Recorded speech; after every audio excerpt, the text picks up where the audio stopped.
Archduke Blarumf is dropping some serious wisdom, contemplating how reality just hits different sometimes. And when it does, it's like, full-on denial mode activated. He's like, whoa, I didn't even realize that myself, as we get this epic shot of a massive, red-glowing demon fortress. Blarumf and Gordon are just standing there, looking out, totally soaking in the harsh vibes of reality. He's thinking back to those sick black flames he was so hyped about, and we see this massive demon army, eyes glowing red, totally ready to throw down. But get this, even with all that power, they couldn't take out the heroes.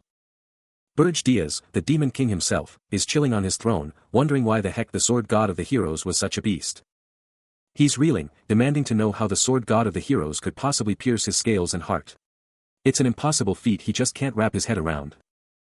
His face contorts in disbelief, a single word escaping his lips, how? But let's switch gears to Gordon, who's got a story of his own, a tale of how he was always leagues ahead of the competition. He didn't just get into Kingdom Academy, he was the top student, graduating with the highest honors, all by following the Demon King's insane standards.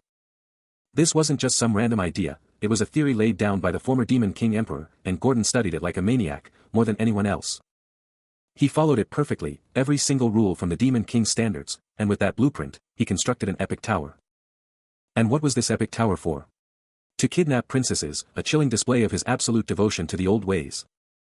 The captured princesses were locked away in its cages, their destinies twisted by his ruthless ambition. He wasn't just kidnapping princesses, he was also leveling up the heroes who came to save them. To a demon king, he thought, all that anger and sadness. That was the ultimate feast. But, he realized, killing them off too fast was just a pain. Real sincerity, he figured, was all about helping them get strong, then devouring them whole. The stronger the hero, the better the meal, and he followed the Demon King's standards better than anyone. Gordon's story ends, and the Demon King's own past flashes, remembering when this whole world was just a ticking clock.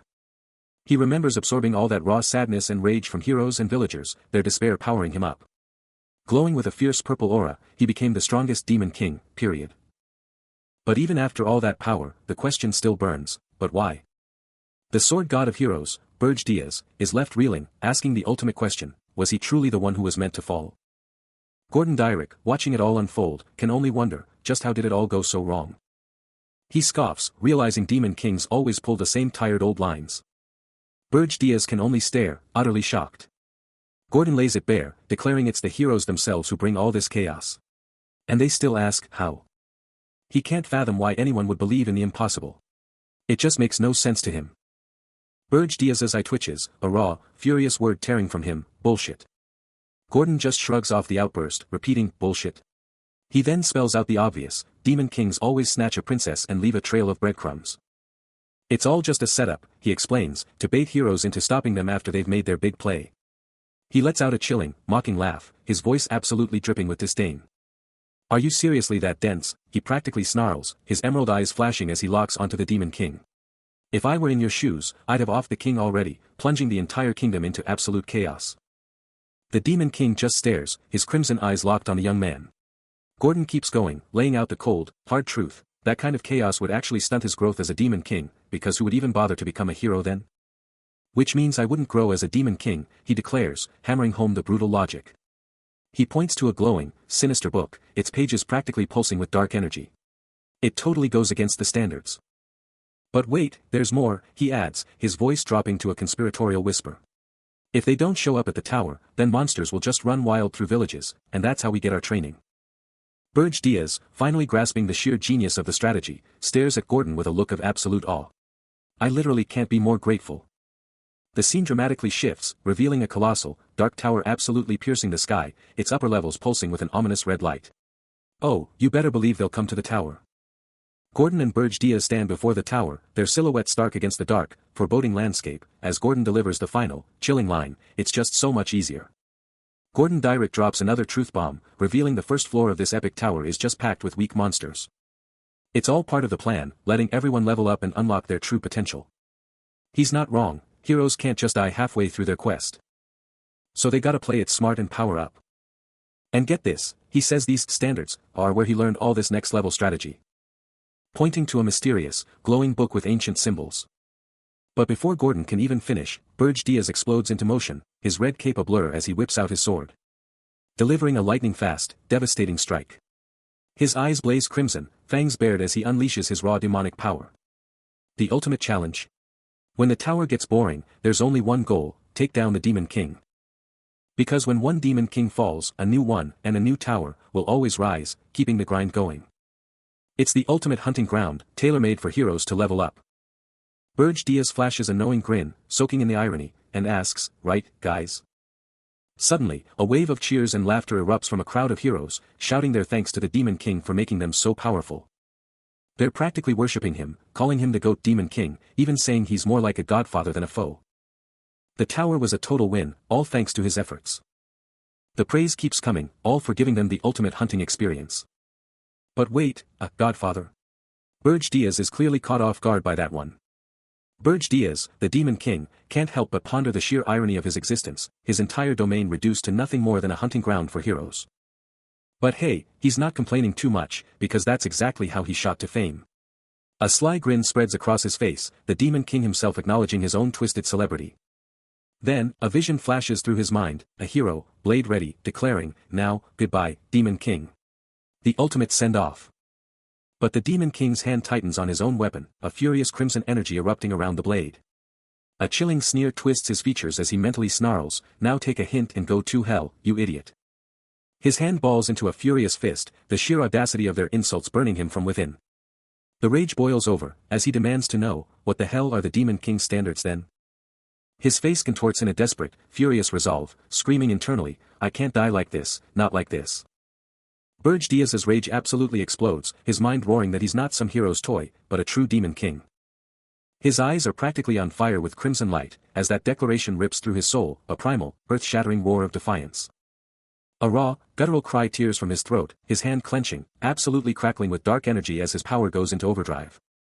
The Demon King's true, terrifying form starts to manifest, his eyes burning like twin infernos in the swirling, encroaching shadows.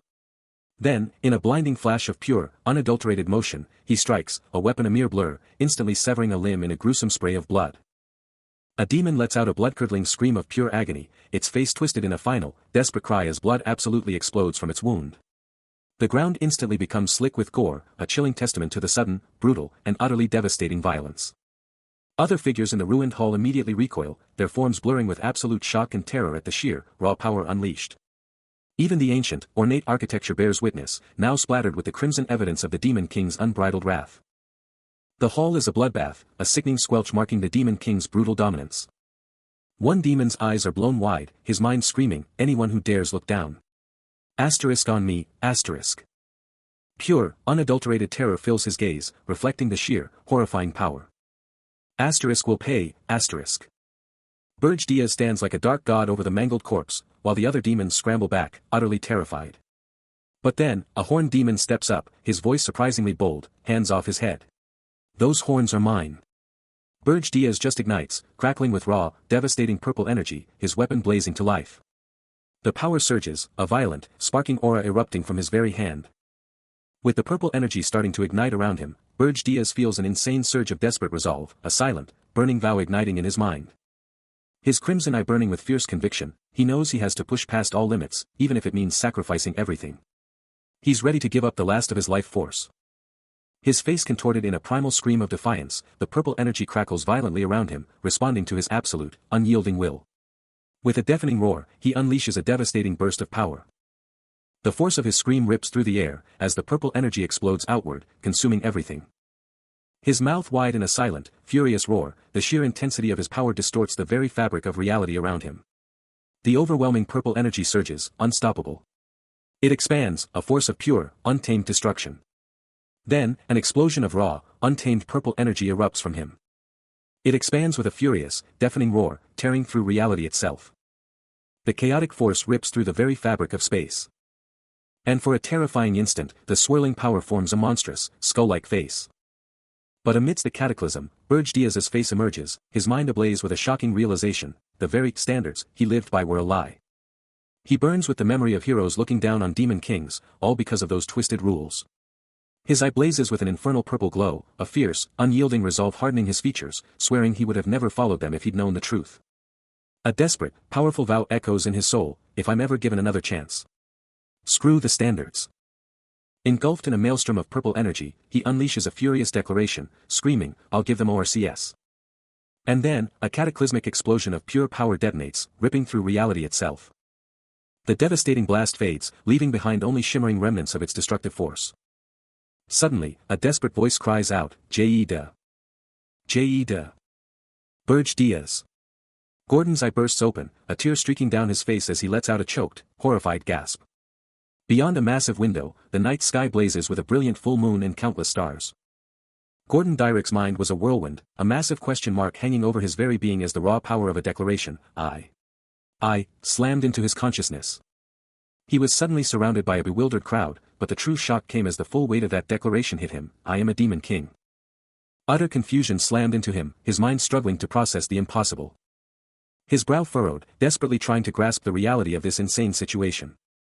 Then, a single, mind-blowing thought cut through the chaos, he was actually alive. But before he could even process that, a commanding voice boomed, Burge Diaz. Get over here, now. His eyes snapped to the source, a ridiculously opulent throne that screamed power, and a single thought screamed in his head, what is this place? He watched, stunned, as Burge Diaz, radiating pure authority, strode towards that massive throne, the entire scene screaming, power play. Gordon's eyes went wide with pure horror, the terrifying truth of his new reality finally slamming into him. His vision snaps into focus, and one name screams in his head, Burge Diaz. The white-haired man, the director, questions his very presence, demanding to know why a brilliant man like him is still here on graduation day, and Gordon's mind races, recognizing the powerful figure before him. His eyes dart, locking onto a chilling symbol, a red badge. That badge. It's burned into the memory of every student who ever graduated from the Demon King's Academy, the ultimate symbol of a demon king. The pieces click into place, a terrifying truth emerging, then this is it. The world blurs, replaced by the imposing facade of the Demon King's Academy, a memory, 15 years in the past, on graduation day. A sea of faces, all the graduating students, now moving, called to the stage. Why am I back here? Why now? The questions burn, but one truth remains, this is my chance. The moment of truth. The graduating students, destined to become demon kings, were about to make their sacred pledge. Then, a hyped-up student with wild green hair screamed, and the top of the class, the one and only, summa cum laude Burge Diaz. Amidst the roaring crowd, he was suddenly on stage, a voice commanding, you're the representative. Read it. Now. A massive, glowing holographic screen popped up, flashing the terrifying Demon King standard rules, know your power. Know your price. Become the villain. Develop the system. Get rewarded. Get punished. He just stood there, facing the sea of faces. The Demon King standard burned into his memory. He'd seen this script play out countless times. The rules kept scrolling, getting even wilder, kidnap princesses, become be the villain. And he tried his best to follow every single one. The Demon King standard hits different, triggering a wild vision. Burge Diaz, absolutely radiating dark, crimson power, flashes into view, and a voice booms, calling this the very road that forged the hero's ultimate trinket. And get this, the voice keeps going, this exact path also led straight to his demise. Snap back to reality. On stage, a fierce red-haired official glares at Gordon Dyrick, demanding to know if he seriously has to recite this whole thing right now. She's not letting up, her voice dripping with disbelief, asking if he has to go through this whole demise for everyone's sake routine again.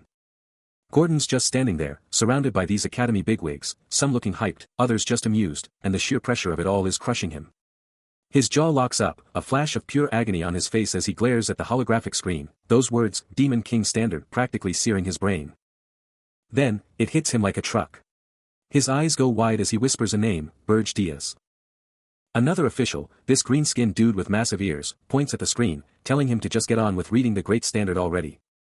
Gordon's teeth are practically grinding to dust, his frustration boiling over as he glares at the words, that Demon King standard, just mocking him. He stands before the entire academy, and with a sudden, shocking burst of defiance, he declares. His words just hang there, absolutely shattering the peace and sending a wave of shock through the entire, massive crowd. You can practically hear the collective gasp.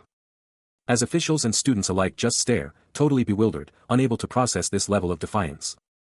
His face twists into a mask of pure rage and disgust, he absolutely refuses to pledge himself to something so unbelievably stupid. His voice just keeps getting louder, more intense, he's calling out the entire standard as foolish and completely messed up. With his eyes practically on fire, he's laser-focused on the very idea of the Demon King standard itself. His mouth opens in a primal, furious scream, he's calling it absolute trash. Standing completely alone against the now silent, distant crowd, his defiant stance is absolutely unwavering. His explosive declaration, that the Demon King's standard was absolute trash, slams into the silent hall, leaving everyone absolutely floored. The sheer audacity of his words sends a shockwave of outrage through the officials, their faces twisting in pure, unadulterated horror. Each one struggles to even process the disrespect, their screams of protest practically tearing their throats. A blinding flash of light momentarily engulfs everything. As if the very air is recoiling from the sheer weight of his words, before the scene violently shifts. The colossal Demon King Military Academy, a fortress of power and prestige, looms under a starlit sky, a silent, imposing witness to countless ambitions. Within its hallowed halls, a young man once burned brightest, graduating as the Demon King Military Academy's absolute best summa cum laude. Yet, despite such a brilliant start, he somehow ended up dead last. A massive, dark fist slams shut, the sheer force of it reverberating through the air. The atmosphere is absolutely electric, with all attention locked onto Burge Diaz. Looming large, Archduke Riala, the fearsome fourth-ranked Archduke, unleashes his fury, proclaiming that Burge Diaz is on the verge of execution for his outrageous defiance against the Demon King's sacred standards. But then, a sudden shift in tone as the Archduke continues, conceding that his talent is undeniably rare and utterly outstanding. Burge Diaz remains motionless in the colossal, high-tech chamber, his back to the imposing Archduke, taking in every heavy word. The Archduke's voice then drops, extending a single, last opportunity. He then lays down the ultimatum, retract the reckless statement right now, and issue a full apology to the entire demon realm. A top-down view reveals Burge Diaz's dark hair and uniform, his stance resolute against the Archduke's powerful decree. Archduke Riala's ultimatum echoes, a chilling declaration, refusal means one thing, the deadly deployment to Arian. The surrounding demons whisper, baffled by the Archduke's patience, while Riala, incredulous, lays the blame squarely on Burge Diaz. His subordinates echo the sentiment, baffled why Riala would even give him a second thought. But for Burge Diaz, an apology? That's not even close, it wouldn't scratch the surface of his true beliefs. He locks eyes with Riala, a fire blazing in his gaze, daring the Archduke to remember the true terror of Arian. With a chilling resolve, Burge Diaz describes the hellish domain, where demon kings fall like flies, then demands, "Send me there." His voice rings with pure conviction, a defiant vow to expose the demon king's standards as utterly worthless. Archduke Riala's face darkens, his patience evaporating with every word of defiance. His fury finally explodes, a thunderous exclamation condemning Burge Diaz as utterly, truly hopeless. After his audacious defiance, the hammer dropped. Burge Diaz was instantly sentenced to deployment in Arian. And get this, he'd be stripped of all the privileges usually given to a top-tier demon king. Oh, and to top it off, he'd be going completely solo, no demon backup whatsoever. He was locked out of the demon realm, forbidden to return until the mission was done. Plummeting through the endless blue. A smirk played on his face. Figures, he thought, after all the chaos I stirred up, this is exactly what I'd get. His eyes narrowed. But seriously, they're actually sending me back to that place. The name of his new prison echoed, Arian. The infamous land where the so-called heroes had once labeled him pure evil. A chilling declaration rips through the silence, a raw assertion of power. Even before the banishment, he'd already set his sights on Arian, a place he knew all too well. He once thought a simple arrow couldn't touch him, a being of his power, but it almost ended everything. Now, he sees that moment as his ultimate test, a brutal lesson learned. His wrath, the Demon King's fury, had inadvertently forged countless heroes, a bitter irony. The colossal, snow-dusted peaks of the northern continent pierce the sky. The brutal Urgus Mountains, a desolate and unforgiving landscape. Alone, a solitary figure against the frozen wasteland, he surveys his new, harsh reality. His eyes burning with fierce determination, he makes a chilling vow, never again. Still reeling from his past mistakes, Burge Diaz makes a bold declaration, this time, I'll be the one to exploit it. His gaze sharpens as he focuses on the very standards of heroes. With a fierce, determined look, his crimson eyes blaze with an unyielding resolve. A brief moment of calm washes over him, his hand instinctively rising to his face. Then, with focused intent, he begins to write, his pen gliding purposefully across the page. Finally, he meticulously buttons his shirt, readying himself for the challenges ahead. Gordon Dyrick, the rising star, gives a confident nod. He's officially crowned the top graduate of the Demon Academy. This isn't just any school, it's where demons are forged to serve the Demon King himself. It's the law of the land, the strongest demon serves the strongest Demon King. Another demon praises Gordon's luck, reminding him that as top prince, he's now bound to serve the legendary Demon King, Lord Burge. Meanwhile, a jealous green-skinned demon can't help but scoff, grumbling about the graduate who gets to serve the king. He bitterly wishes he'd just pushed a little more, imagining himself in that coveted position. But Gordon just grins, casually stating that all demon kings are awesome. His grin turns almost sinister as he adds, but let's be real, no one compares to Lord Burge. Gordon, absolutely hyped, stands among his fellow graduates, screaming his undying loyalty, I will serve Lord Burge forever. He's totally convinced that graduating in the same year as the Demon King is an insane blessing. Elsewhere, a massive winged demon looks up in pure awe, convinced that with Lord Burge, they can literally conquer any dimension. The one and only Lord of the Sky, Burge Diaz, is watching, a subtle smirk playing on his lips. Gordon keeps going, absolutely convinced he's about to be etched into the legendary history books of the demon realm. But then, Burge's face goes stone cold, and he drops the bomb, that's wrong. The Demon King's sleek, dark hair frames his sharp, pointed ears as he processes Gordon's entire speech. With his two little imp minions by his side, Burge stays deep in thought. Gordon's face twists into pure shock and rage, he just can't process this rejection, especially when he's thinking about the Demon King's legendary standards. His face twisted in a primal scream, Gordon's rage absolutely explodes, the word trash ripping through his mind with pure, unadulterated fury. His eyes, blown wide with disbelief and pure shock, he's absolutely reeling, struggling to even process what just happened. A silent snarl contorts his lips, his teeth are absolutely gritted, a raw mix of anger and frustration burning within him. Suddenly, he's transported to the brutal, snow-capped peaks of the northern continent's Frost Mountains, a seriously deep and dangerous region. Gordon's engulfed in a faint, crimson aura, a wild energy clashing with the frozen wasteland. The very ground beneath him practically vibrates with raw power, a chilling reminder of the demon realm's ironclad regulation, the absolute top demons are bound to serve the Demon King himself. A flash of confusion hits him as he grapples with the implications, a quiet, but, slips out, quickly followed by a bewildered, why? He flashes back to the words he was told, that he'd be going on this insane journey all alone. But then, a figure looms in the distance, a silent, imposing sentinel against the snowy backdrop, proving that someone was sent after all. Gordon stands isolated in the massive, frozen expanse, his gaze locked on the distant peaks, a fierce new resolve etched onto his face. Burge Diaz, ever the enigma, drops a casual, good to see you, Gordon, as if this whole frosty ordeal is just a friendly reunion. But just as quickly as he appeared, Burge pivots and starts to walk off, leaving Gordon hanging. Gordon's mind is reeling, a storm of confusion and betrayal brewing, and he can only stammer out a desperate why would you do something like that? Burge just keeps on strolling, leaving Gordon stranded with his two briefcases, a brutal reminder of his sudden career crash. But Gordon's not just sad, he's fuming. His inner monologue explodes, railing against the standards, and the public shame of it all.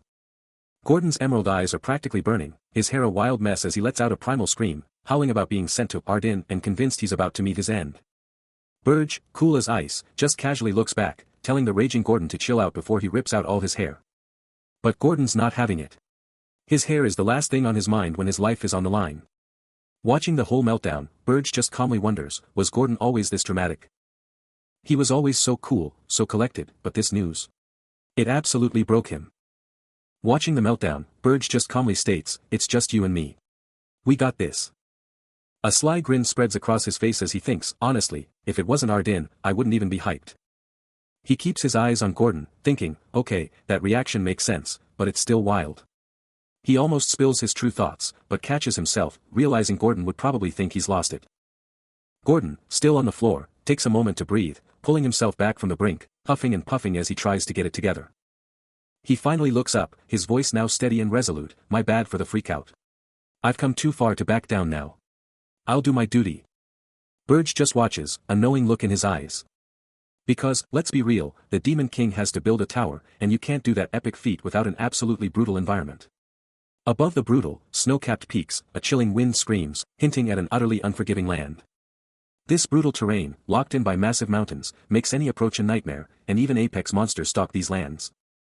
An elf-like figure, surveying the brutal landscape, cuts straight to the point, you can't build a tower here. You have to move. But Burge Diaz, the Demon King, is unyielding, his voice a thunderclap of resolve, no. I'm building the tower right here. The elf-like figure flinches, stunned by his sheer, unshakable conviction. As Burge drops to one knee, burying a pulsating red tower seed deep into the unforgiving earth. This single seed would become the Demon King's tower. The elf-like figure's voice rises in protest, a desperate plea, the standards, you're completely defying them. Burge stands tall, his gaze like daggers, declaring with chilling finality, I never swore any oath to follow. Even the cost of throwing that away, too. He gets it. He totally understands the disgust others feel for his choices.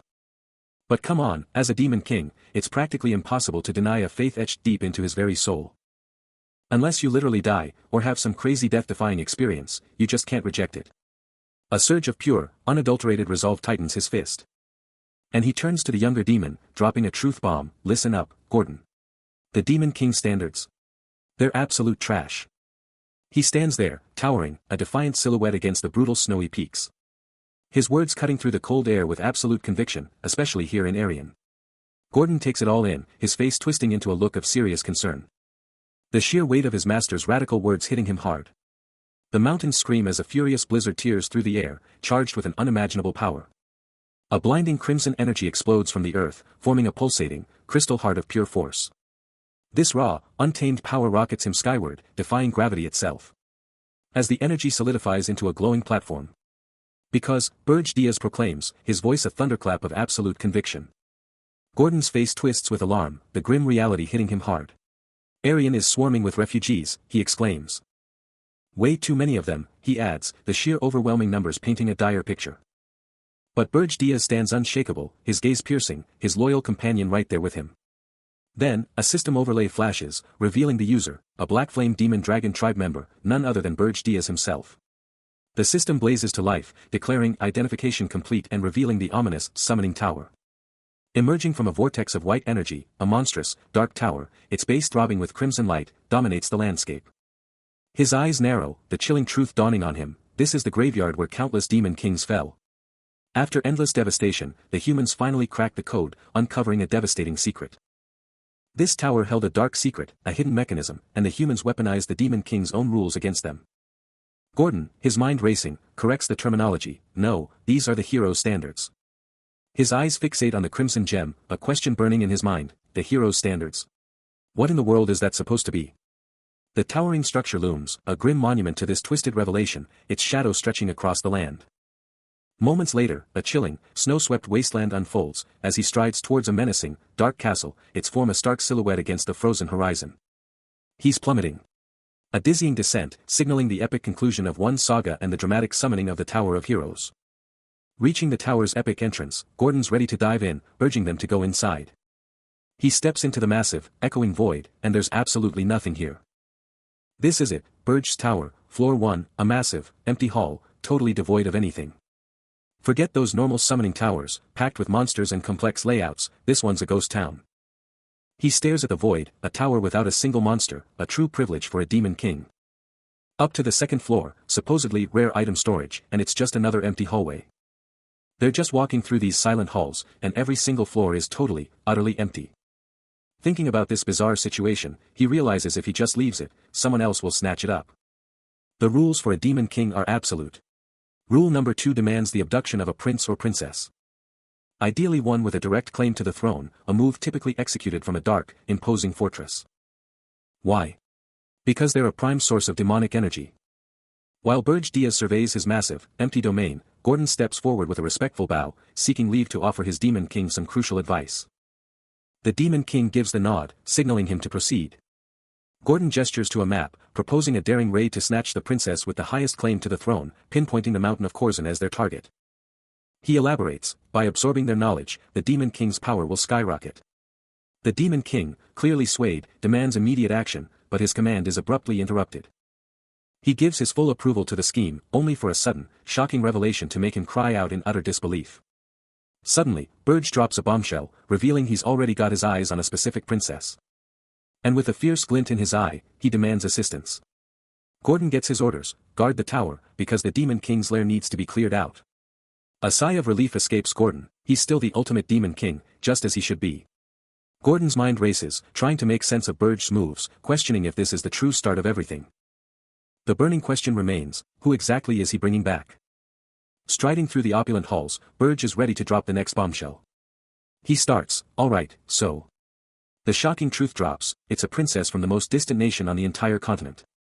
The Demon King, Burj Diaz, unleashes his true form, tearing through the night sky, leaving his tower in the dust as he zeroes in on the kingdom of Hildesran. A magnificent royal palace, bathed in moonlight, stands unsuspecting, its grand halls awaiting an uninvited guest. He closes in on a single window, his massive, powerful wings propelling him forward, a target now clearly in his sights. Inside, a stunning blonde-haired princess sits alone, completely unaware of the terrifying destiny rapidly approaching her chamber.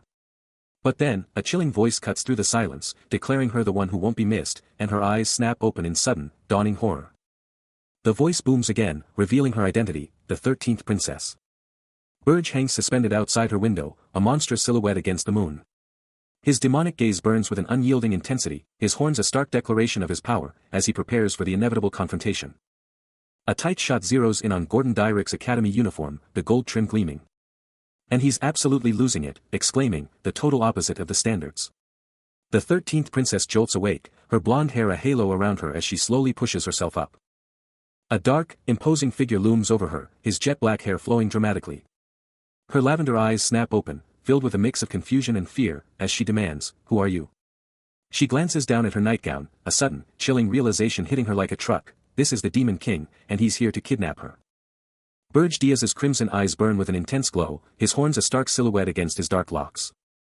His regal, dark tunic, adorned with striking golden accents, screams power, a silent, undeniable declaration of who he is. But even with the terrifying truth laid bare, the princess, still in her nightgown, defiantly challenges him, "Are you sure you can handle me?" Without a single word, the Demon King extends a hand, his fingers closing in on her face. He can't believe her audacity, thinking, does she seriously think Demon Kings are a joke? Of course he can, he asserts, because he is a Demon King. But then, with shocking composure, she just says, "Fine, take me." His hand closes in on her face, and the tension is palpable. He's totally thrown by her calm, demanding to know what she's really up to. She calmly reveals she's been expecting this, ever since she was born a princess. But then, she hits him with a savage burn, telling him to at least dress up for a kidnapping, and that she's too desperate for his tricks to work. His comeback is legendary, he's poor and can't afford fancy clothes as a demon. He can't argue with that logic. A shocking realization hits him, a powerful declaration roaring from deep within his soul. With snow starting to fall, he stands before the princess, ready to make their move. The delicate flakes swirling around them. As they push through the biting cold. Heading straight for the formidable Birch Tower, hidden deep in the Urgest Mountains. Inside the tower, the Demon King effortlessly carries the princess through its massive halls. When an unseen voice warmly greets his safe return. He eyes the princess, then drops a bombshell, "Just stash her in the corner of the 4th floor." Gordon, stunned, fires back, "Not the prison." Burge coolly states, "She didn't even fight back, so I'm cutting her some slack." Gordon just nods, "Got it." But Gordon isn't done, adding, "Oh, and Demon King, there's something else you need to know." Burge's gaze sharpens, taking it all in. The camera pulls back, revealing the grim reality, Burge's Tower, 4th floor. A chilling thud reverberates through the cavernous room, leaving the princess utterly isolated. The chill bites deep, she laments, her last shred of hope vanishing. Just then, Burge's voice shatters her thoughts, a cold offer, "There's another room." She begs, "Please." Then defiantly rejects him, "No, master." The tower looms, a brutal silhouette against the peaks, a far cry from any idyllic garden. The princess is in a seriously fancy room, totally not the dungeon she pictured. But even with all the luxury, she's gotta admit, it's actually not that bad. But hold up, a new development, an invitation just dropped from the Tower of Beasts. Gordon Dyrick, looking sharp as ever, is already calculating the angles. Standing next to Burge Diaz, he lays it out, it's a welcome party for the new Demon King. But Gordon's face tells a different story, he's not buying it, thinking it's just a weak move to mess with him, the new guy, and flex their power. He's well aware that Demon Kings are always suspicious of each other, especially when it means teaming up with anyone else. But wait, there's a wild card in all this political drama, Arden, whose shadowy, wolf-like crew is making moves. Burge Diaz is deep in thought, realizing the impossible has happened, Demon Kings, notorious for their pride, are actually being forced to cooperate. He can't help but admit, he totally blew them off before, thinking they were just weaklings. But now, he's actually going to try and play nice, at least a little. Suddenly, the scene cuts to a legendary, ominous place, the Tower of Beasts. This ancient, vine-choked monolith just dominates the horizon, a silent declaration of its immense power. Then, a booming voice echoes from inside, "I am Draxon. The freaking Demon King of Beasts." And there he is, the absolute beast himself, Draxon, the Demon King of Beasts. He'd been ruling this domain for a staggering 70 years. When a booming voice challenged his very existence, "Are you the new Demon King?" The monstrous Demon King of Beasts, Draxon, scoffed, clearly unimpressed despite the rumors. Burge Diaz, sensing the inevitable clash, challenged Draxon directly, already regretting his arrival. He braced himself to declare his intentions. But Draxen abruptly cut him off, hinting at a deeper understanding of his every move, even name-dropping Arcanine. The towering beast revealed Arcanine's true mission, to keep a watchful eye on him the moment he stepped foot here. Draxen then casually dismissed Arcanine as nothing more than a stupid old vampire overlord. Burge Diaz understood then, words alone wouldn't be enough to shake this formidable demon king. Draxen, the demon king of beasts, absolutely rages, his red eyes blazing as he snarls, "How dare you address an archduke like that?" With fangs flashing, he doubles down, practically spitting, "You've got some serious guts." And then, in a flash of raw, brutal power, an unseen foe is absolutely decimated, sent flying through the air. A dark, menacing aura explodes as Draxen drops the ultimate insult, commanding, "Here, lick it." The demon king of beasts holds his terrifying, snarling pose. His voice booming with absolute authority as he lays down the law, "Do that, and I'll pardon your impudence," he declares. But Burge Diaz? He's completely unfazed, coolly challenging Draxen, "Demon king of beasts, do you truly not know why I'm here?" Draxen's glowing red eyes narrow as he fires back, "I do, foolish one. It's because I've mocked the orthodox of demon kings," he snarls. A subtle, knowing look crosses Burge Diaz's face, as he simply replies, "Well, according to that orthodox." But then, his hand ignites with a sinister, pulsing red energy, as he absolutely demolishes that idea. With a devastating, earth-shattering strike, he sends Draxen absolutely flying, obliterating everything in his path. The sheer, unadulterated force of the impact keeps the demon king of beasts hurtling through the air. While Burge Diaz stands there, completely unfazed, asking, "Do you seriously think I'd follow that rule?" His crimson eyes blaze with an absolutely chilling intensity, a terrifying display of his raw, unbridled power. The sheer, overwhelming force continues to rip through the very fabric of space, pummeling Draxen with relentless, crushing pressure. Draxen's eyes snap wide open in pure shock and agony, barely managing to gasp, "What is this aura?" His voice absolutely trembles as he struggles to even process the sheer power he's up against, stuttering in utter disbelief. Burge Diaz, the demon king, looms over his captive princess in the desolate ruins, casually wondering what last words she might have had. With a casual flex of his hand on the binding rope, he coolly confirms the deed, a princess, already his captive.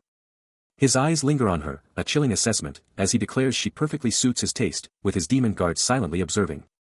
A chillingly serene expression graces his features, a testament to his utter dominance and lack of concern. The stage is set, behold, the formidable fortress, Burge's Tower. Towering ominously against the frozen peaks, this dark, Gothic fortress is a stark symbol of its master's terrifying might. Within the tower's depths, Burge Diaz, now on his throne, turns to Gordon Dyrick, commending his incredible progress and recognizing him as a genuine demon king. Gordon, clutching a document, casually shrugs off the current state of affairs, utterly convinced their previous foe is completely neutralized for the time being. But Burge Diaz, ever the strategist, stresses the absolute necessity of vigilance, ordering Gordon to immediately assess the princess's status. He listens intently as Gordon Dyrick confirms his understanding, stating he should learn how to manage the princess, to which Gordon simply replies, "Yes, Demon King." A moment of quiet passes, the ornate arched window of the tower casting a solemn light. Before his thoughts turn inward, he acknowledges the situation is troublesome. Considering the previous Demon King's preparations might be quite bothersome, and the consequences of mocking the orthodox way are proving more significant than anticipated.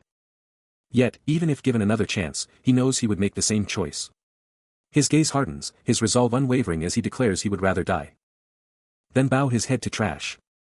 He's not making the same mistake twice.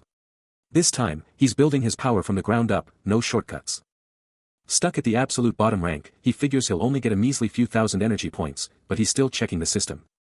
But hey, at least it's the safest way to play it. His eyes practically pop out as the number flashes, 13,000 points. He's totally baffled, like, why do I have this many points? But before he can even process that, a new alert pops up, incoming video from the Tower of Beasts. He's locked onto that screen, ignoring everything else around him. He gasps, then it hits him, this changes everything. Now he can go all in on mana concentration training. Then, the true Demon King roars, asserting his power, "Our first meeting was a bust, but as your senior, I'll still hook you up with a gift." Seriously, what was pulled off in Aran? That was no easy feat, not by a long shot.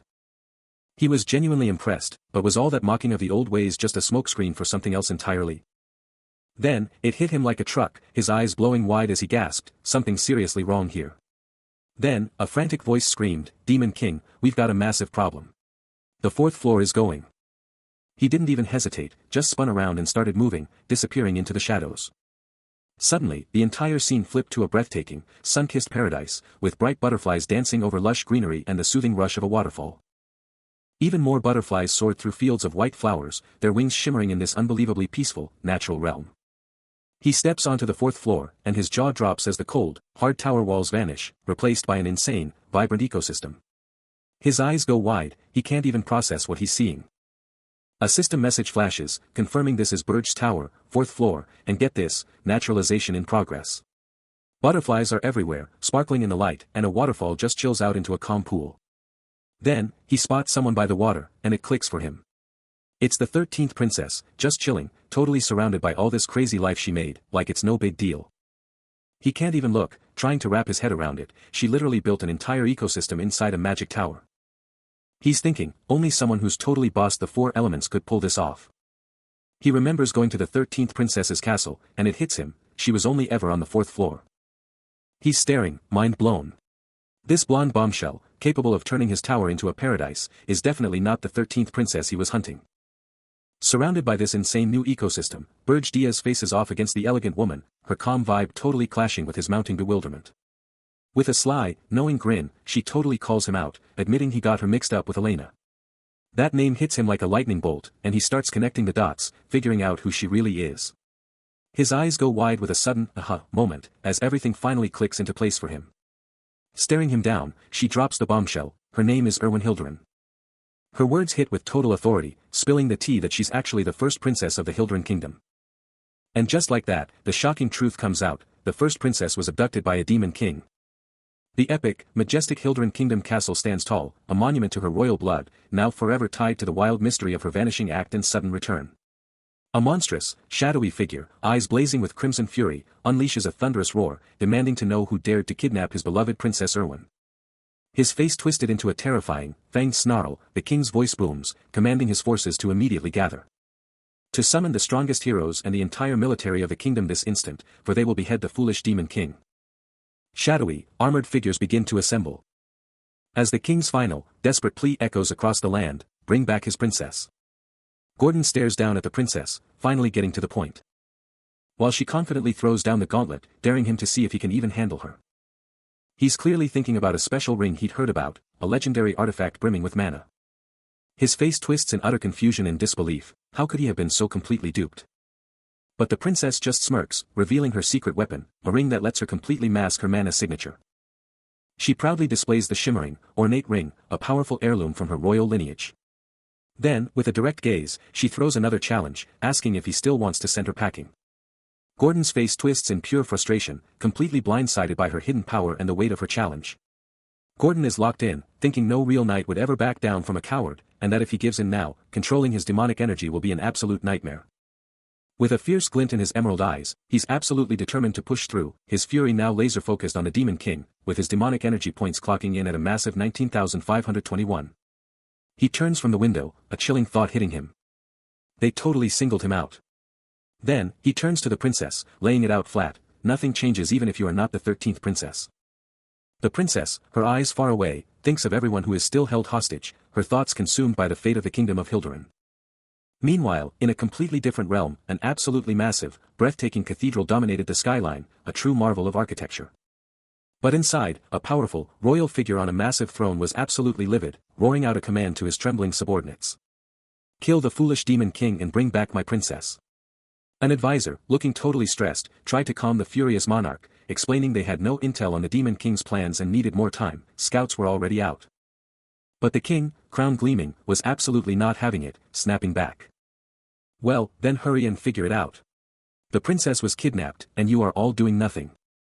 The advisor, though, had a bad feeling, sensing something was totally off, and muttered. What now? The demon king of Lost just kidnapped her nation's princess. He then dropped the bombshell, the demon king had been taken out by heroes. A terrifying, shadowy figure with eyes burning like hellfire unleashes a primal roar, asserting his absolute dominance. Meanwhile, back at the palace, the tension is palpable as someone whispers, can this really be happening? Gordon and the other advisors are absolutely stunned, their faces contorted in shock, as the bombshell drops. The crown itself seems to bear the immense pressure, as the grim reality washes over the kingdom like a storm. His face a mask of pure rage, the king slams his fist down, declaring with absolute certainty, it has to be a new demon king. Then, a frantic scramble erupts. Gordon, bowing low before the king, drops another bombshell. Teleporting magic has been detected. The magical trail leads directly north of the prefecture, straight to the infamous Urgest Mountains. The king's eyes snap open, a chilling realization dawning on him: the Urgest Mountains. The Lion King, burdened by the princess's abduction, grapples with the grim reality of their situation. But far away, in the chilling heights of the Urgest Mountains, loomed Burge's Tower, a fortress of pure menace. Within its dark walls, Gordon Direct confronts the Demon King, dropping the bombshell that Hildurin's army was on its way. He presses, asking if this whole situation isn't just too much to handle, his voice laced with genuine worry. But a chilling, confident smirk slowly creeps onto Burge Diaz's face. As he coolly brushes off the concern, uttering a single, chilling phrase, "It's fine." He then drops the mic, stating with absolute certainty that Hildurin's forces would never even make it to his doorstep. Meanwhile, back at the palace, the Lion King and his strategists are poring over maps, realizing the Urgest Mountains are way up north, while Hildurin is all the way down south. The king then articulates the massive logistical nightmare: how could all the nations in between possibly let their army just waltz right through? He's thinking big picture, realizing there's zero chance those nations just roll out the red carpet for their army. Gordon Direct drops the bombshell: they'll have no choice but to hire a hero or some top-tier mercenary. The Lion King just gives a grim nod, realizing it's their only choice. Decision made, no turning back. The order goes out: contact the hero. The call goes straight to the top, to the legendary Hero Guild. A massive, imposing fortress, a beacon for anyone needing serious backup. Elsewhere, shadowy figures huddle around a glowing orb, buzzing about the kidnapped Hildurin princess, totally playing along with the fake news, while the orb flashes the real target, Urgest. Two grizzled mercenaries are freaking out, one shouting, "That place is crawling with dangerous monsters." The other instantly backs him up, saying he's not signing up for a suicide mission. Meanwhile, the Demon King Burge Diaz just grins, a chilling sigh escaping him as he vows, the king of Hildurin is about to get what's coming to him. Gordon knows the score: the Hero Guild is all about the cash, so they're definitely not sending anyone to a death trap. No way they'd risk it, and that's exactly why he set up his own secret base in the heart of the danger. Did the Demon King see this coming too? His master always plays by his own rules, never sticking to the script. A chill runs down his spine: the Demon King's knowledge of Aryan is just too precise, too perfect. Could it be that the Demon King has already walked these very grounds? He can't believe it: is there seriously no hero out there brave enough to take on this insane mission? A furious thought erupts, challenging the very notion of heroes. As the Lion King's face contorts in pure rage. Seriously, with all the heroes flooding Aryan. He just can't stand their pickiness, convinced they're only in it for the cash. Their choosiness means he'll have to handpick a real squad himself. Meanwhile, a mission board lights up with data. As Gordon Direct updates the Demon King, revealing that despite everything, he's already set up a secret base in Urgest, knowing it'll be a game changer. The Demon King's crimson eyes blaze as he processes the intel, a chilling realization crossing his face. He's intimately familiar with that fear. All too well. Dropping a bombshell, the Demon King declares, "Gordon, get Draxon on the line. I'm selling demonic energy." Gordon Direct, absolutely floored, can only rub his temples, struggling to comprehend the audacity of the plan. His jaw practically hits the floor as he stammers, "Pardon." The Demon King's wild scheme has completely blown his mind, leaving him utterly flabbergasted and reeling. This isn't just any power, it's demonic energy, the stuff of legends, the ultimate cheat code to break through all species limits. Gordon, still in shock, points out that the tower doesn't need demonic energy like other demons do, then explodes: "You want to trade it for human money?" From his imposing throne, Burge Diaz coolly lays out his logic: Draxon will pay a fortune, and he simply doesn't have enough demonic energy to take down the heroes as is. His eyes fixate on the stacks of human cash, the real prize in this wild, unexpected deal. A new resolve ignites within him, a burning certainty that he still has a move to make, a path to forge. Meanwhile, in a world away from his usual dominion, a colossal fortress city, a bastion of human power, looms large against the jagged mountains. The legendary Holton Work, guarding the Urgest Mountains. And who else but Burge Diaz himself, cloaked in shadow, makes his determined approach towards its formidable entrance. His every step a declaration, until a guard's sharp challenge slices through the silence: "Who goes there?" "Stop." High above, another guard can't help but wonder, what kind of insane mercenary goes to the Urgest Mountains alone? The sheer nerve. Suddenly, a spear flashes out, its point aimed directly at him. But before it can even touch him, Burge Diaz's hand is a blur, his sword already half-drawn, a silent promise of swift retaliation. The standoff dissolves as he simply walks past, leaving the guards to wonder: "Hey, have a half, don't you trust me?"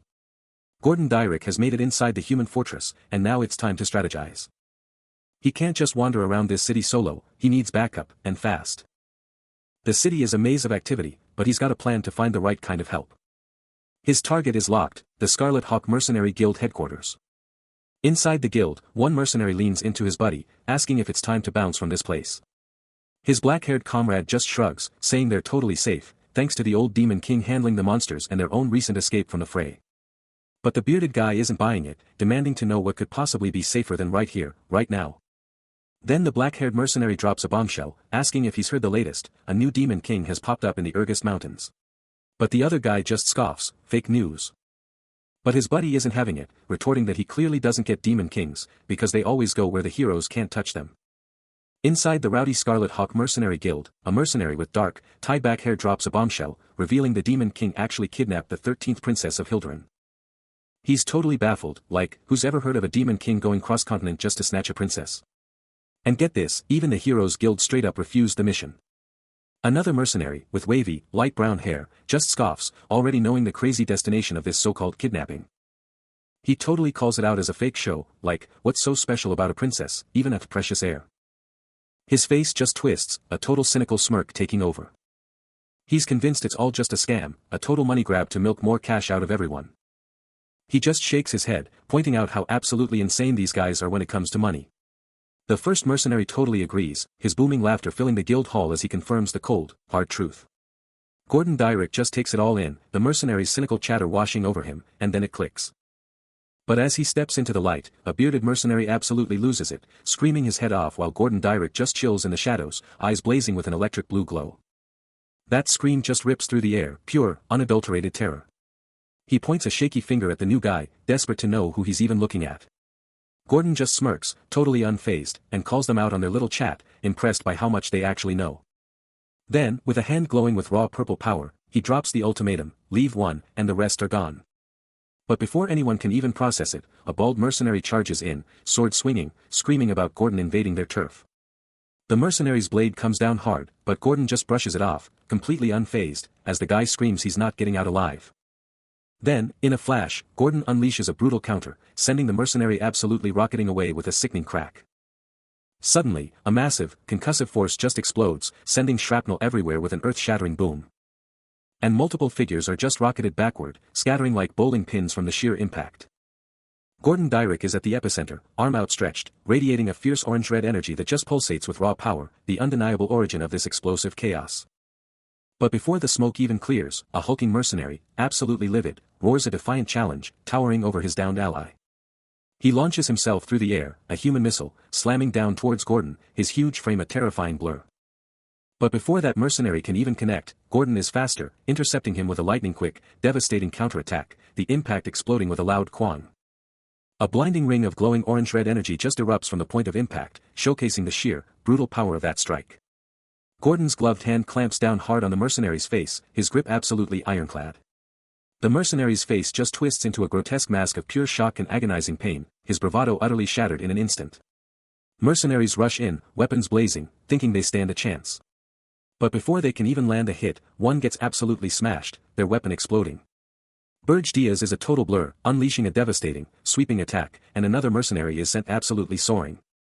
The sheer power of his attack leaves another mercenary's face twisted in pure, unadulterated terror. As he lets out a blood-curdling scream, a monster. Burge Diaz just flashes a terrifying grin, his crimson eyes burning with raw, dark power. Another mercenary gets absolutely launched, smashing into a wall with a massive boom. The chaos continues as more mercenaries are sent flying, utterly crushed by his insane power. Meanwhile, from a distance, Gordon and a girl in a purple hat watch the whole thing go down, and she just casually says, "They're fighting again." Burge Diaz, the Demon King, surveys the absolute carnage, a chilling thought escaping his lips. Don't they ever get tired of this futile resistance? He muses, a dark silhouette amidst the broken bodies and splintered wood of the tavern, the air thick with the metallic tang of blood and utter destruction. His crimson gaze falls upon a lone survivor, cowering pathetically amongst the wreckage. With eyes burning with an infernal red glow, he offers a chilling, undeniable proposition, "Don't be shy. I'll spare any if you answer my questions." The mercenary, utterly terrified and trembling, stammers out a desperate, broken plea, "Why yes, sir. If you'll just spare me." Burge's mind, however, is already laser-focused on his next objective, the precise location of the slave market. Meanwhile, far from the brutal scene of destruction, a grand, stately mansion stands imposingly under a clear, blue sky. Its ornate gates hint at the immense wealth and power contained within its formidable walls. Footsteps reverberate, announcing an arrival at a truly massive, luxurious mansion. Inside, a shady cloaked figure points to the cages, declaring that they only have human slaves right now. The shady trader, his face hidden, starts to explain his stock, but he's quickly interrupted. Burge Diaz, unimpressed by the offerings, cuts straight to the chase, asking, "Seriously, is this all you've got? No rare stuff?" A fat money bag changes hands with a satisfying rustle, sealing the deal with a promise of serious cash. The trader, practically tripping over himself, bows low and eagerly gestures, "Oh, absolutely. Right this way." A truly unsettling, wide grin splits the trader's face, flashing a gold tooth, his eyes practically glowing with greed. Strolling through the mansion, Burge Diaz can't help but wonder aloud, seriously, how can this guy smile like that after what happened to his crew? His crimson eyes blaze with a subtle glow as he delivers his chilling verdict, humans chasing money, demons chasing magic, it's all the same, really. Heavy footsteps pound through the shadows. As a portly man in fine robes gestures forward, guiding the Demon King deeper into the grim market. The slave trader's voice oozes greed, practically salivating at the thought of the fortune that rare stuff will bring him from the Demon King. Burge Diaz coolly surveys the rows of captives, his gaze sharp as he takes in the otherworldly species they've managed to capture. He cuts straight to the chase, demanding a specific target, an elf renowned for its unwavering integrity. Behind cold bars, a muzzled elf with wild, verdant hair glares out, a flicker of defiance burning in its eyes. The Demon King's true motive is laid bare, he intends to weaponize such an individual, turning them into a spy. A perfect tool to sow discord and unleash chaos among the heroes themselves. The Grand Hall erupts with a powerful declaration, Hero Hillen Cargill has arrived. Before the very seat of power, Hillen Hildren kneels, his heroic cape a vibrant blue against the regal backdrop. A voice from the throne lays down the challenge, trusting only him for this monumental job. But Hillen doesn't flinch, confidently asserting that he will absolutely rescue the princess. His golden eyes blaze with fierce determination as he focuses on his mission. And the hero's oath continues, a chilling promise to deliver the Demon King's head. His voice rings out, fueled by an unshakable belief in justice. With an unwavering gaze, Hillen Hildren stands ready to face any foe. An old man, rocking a grey beard and dark robes, points at a caged elf, dropping the bombshell idea to use it as a spy. To totally mess with the heroes.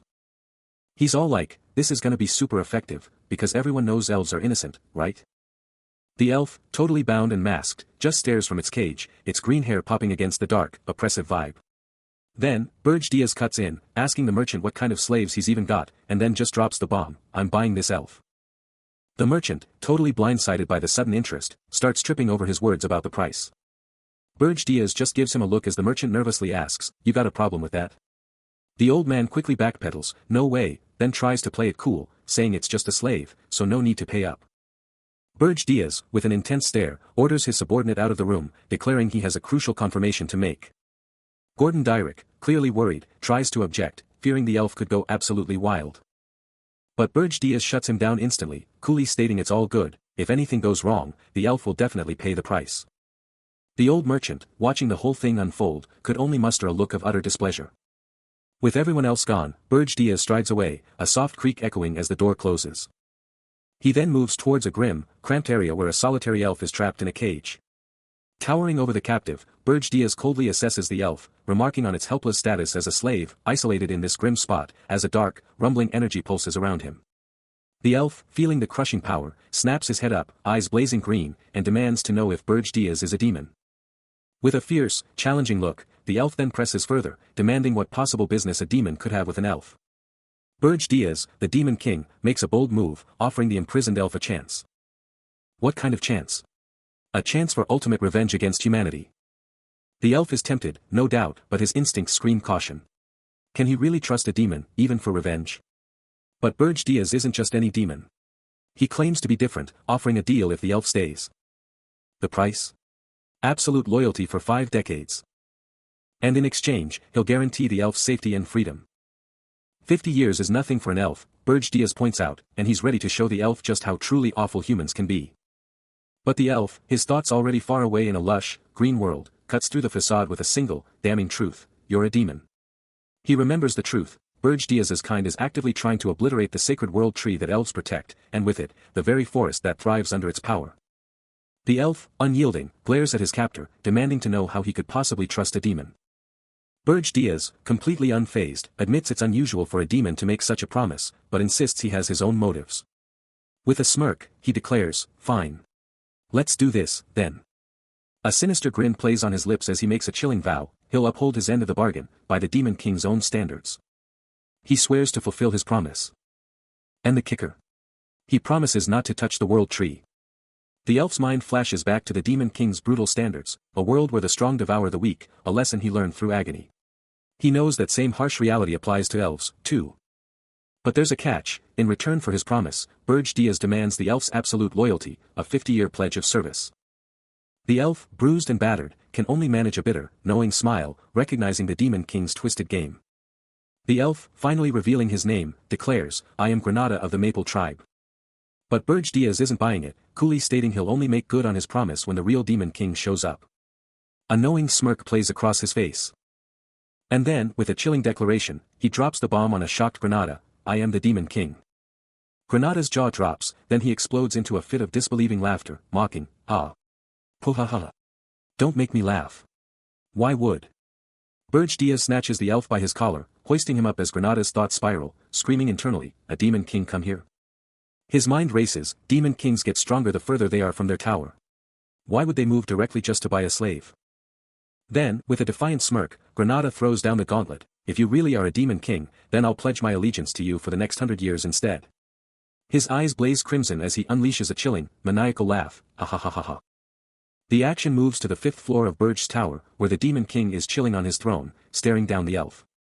With an intense stare, Burge Diaz drops the mic: "A 100-year contract. You said it, not me." The elf's jaw drops, a shockwave of realization hitting him as he screams, "You're actually a Demon King?" But that shock quickly turns to pure rage, a feeling of being totally ripped off as he yells, "Seriously, this is a total scam." Waving some kind of scroll, Burge Diaz fires back, "You never mentioned the tower would be this empty." The elf scans the barren floor, his voice dripping with pure disbelief as he states the obvious: "There's absolutely nothing on the 5th floor." He could only stammer in disbelief, as the 5th floor of the tower was just empty. What kind of ridiculously sloppy tower only had one room per floor? He yelled, absolutely furious, that there was no way he was working in a place like this. Then, from his imposing throne, the Demon King coolly asked if he'd forgotten about their contract. Suddenly, an overwhelming pressure slammed into him, making him gasp in shock. He felt the immense force of raw demonic power, a crushing weight that stole his breath away. The shocking truth hit him: he really was a Demon King. Even with that insane power, a thought still popped into his head: this Demon King's tower might be totally sloppy. But still, he thought, for a monster of the century like Burge Diaz, there should be some kind of standard. Despite the Demon King's raw power, Granada's ego is still raging. He swears a blood oath to himself: a Demon King is always a Demon King. From this moment, he'll get his revenge, riding the coattails of the strongest Demon King in existence. Dropping to his knees before Burge Diaz, Granada seals the deal, pledging his absolute loyalty for the next century. He's thinking, the Demon King himself came for me. This has to mean he's got some epic, world-changing plan for him. This super important plan is his ticket to payback, the ultimate way to finally get his revenge. Burge cracks a sly grin, taking in the elf's grand declaration, then drops the bombshell: "First, make me some food." Granada's mind just short-circuits at the utterly unexpected command, his epic dreams crashing headfirst into a wall of domesticity. Suddenly, he's rocking a chef's apron, stuck in a kitchen, still trying to compute this insane plot twist. Chopping away, he can only stare blankly, wondering how this is supposed to be part of his very important plan for revenge. Stuck in the kitchen, trying to whip up a vegetable stew, Granada is interrupted by a stunning white-haired woman who excitedly asks, "Oh, you're cooking? Let me help." Talk about an unexpected kitchen assistant. The kitchen is surprisingly well equipped, with bottles and jars hinting at culinary potential, or perhaps just a very organized Demon King. A quick visual break, and we're moving on. Next up, we're in the lavish dining room on the 5th floor of Burge's tower, a seriously impressive space with a table that screams royal banquet. Someone's clearly nervous, stammering to the Demon King, Demon King. Is that woman the Hilderan Kingdoms? The suspense is killing us. The Demon King looms over a kneeling Granada, a silent, intense moment before the big reveal. At the table, the Demon King drops a bombshell, casually confirming, yes. She is Ernan Hilderan, revealing she's the crown princess. What? Granada's jaw drops, his mind blown as he shouts, "Are you going to tell me you kidnapped the crown princess? This just got real." The Demon King, waving a document, cuts off Granada's outrage, exclaiming, "This tower has nothing. How do you even plan on stopping the heroes when they arrive?" Turns out, the Demon King is broke. Granada is still processing the Demon King's wild confession when the Demon King just points, declaring that this is exactly why he bought him, then tells him to chill and eat. The elf just stares, a massive question mark practically floating above his head, while the Demon King just stares back. And get this, the crown princess, in her adorable chibi form, pops up to claim credit for the cooking. But Granada? He's completely zoned out, mind blown by this whole bizarre situation. Cut to the 4th floor of Burge's tower, where the Demon King drops a bombshell, asking Granada if he really wants to fight the heroes right here, right now. He shuts that down immediately, declaring that if the heroes have made it this far, it's already game over. Instead, the Demon King drops the real mission. Granada is going to mess with the human world in his place, making the elf silently freak out, wondering if he's just been recruited as a spy. The Demon King confirms it with a casual yes, but then drops a major condition. Before any of that goes down, he states, he's got to test Granada's skills first. Granada's mind races, a single, impossible question burning within him: how can he even hope to beat a Demon King in his own domain? But the Demon King, ever the showman, throws down a shocking gauntlet, declaring he'll fight with just one hand and 0 demonic power. And if that wasn't enough, he ups the ante, offering to slash Granada's curse by half a century if he pulls off the impossible. A fierce glint in his eyes, Granada fires back, daring the Demon King to honor his promise. The Demon King's hand snaps up, crackling with raw blue power, a dark thought flashing across his face as he almost lets slip his desire to obliterate Granada. But he catches himself, a smirk playing on his lips, and vows to unleash his full power on the elf. Then, a blinding, unseen strike connects, rocking Granada to his core. He's thrown violently through the air, shattering the ground beneath him with the force of the blow. But Granada is no pushover, he digs deep, pushing past the pain, a vibrant green aura erupting around him as he braces for the Demon King's next move. He's a green blur, dodging the Demon King's attack like it's nothing. "Even you, Demon King, can't slow me down," he taunts, absolutely fearless. The Demon King is genuinely shocked, demanding to know if he's absorbed the ground's power or just buffed his body, muttering that it's a fitting style for an elf, with a hint of disbelief. Because let's be real, no ordinary elf could pull this off. But Granada isn't done. He's going on the attack, green power surging, telling the Demon King he picked the wrong fight. Suddenly, thorny vines burst from the earth, ensnaring the Demon King, trapping him solid. For a split second, pure shock flashes in the Demon King's eyes, his cool facade cracking. Granada sees his chance, closing in fast, his fist glowing with green power, shouting, "You're wide open." Then, a thunderous punch connects, Granada roaring that he's taking back his 50 years, unleashing everything he's got. But even after taking that hit, the Demon King just smirks, a chilling, "Yes, this should do," escaping his lips. He's enjoying this. He starts to speak, his voice booming with absolute authority, declaring his true identity. But as he continues, a chilling reminder hangs in the air, a stark warning that his opponent better not forget who they're up against. He clarifies his intent, assuring them he's not trying to kill, but rather to control his absolutely immense power. His eyes blaze with suppressed demonic energy, a terrifying testament to the raw power he's holding back. He promises to ensure his strength is reined in, so he doesn't accidentally end his opponent's life. Then, with a sudden, blinding burst of speed, he strikes. Granada recoils in shock, a small cut appearing on his cheek, barely even registering the lightning-fast attack. A powerful impact reverberates through the air. The scene shifts abruptly, revealing a desolate, snow-covered landscape, dominated by a towering, ancient structure that pierces the frigid sky. Behold, the formidable Horton Walk, headquarters of the legendary Red Hawk mercenaries, a true fortress. But inside, a voice booms, dripping with an almost desperate reverence. The man behind it, a captain with piercing green eyes, practically vibrating with an eager, wide grin. He's facing a figure who coolly drops the bombshell of a year-long contract, and the mercenary captain, barely containing his excitement, immediately demands to know the budget. But the number thrown out. It makes the captain's eyes practically pop out, his mind spiraling as he grapples with the insane offer, questioning if this is a buyout or if he should just ditch his current gig for good. And then, the Demon King, Burge Diaz, casually drops the bomb, that insane sum. It's just the deposit. Suddenly, a dazzling, shimmering mountain of gold coins appears, practically glowing with raw power. Completely floored, the captain and his entire crew immediately swear their eternal allegiance, ready to follow him to the ends of the earth, though one mercenary can't help but whisper about how their new boss must have utterly crushed their captain to earn such devotion. But Burge Diaz, ever the pragmatist, just gives a dry, sure, thanks, already mentally calculating the need for a completely fresh squad. He lays down the law to the Red Hawk captain, demanding the new guy join the squad and take orders directly from him. The captain snaps to attention, agreeing instantly, but one of his men can't hold back his objection. The captain tries to push back, struggling with the idea of a total stranger joining their ranks. But the new recruit just steps up, coolly dropping his name, Granada. His elven heritage is undeniable, sharp green eyes and wild green hair, a battle-scarred cheek adding to his mystique. The mercs are instantly on edge, their faces screaming suspicion and major discomfort. They shoot each other worried looks, totally freaked out by the new guy joining their crew.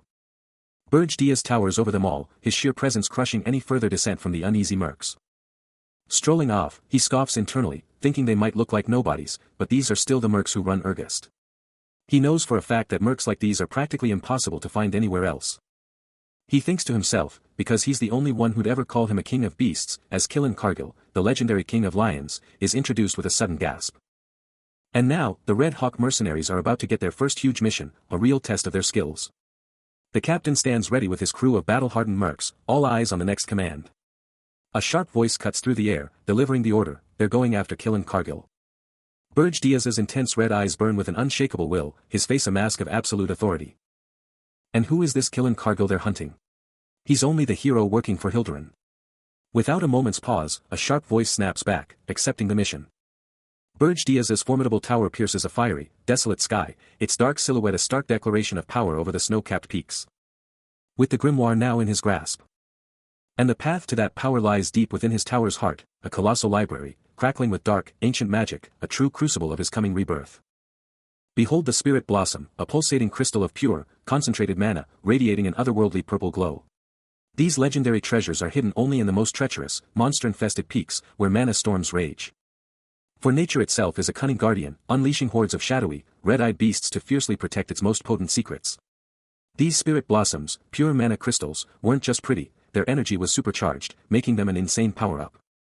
Seriously, we're talking about a massive treasure trove of spirit blossoms here. And with that kind of power on the line, Burge Diaz was all in, announcing he was going to find those spirit blossoms. But hold up, even for the Demon King, rushing in without a plan was super risky, like trying to find a tiny needle in a giant desert. Burge's aide, a super smart elf with glasses, was totally locked in. And Gordon Dyrick's intel backed it up, these monsters were basically savage beasts, just waiting for a chance to pounce. But Burge Diaz wasn't sweating the monsters, he knew he could totally crush them, the real headache was actually finding the spirit blossoms. His aide jumped in, pointing out it was a lost cause, unless they had a ton of mana detectors. Just as they were brainstorming, a sudden knock-knock at the door cut them off, making them both snap their heads up. The door swings open, revealing a vibrant blonde-haired girl, her lavender eyes sparkling with an ah. As a cute, glowing blue blob sits atop her head. She then casually strolls in, dropping a question that's anything but casual, "Are you guys busy?"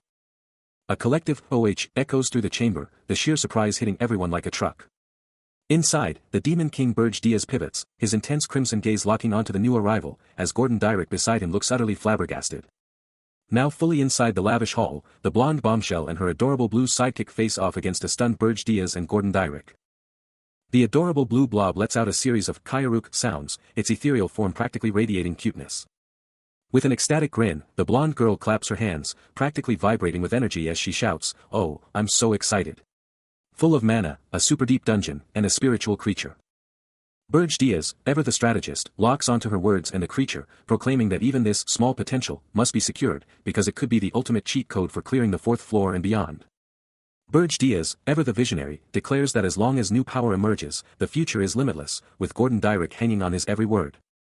Clutching a pulsating red gem, he reveals that this new asset is already making herself at home in a Demon King's tower, pushing boundaries and making him wonder just how far she'll go.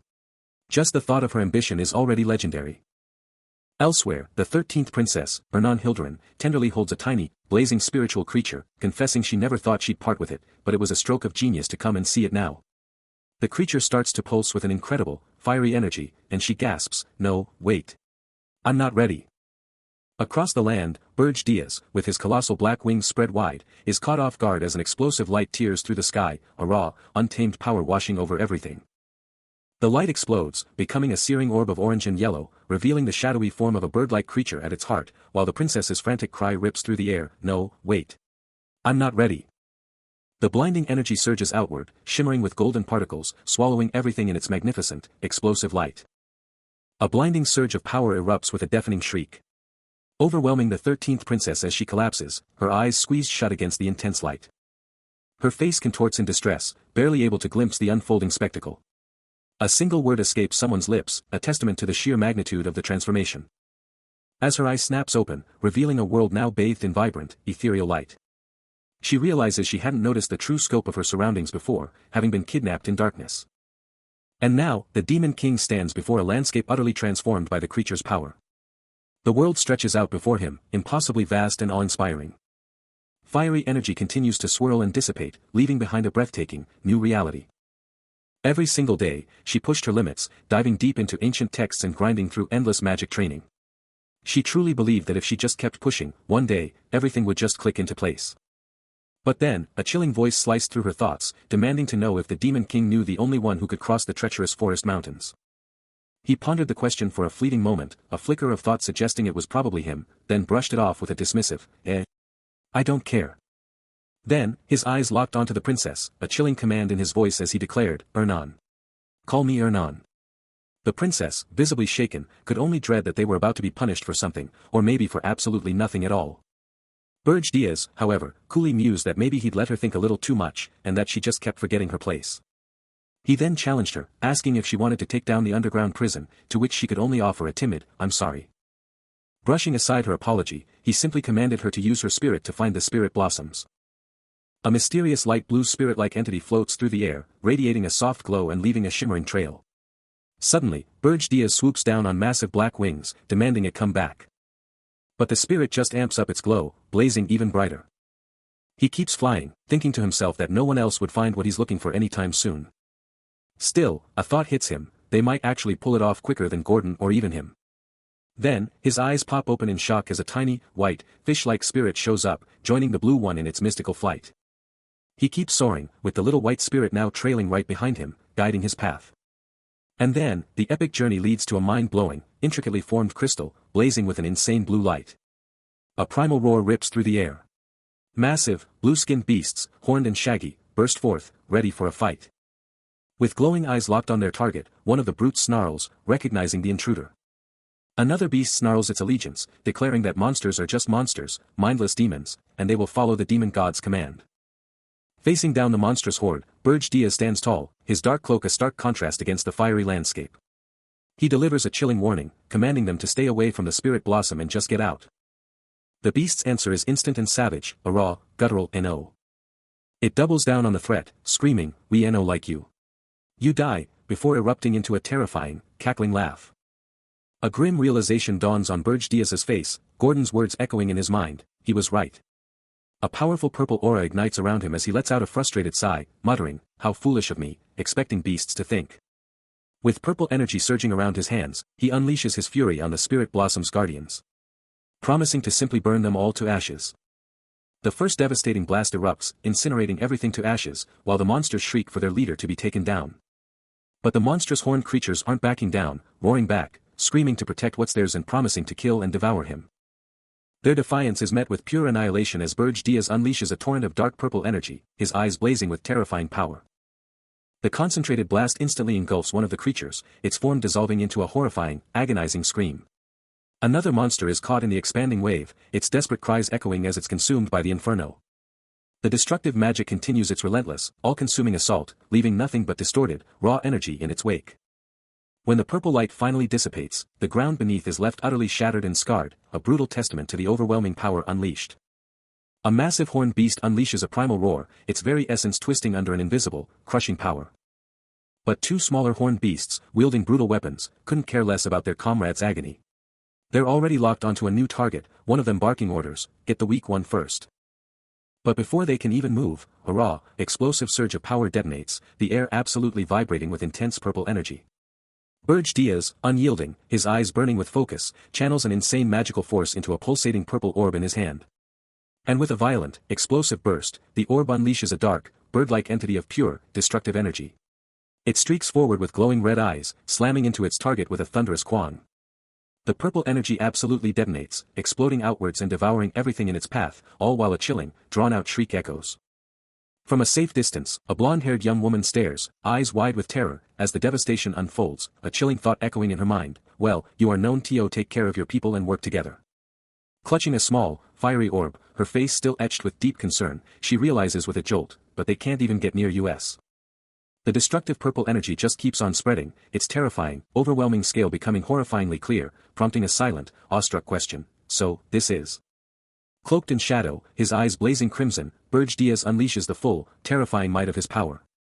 As the very essence of the Demon King manifests into monstrous, wolf-like entities of pure purple energy. These constructs tear through the landscape, consuming everything in their path, leaving only a blur of destruction in their wake. The sheer force of the impact ripples across the frozen plains, shattering the very ground and leaving a desolate, ice-shattered wasteland where life once thrived. He stands amidst the ruin, his glowing red eyes surveying the devastation he has wrought. While the 13th princess kneels nearby, captivated by a glowing blue crystal, marveling at its pure mana. Looking down at the hyacinth, ice attribute spirit blossom, Burj Diaz warns her, don't covet it. The princess gives a quick nod, agreeing to the terms of their find, even offering a share if they uncover more of the rare treasures. Moments later, surrounded by shimmering blue spirits, she's absolutely captivated by a fresh blossom, declaring it gorgeous and promising her utmost effort, as Burj Diaz cynically wonders if humans truly grasp simple pleasures. But alas, no matter how hard they searched, another patch of those elusive blossoms remained unfound. Even the legendary sword god of heroes, Burj Diaz himself, was pushed to his absolute limits, utterly drained. His formidable fortress, Burj's Tower, loomed like a lonely guardian over the icy wilderness. Elsewhere, Gordon Dyrick's eyes practically pop out at the mere mention of Crown Princess Erwin Hilderin. Clutching the radiant blue blossom, Burj Diaz admits to himself that he first thought she was a total miscalculation. But seeing the princess enveloped by those mystical spirits, he's now convinced she could be far more valuable than he ever imagined. A vivid green energy pulses from the ground beneath her, while the tiny blue spirits dance around her in a mesmerizing display. Still reeling from the revelation, Gordon Dyrick can't believe it. He's calling out the Demon King, the director, asking why he's pulling these stunts on such an important day. The intel is clear, the heroes, including the legendary Killen Aaron, are being deployed to Aldrich. But plot twist. They're not even going to Urgist. Their strategy. They're going to form a party, grind quests for villagers, and power up. It's all part of the master plan to make them unstoppable. Staring at the holographic screen, Gordon can only utter, plans for the hero's journey. But then, his eyes widen in shock as he sees the words, all of these are dismissed. A system alert flashes, the hero's journey plan has been dismissed, and Gordon is left speechless. The new rule is laid down, no monsters are going out this time. Stunned by the sudden change in plans, Gordon can't help but demand answers, questioning if this means even more chaos for the hero's journey. But his boss just shrugs it off, claiming that minor setbacks only forge stronger heroes, and casually tells him to pass that on to Granada. Burj then lays out the real plan. They're joining the hero's journey with the prophetess, to help them out and earn their trust. Gordon, still not convinced, calls Burj out for not sticking to the plan himself, but Burj just retorts that they can't exactly block the heroes from the tower, can they? Burj, holding a glowing red gem, assures Gordon he'll personally reinforce their tower, no sweat. Gordon's face twists in utter disbelief as he sarcastically suggests reinforcing it with a dwarf. Burj's eyes practically pop out in fury at the mere mention, roaring about Gordon wanting to mess with a princess and a high elf. He practically spits at the thought, exclaiming that if anyone caught sight of such a tiny species in their tower, they'd be the laughingstock of the entire realm. Burj, hands literally sparking with purple power, lays out his master plan, fully aware the heroes have gotten way too comfortable with the Demon King's archives. Gordon lets out a frustrated groan, instantly grasping just how tough it's gonna be to face off against this level of cunning. Burj keeps going, painting a picture of his target, a shark that's never actually had to fight for real. He spells it out, the heroes are gonna waltz right into the first floor, totally expecting some weak goblins, but bam. They'll be met with a barrage from dozens of cannons.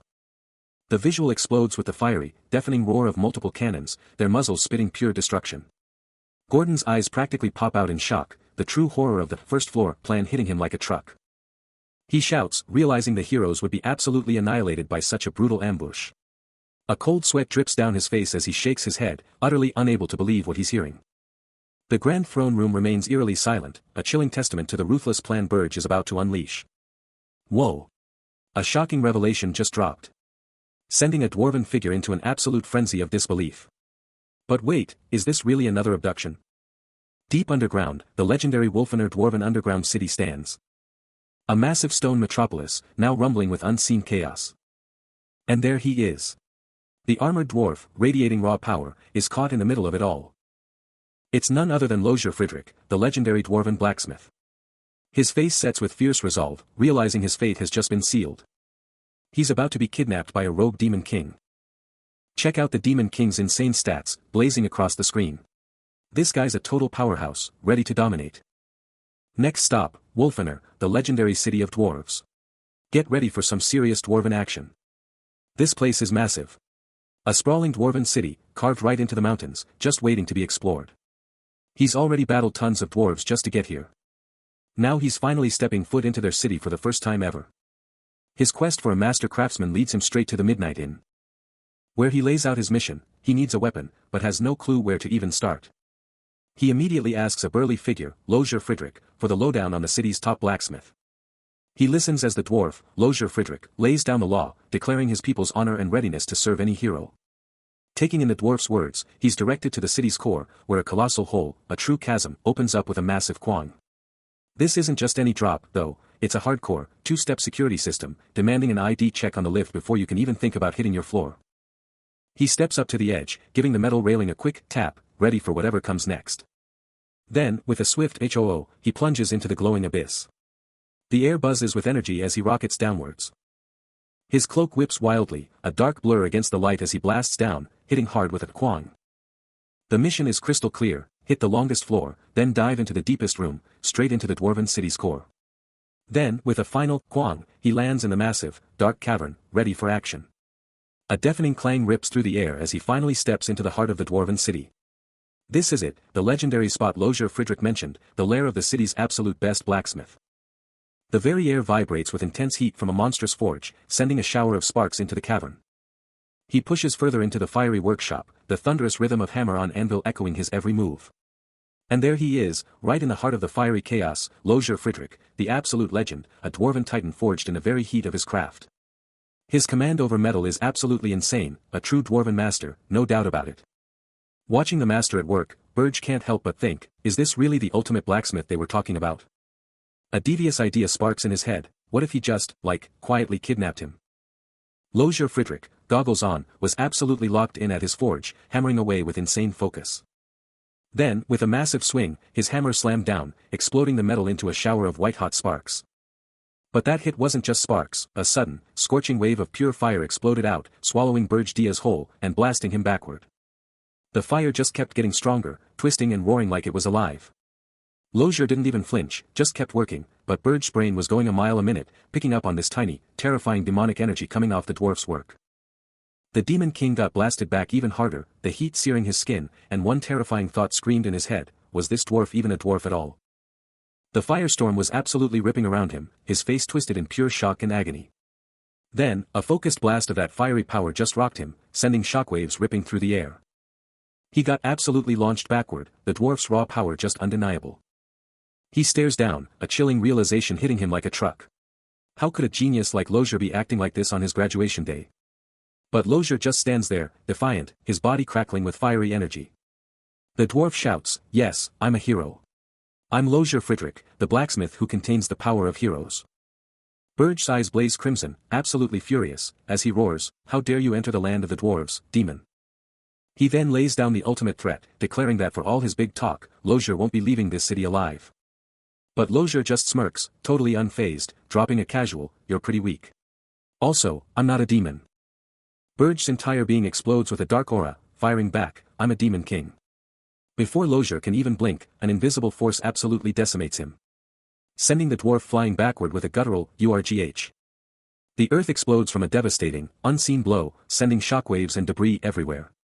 Two dwarven guards, totally blindsided by the blast, are left reeling, asking what just happened, and then it hits them: Lozier is gone. Smoke churns from the impact zone right next to the massive dwarven fortress, a clear sign of the raw power that just went down.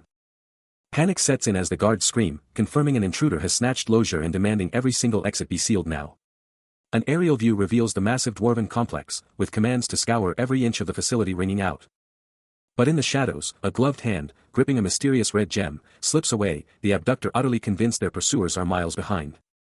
Burge Diaz looms over the unconscious Lozier Friedrich, a chilling whisper threatening death if he makes a peep, all while his mind races, challenging his own Demon King power and fixating on the 13th princess. He grits his teeth, a single word exploding in his mind: lies. He flashes back to the old intel, the legend that only Draxon could break his own limits, a failsafe for the worst-case scenarios, his face set in stone. Sliding through the darkness, a profound truth hits him, a silent correction to his very identity, Demon King. No, I'm the princess. A surge of pure frustration hits him, the harsh reality of his situation igniting an inner scream, damn it.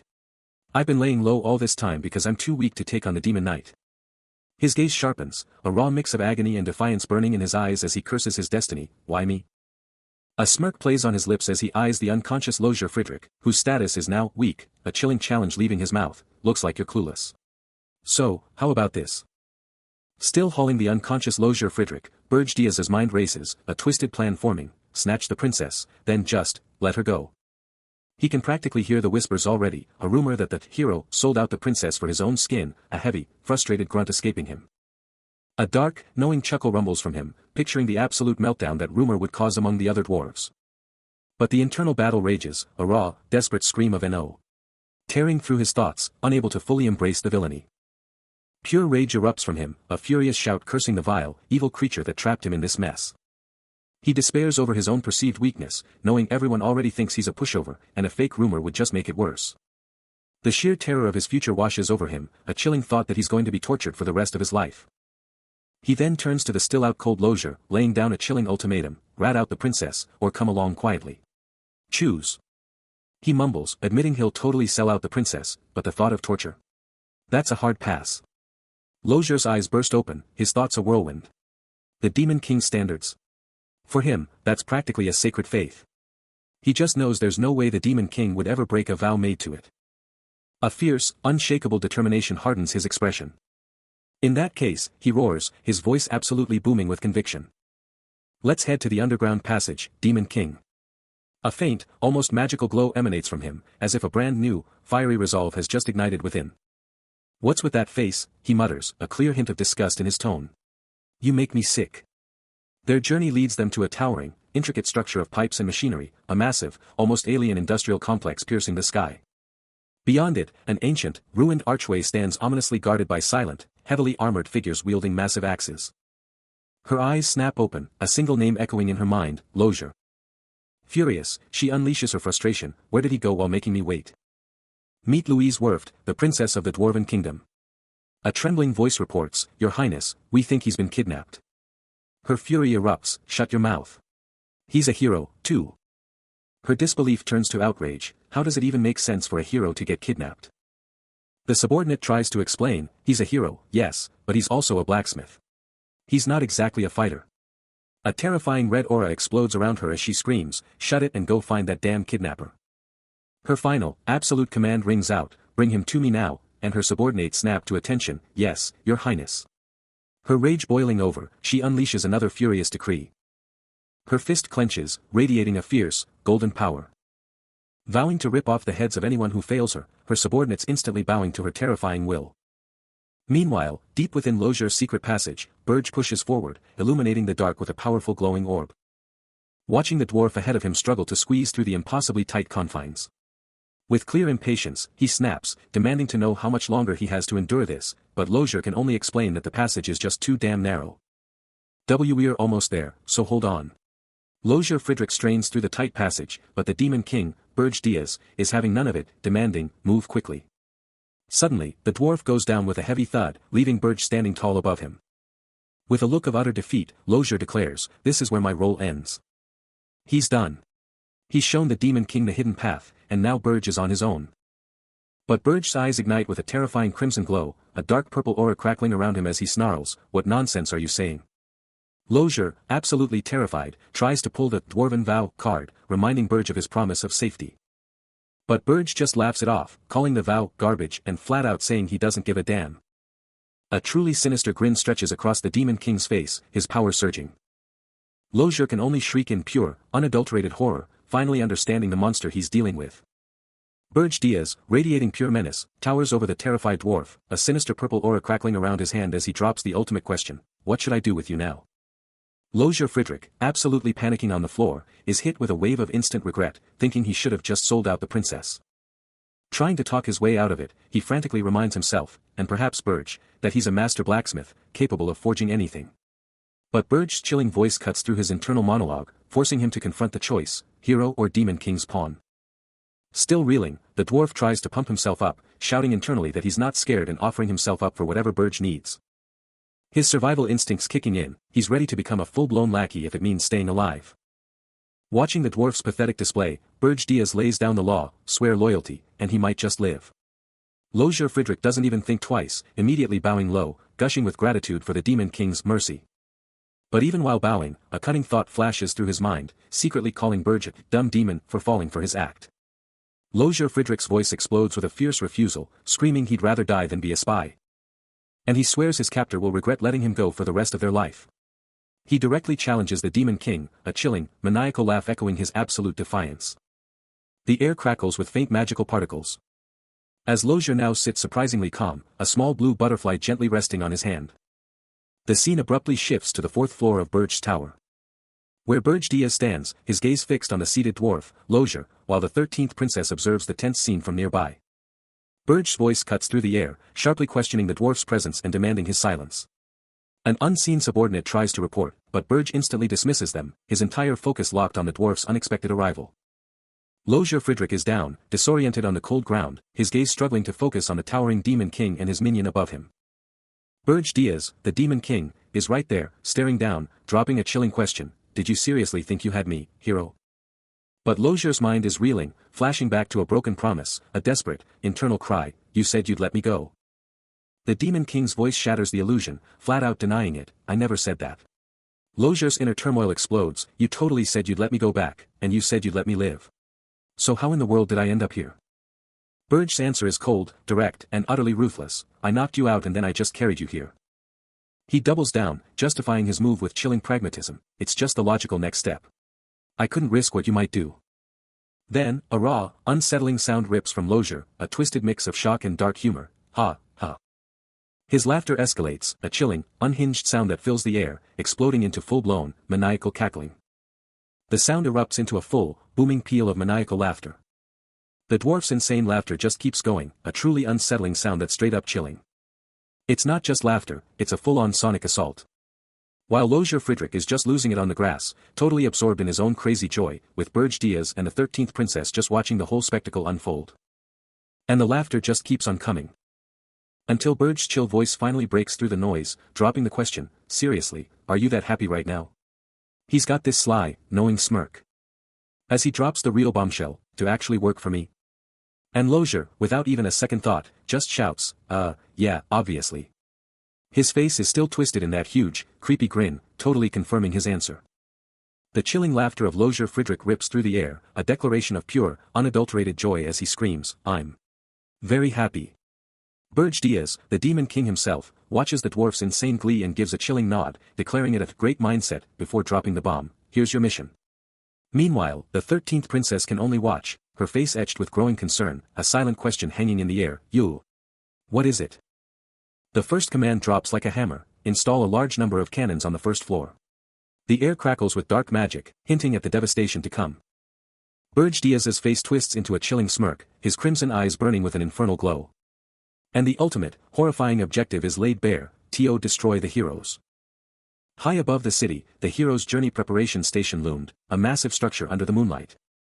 Where a green-haired figure stared at a holographic screen, dropping the bombshell that these new heroes were nowhere near the level of the Black Flames. These rookies were practically glued to the station's gear, and the whispers were that their lack of power came straight from pure fear.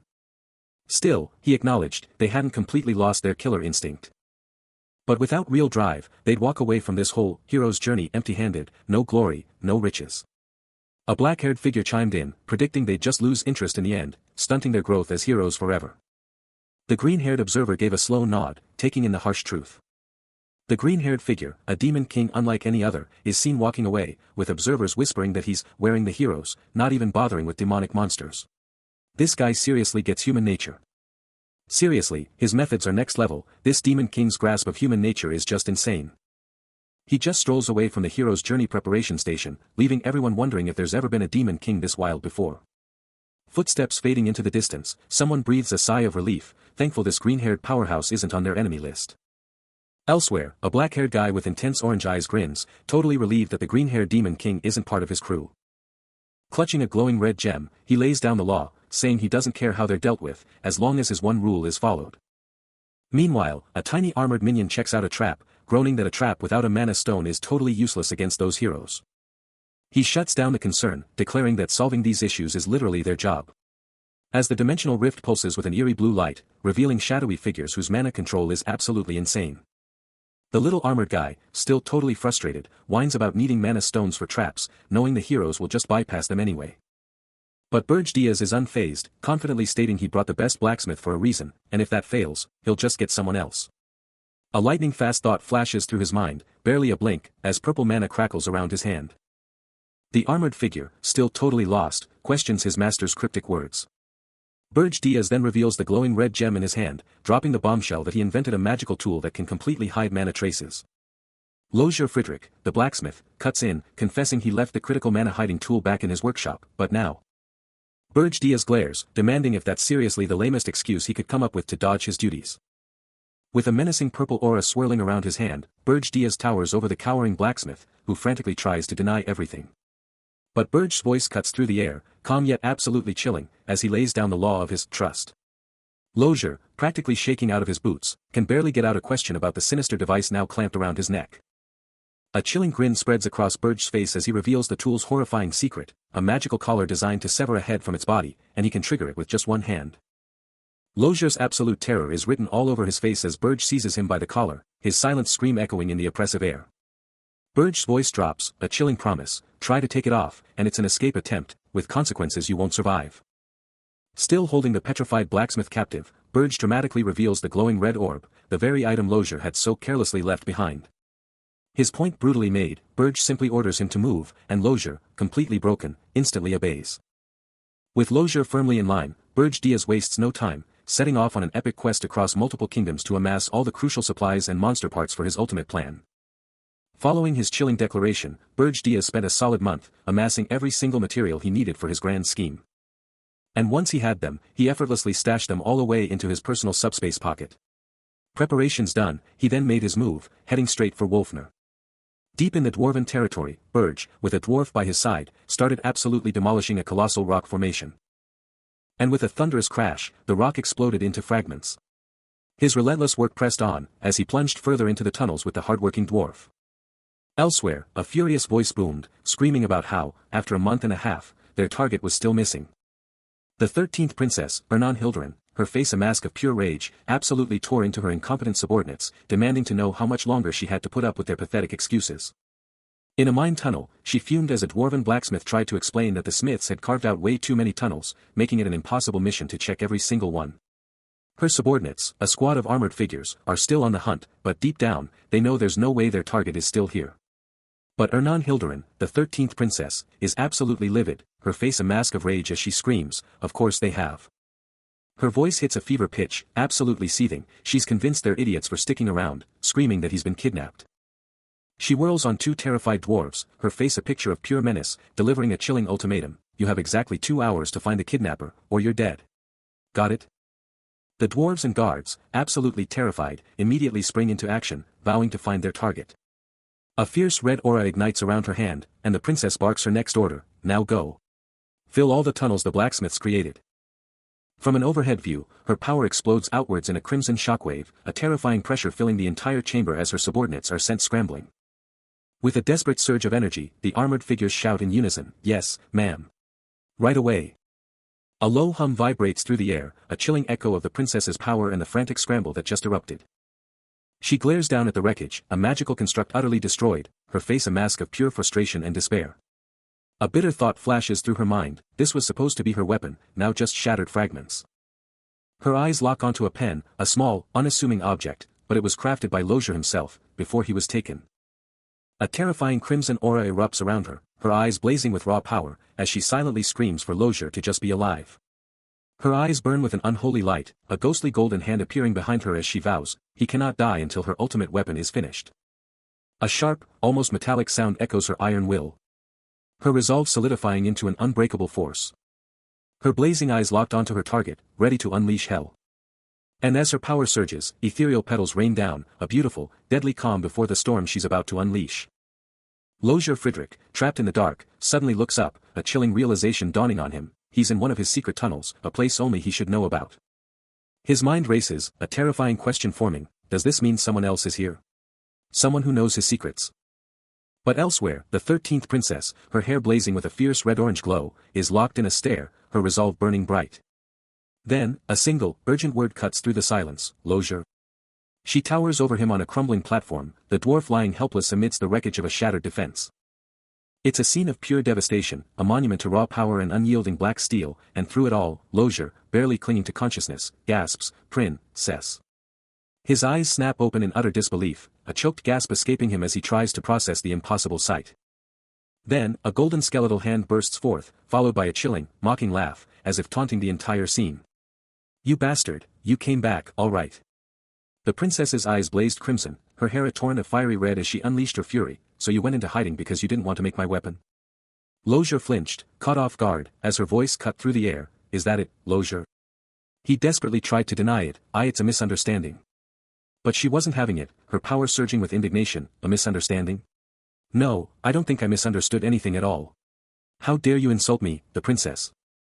Then, with a burst of golden magic, she ensnared Losier, proclaiming, from now on, you're going to forge my weapons for the rest of your life. Her grip tightened, magic crackling around him as she delivered the ultimate threat, but before that, I'm going to punish you for running away. Losier's terrified scream echoed through the tunnel, Heek. Spare me.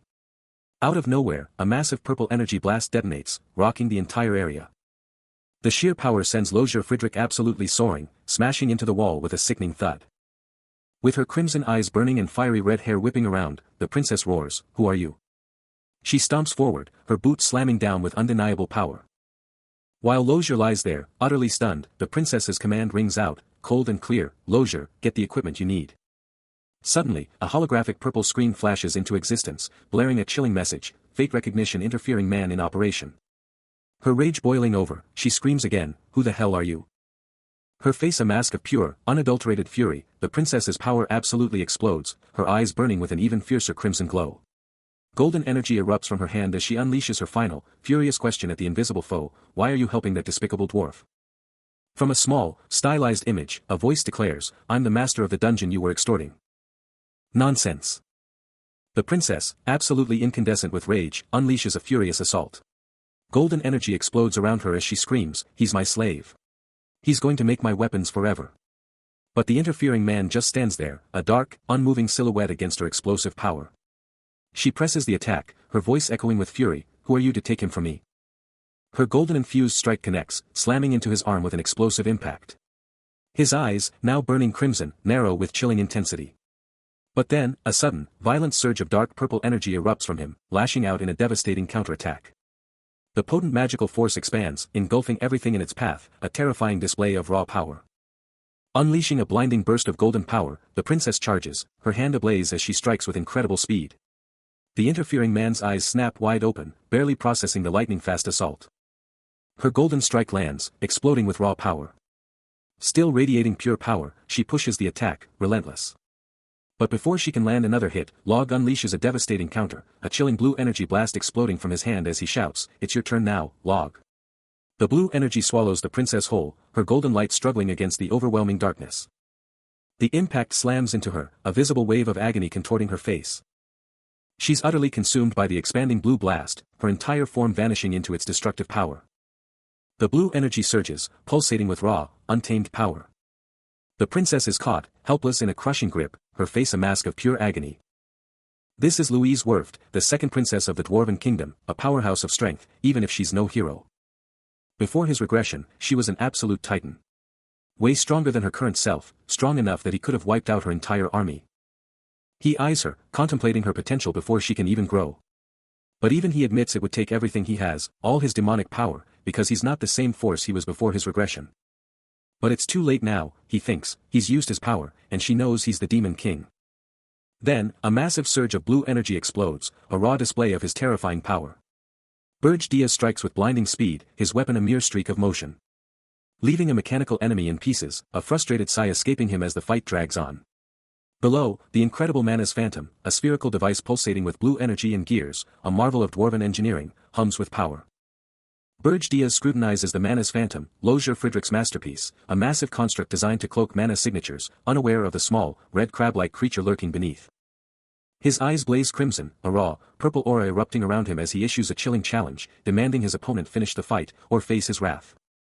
With a surge of power, he declares his intent to go all out, promising to finish the battle at maximum speed.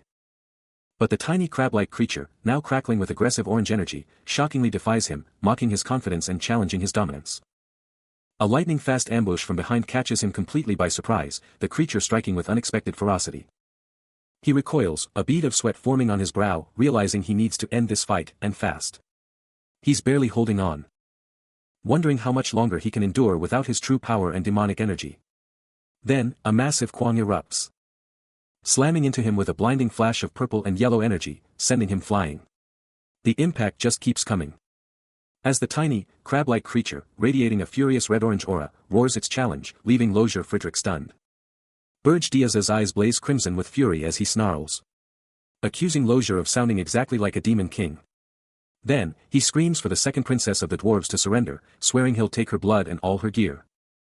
A mysterious orb is plummeting through a maze of gears. But a hand snatches it from the air, tearing it apart in an instant. The voice shouts, "I've dismantled it."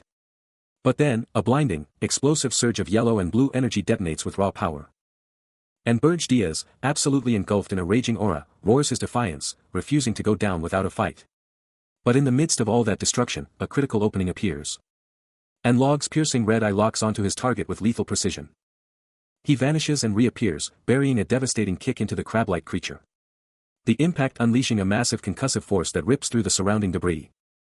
Debris explodes outward, leaving a glowing orange-red ring of pure energy in its wake. Log goes all out, unleashing a devastating crimson energy blast, yelling, "This is the end."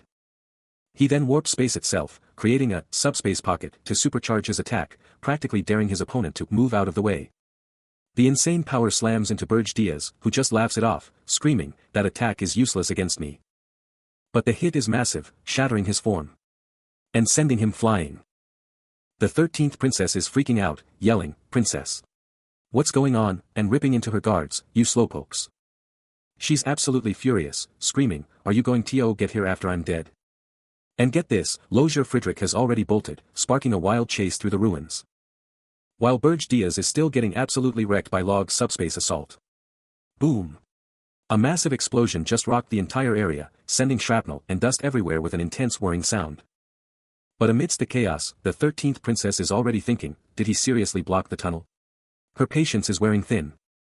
An annoyed look flashes across her face as she mutters, Lozier Friedrich really doesn't want to make her life easy, does he? But then, her whole vibe changes. A chilling smile creeps onto her face, and her eyes start to glow a menacing red, declaring Lozier's move, how very interesting. With a terrifying resolve, she vows, she's going to hunt him down herself, even if it means tearing the whole continent apart. A chilling, triumphant laugh echoes, her glowing eyes burning with pure intent. Enveloped in a dark, swirling aura, she makes a chilling promise, he's going to regret everything he did today. Her glowing eye locks on, whispering the name, Log. Grr. A tattered figure lies discarded, its dark clothing blending with the debris of a ruined chamber. While nearby, a massive, intricate magical device pulses with an ominous red glow, humming with latent power. From a platform above, several figures observe the glowing mechanism on the first floor of Burge's tower. Among them the 13th princess, her eyes wide with a mixture of awe and apprehension at its sheer scale. "Wow, it's huge," she exclaims. This formidable device is a magical tool, designed with one purpose, to stop the heroes. As Burge Diaz approaches the glowing mechanism, he issues a chilling command, that was part. Activate it. The Demon King's crimson eyes gleam with dark intent, sending shivers of terror through the onlookers as they realize the gravity of his words. Oh. Demon King. Never. Activate. A massive blue energy vortex erupts, radiating pure power from the activated device. The power surge goes absolutely wild, making the very air scream with raw energy. The light explodes into an absolute supernova, and Log is just standing there, a dark silhouette against the insane radiance. The light is so ridiculously bright, it's practically a flashbang, and even he's taken aback by the sheer power. Then, a system alert pops up, screaming that, the tower recognizes Mana's phantom, and get this, synchronization needs a whopping 10,000 points. Another message flashes, asking if he wants to sync with the tower and its function, putting him on the spot with a massive choice. Log just stands there, cool as ice, staring down the holographic interface, his face giving absolutely nothing away as he processes the insane data. He's not waiting around for answers, he's going to confirm this whole thing himself.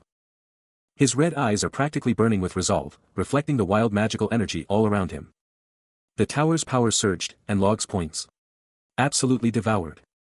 Then, a chilling system message dropped. Mana's phantom now recognized none other than Demon King Burge Diaz as its master. And just like that, the tower's entire power source flipped, transforming from pure mana straight into demonic energy. Log's jaw dropped, utterly flabbergasted. "I didn't do it," he yelled, merging with a tower. "That's insane." Then, a terrifying, shadowy form of Burge Diaz erupted from the chaos, his voice booming with dark power. "Demonic energy. This is the director of the Century Demon King. Even the creator is clueless." Elsewhere, the 13th princess faced the monstrous tower, a voice pushing her, "Princess, try using any spell." "Any." With a sigh of resignation, she gave in, Lozier Friedrich watching the whole insane spectacle unfold. "Fine, whatever you want," she muttered. Suddenly, a massive vortex of pure power exploded from the tower, a hand reaching out as a voice roared its ultimate command. "Okay. Whatever I want, it is." Lozier Friedrich, utterly defeated, threw his hands up, screaming about his wasted cleaning efforts as the tower went full chaos mode. "I just cleaned this tower." "No." Log screams, trying to shut down the chaotic energy vortex right in front of him. He knows a spell this massive, unleashed inside the tower, should be screaming its presence to the entire world. But as he stands there, surrounded by this bizarre, snowy interior, he can't see a thing, and there's absolutely no one there. Is this just some kind of tower phantom, a trick of the light? But then it hits him, what if he tries to mess with the tower now, in this messed up condition? Meanwhile, the very ground beneath Burge Diaz's feet is cracking and pulsing with sinister purple energy, his demonic form now fully unleashed. The tower, once a symbol of power, now stands chillingly cold in a desolate, snow-covered wasteland. Then, out of nowhere, a violent surge of energy rips through the air, warping reality around the tower. Log, watching from afar, is engulfed by the sheer, immense power radiating from the tower, a dark purple aura now clinging to him as he witnesses the cataclysm. Then, with an earth-shattering roar, the entire tower implodes, completely vanishing in a blinding flash. And as the light dies down, a lone figure is seen plummeting from the sky, a victim of the tower's sudden vanishing act, hurtling towards the frozen ground. The snowy landscape is left utterly scarred by the event, an ominous, lingering energy hanging heavy in the air. But then, a dark, clawed hand, explodes with malevolent purple energy, asserting its absolute dominion. The tower reappears, but it's completely different now, a monstrous, gothic fortress pulsating with dark purple light, with Burge Diaz himself standing as a small, imposing figure at its base. Log stares, a single, chilling thought forming in his mind, he can now ride the tower, as he wishes. Log's mind races, grappling with the sheer impossibility of taking the tower, yet he can't shake the mystery of how Burge Diaz made it look so effortless. He knows unleashing its full might now is a no-go, but oh, the potential for later is absolutely massive. He's already got a tiny orb of purple power dancing in his hand, a silent, audacious challenge to the Demon King himself, just a tiny bit, Demon King. Just a tiny bit. But then, a wild, booming voice shatters the calm, as an old man bursts in, practically screaming about ripping apart some mysterious device. He's practically vibrating with disbelief, shouting that nothing like this has ever existed, past or present, and he absolutely has to get his hands on this historic discovery. Log just watches the old man's wild outburst, thinking to himself, wow, this guy sounds like a Demon King going all out. He's in. Log agrees to the terms, declaring that if the trap wipes out the heroes on the first floor, Burge Diaz can have whatever he wants. Elsewhere, a hulking, armored beast with blazing eyes roars, demanding its minions to crush those cunning heroes. From his lavish command center, Burge Diaz, watching the monsters rampage on a massive screen, pivots to the princess, dropping a new demand on her. Later, with Log by her side, the princess is all ears. The mission is crystal clear, intercept the heroes who make it to the 4th floor.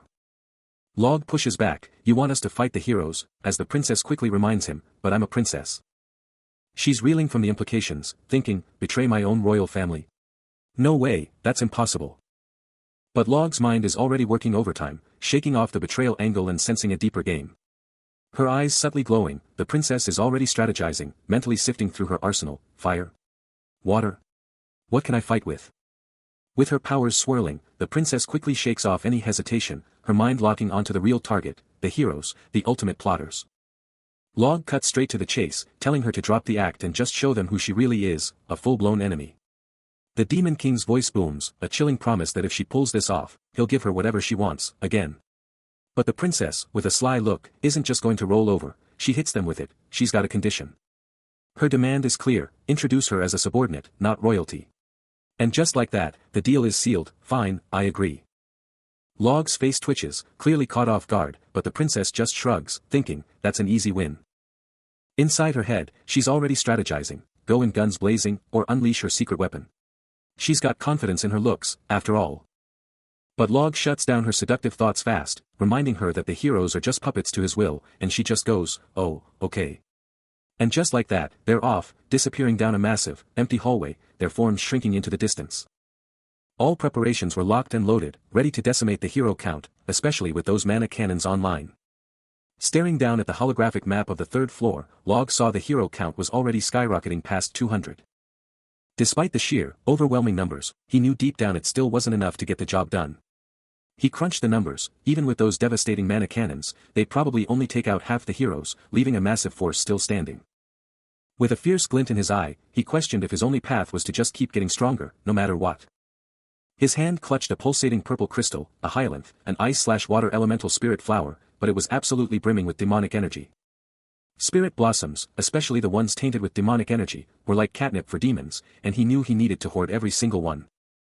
The view dramatically changed to an expansive, cloudy sky.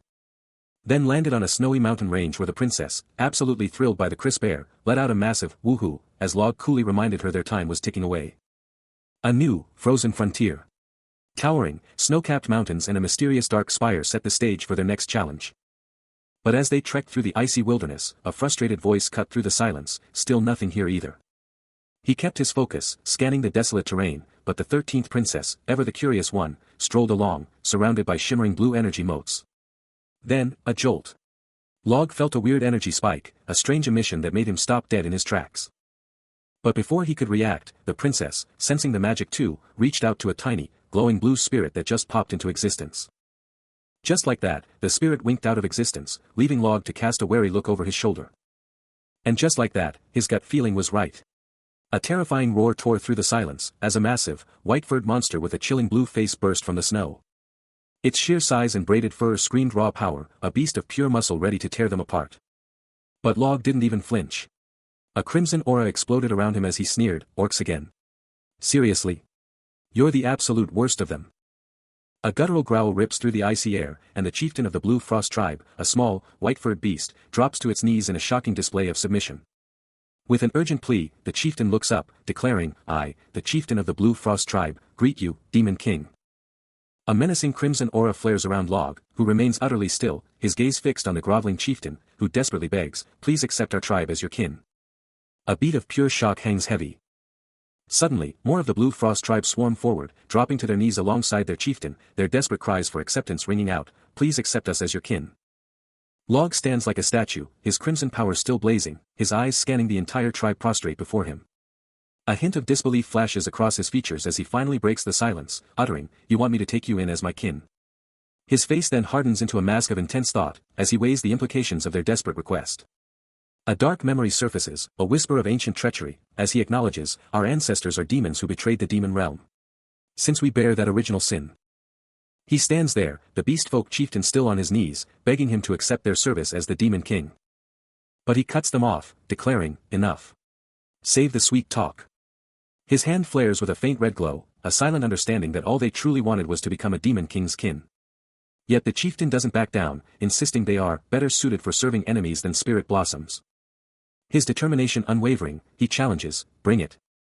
Suddenly, a small, ornate box, brimming with glowing crystals and ancient artifacts, lies open, its secrets laid bare. Log, with the princess by his side, eyes the contents and remarks, so that's why you didn't find these. He ponders the chieftain's shockingly fluent speech and impeccable manners, an unexpected level of eloquence for a true orc. The chieftain, meeting his gaze, reveals that to survive in this brutal land, their tribe prioritized wisdom above all else. The Blue Frost tribe, a fierce group of beast folk, stood ready in the snow, their chieftain's words echoing, wisdom over strength. Log, observing from above, cut straight to the chase, demanding to know if the chieftain was truly seeking strength, or just compensating for his own weakness. The chieftain, his red eyes blazing, faced Log with an unyielding spirit. A sly smirk crept onto Log's face as he processed the chieftain's philosophy, a dangerous thought brewing about wisdom over strength. Suddenly, a devastating red aura exploded from him, crackling with arcane symbols as he coolly stated, I like you. The energy surged, the symbols blazing with raw, untamed power, and he simply added, very well. The chieftain, Krutu, staggered back, overwhelmed by the sheer force of Log's power, red energy crackling around him as Log's hand glowed, but I'll only take you in, Krutu. The crimson power pulsed, surging downwards with an audible roar. Finally manifesting a fearsome dragon symbol as he delivered his ultimate command, reclaim the snowfield and expand your tribe, all for my glory. With Log's chilling promise of power beyond imagination and an eternal legacy for his tribe, Krutu, the Blue Frost chieftain, is utterly transformed, now officially branded as the Demon King's personal hin.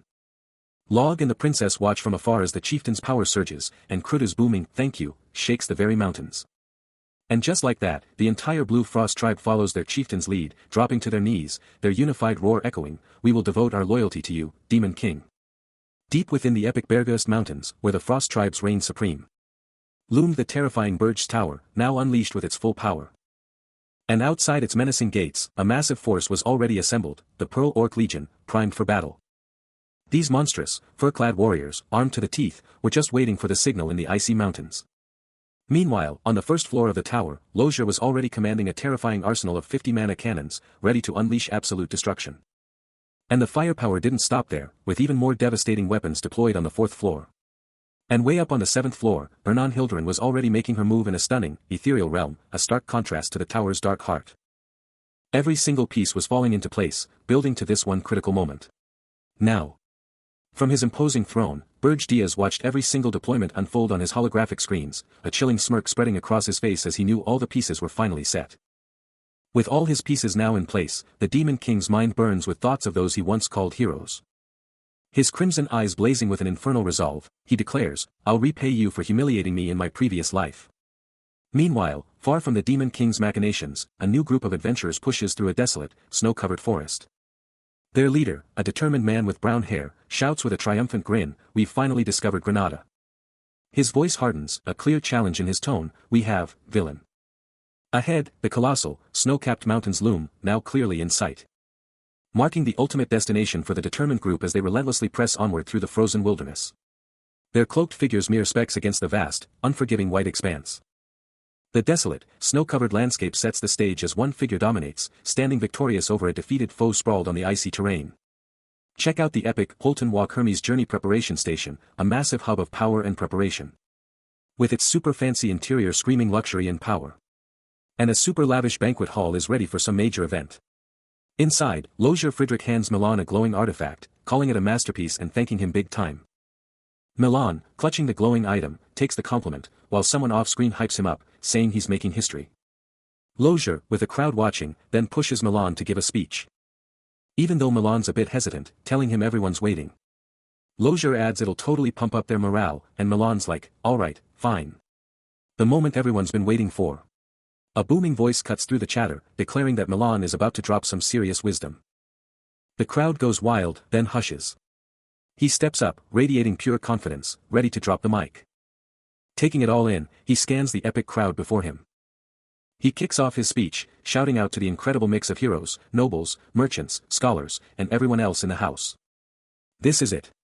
The epic hero's journey is finally hitting its grand finale. Over at the banquet, a dwarf is totally fed up, complaining that heroes are only in it for the loot, not the glory, which is probably why there hasn't been a single monster sighting. But another guy, chowing down, reminds everyone to stay sharp, because they've just finished their massive preparations. Tomorrow is the day. They're gonna make that arrogant Demon King regret everything. The energy in the hall is palpable, a voice booming, reminding everyone of the legendary Princess Ernan from the Kingdom of Hildren. The crowd's response is deafening, a unified shout of, "Who are we?" echoing through the hall.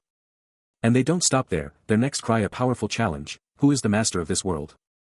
The energy is electric, as they vow to remind everyone of these undeniable facts. The chant builds to a crescendo, a powerful, unwavering demand for justice. Fists pump the air, the crowds roar for justice, shaking the very foundations of the gathering. But even with all that intensity, some in the crowd are already in party mode, shouting, "Let's eat and drink," completely missing the underlying tension that only the truly clueless would ignore. And it's all thanks to Milan's insane popularity that the heroes have even made it this far, a true testament to his influence.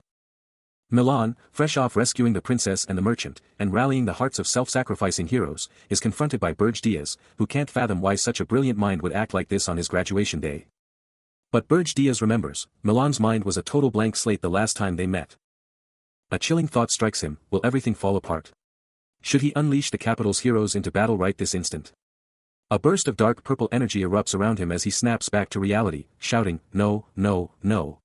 What am I even thinking?" Then, the shocking truth hits him, the subjugation's success means his own freedom. He snaps himself out of it. Get a grip, Burge Diaz. The plan is simple, wait and report. Under the watchful eye of the full moon, the journey ends, they've reached Holton. Striding up the opulent stairs, Burge Diaz simply states, "I see," then drops a chilling order, "Once you leave Holton, don't contact me anymore." He keeps going, dropping more crucial intel, like watching the snow on the mountains and staying sharp, especially at night. And then, for the grand finale, he drops the ultimate, game-changing directive. When that tower opens, get as far away as possible, he commands, leaving someone behind him totally baffled by the intense warning. A subtle click rings out as he wraps up his speech, leaving the other guy completely in the dark about what just went down. The voice hits him like a lightning bolt, and Hillen practically jumps out of his skin. He tries to play it cool, but it's a total fail. Hillen mutters about fresh air, but his face screams, something's wrong. But Burge Diaz just smoothly offers him a drink, some fancy elven fruit wine, no less. After a beat of awkward silence, Hillen finally takes the drink. Seeing Hillen still totally freaked out, Burge Diaz just drops the bomb, "Yeah, I'm actually the Demon King." Burge Diaz, now fully revealed, playfully needles Hillen, asking if he's feeling the pressure. Hillen takes a cautious sip of the elven fruit wine, then confesses his confusion, a shocking thought hitting him like a truck. Burge Diaz presses on, revealing that even with all the trust and followers in the world, conquering a Demon King's tower is always a nightmare scenario. They stand together, overlooking the sprawling world below, the gravity of his statement settling between them. Hillen, remembering a crucial detail, challenges him, asking if he wasn't the one who took down the Demon King of Lust and stole his power. Taking a slow sip of his drink, Burge Diaz coolly states that a new Demon King would be a total cakewalk compared to the last one. Hillen presses, reminding him that the true story of that victory remains a mystery, but Burge Diaz just brushes it off, telling him to stop spreading heroic tales. A flicker of thought crosses Burge Diaz's features, his eyes momentarily shutting as if lost in memory. Hillen then drops the real truth about his past triumph, confessing it was only possible because of his brave comrades. Hillen is hyping up his squad, shouting out to the absolute legends always on the front lines, crushing those monsters. He's calling the shots, ready to lead the charge, telling his crew to cover his back. Totally hyped and confident, he's convinced their combined power is an unstoppable force. A brief, intense moment of focus, and then he declares, he's going to make it happen. The duo strides off, and the fortress itself is like, whoa, these guys are intense, literally showing the wear and tear from their epic moves. Hillen throws a quick look back, a subtle smirk playing on his face. Before dropping the mic again, confirming he teamed up with some seriously brave comrades. His face locks into pure determination, his fist clenching with an unshakable will. Then, Burge Diaz's voice cuts in, totally unexpected, telling Granada the elf to watch his back again. As morning breaks, a massive, fortified city is buzzing with energy, because the epic march of the heroes is about to begin. With the crowd roaring, "Stay strong," and "Long live," Hillen, aka Granada, is front and center, soaking in the hype as everyone screams, "Long live Granada," and "Long live Martin." His armor gleaming, the crowd goes wild, chanting, "Long live Hillen Cargill," with all their might. But the celebration is short-lived, as their path quickly takes them into the brutal, frozen expanse of the Urgest Mountains Gorge. From an aerial view, you can see the massive column of heroes pushing through the brutal, unforgiving mountains. The Urgest Mountains were a death trap, and Hillen knew it. He scanned the frozen peaks, a chilling silence hanging heavy in the air. The silence was deafening, and he voiced his growing suspicion. Everyone said these mountains were crawling with monsters, but it's too quiet. Too clear. Something's off. Then, a sinister, unseen laugh ripped through the silence, a chilling ha-ha-ha that promised impending doom. His companion, a blonde-haired soldier, nervously joked, "Disaster-class monsters," they said. "Guess they're too scared to show their faces with Hillen around, huh?" But the joke died in his throat as a blur of purple streaked past, a silent, deadly warning. The blonde soldier's eyes blew wide open as a sickening purple goo splattered inches from his face. A guttural scream tore from his throat as he finally recognized the threat, G-ghouls. And there they were, clinging to the sheer rock faces above them, a horrifying legion of ghouls. His voice cracked with sheer terror as he shrieked, "What's with their size?" The mountain's silence is brutally broken as the ghouls finally make their move, bursting forth from the frozen landscape. No time to waste, Hillen's voice booms through the pandemonium, ordering his forces into an instant battle formation.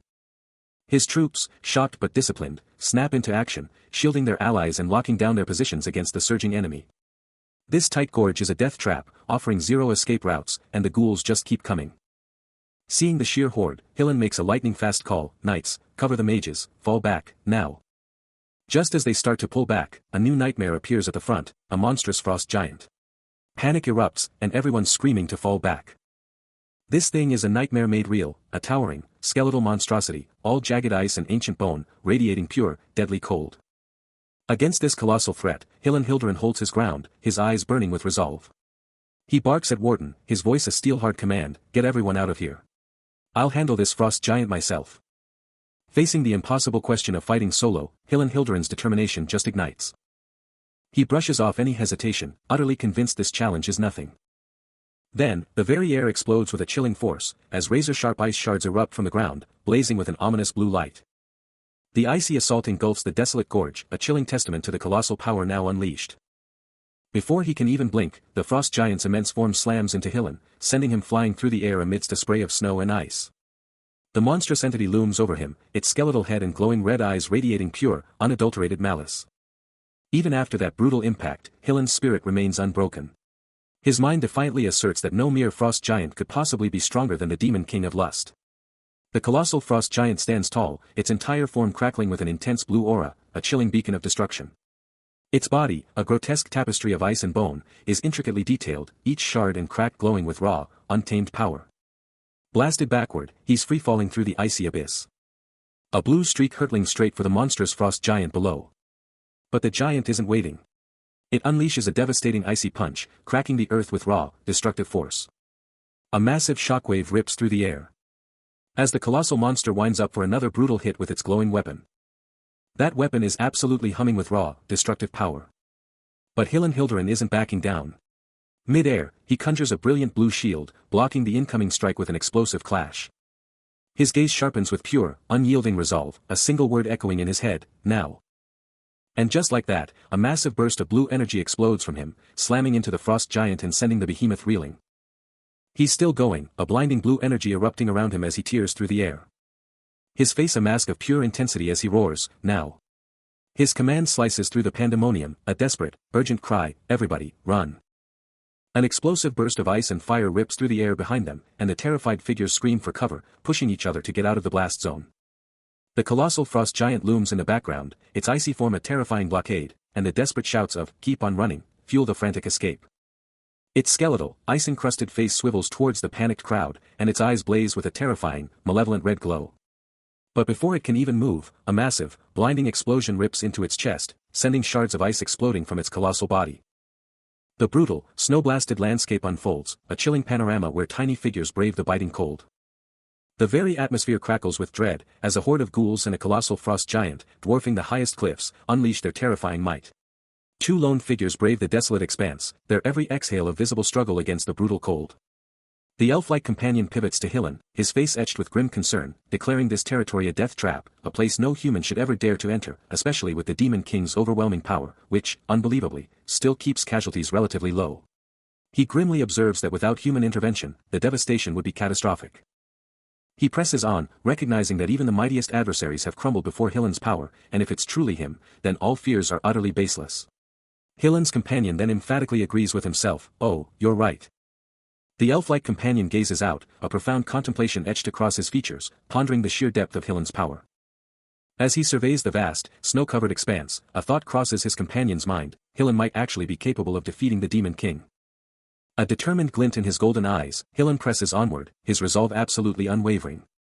A sudden, heavy thud echoes through the frigid air, revealing a vast, frozen battlefield teeming with an army, and at its forefront, a towering frost giant. His companion observes the scene, noting that there's no time for rest, while Hillen questions the urgency. The companion then voices a growing unease, sensing something amiss with the enemy's subordinates. Suddenly, a monstrous, horned figure with glowing red eyes appears, its voice booming a chilling welcome to Urgest. Before it sneers down at them, calling them foolish heroes. As Hillen prepares for the inevitable confrontation, his companion, initially hesitant, quickly reassures him, believing they can defeat the new threats in no time. A chilling voice cuts through the silence, a stark command: "Watch the snow." A chilling, knowing smile spreads across Burj Diaz's face, his eyes burning with unseen intent. But the elf-like companion, standing with Hillenhildren, can only stare in worried disbelief, whispering that this isn't what he had in mind. Burj's thoughts echo with a chilling vow, a declaration of absolute dominance: "Not a single one of you." The monstrous horned creature, its eyes burning with raw, malevolent power, is the terrifying target of his wrath. His voice, now a terrifying whisper of absolute power, finishes the chilling decree, will reach the tower. Burge's crimson eyes blaze with an infernal, predatory glow, a terrifying, bloodthirsty smile twisting his lips as his power surges. The brutal, biting wind howls through the desolate, snow-blasted peaks of Urgest, a chilling testament to the unforgiving battlefield. Hillen and his companion brace themselves against the relentless, swirling snow, their eyes locked onto the terrifying, unseen threat that looms before them. Caught completely off guard by the sheer scale of the unfolding catastrophe, an elf-like figure screams in utter disbelief, wondering how anyone could even begin to defend against this. A terrified voice, laced with pure accusation, shouts a desperate challenge, calling the Demon King absolutely insane. At the same moment, the very mountains tremble, as a monstrous, blue-tinged avalanche of ice and snow erupts with a thunderous, earth-shattering sound. And just as feared, the monstrous wave of frozen death slams down, engulfing countless desperate figures trying to flee.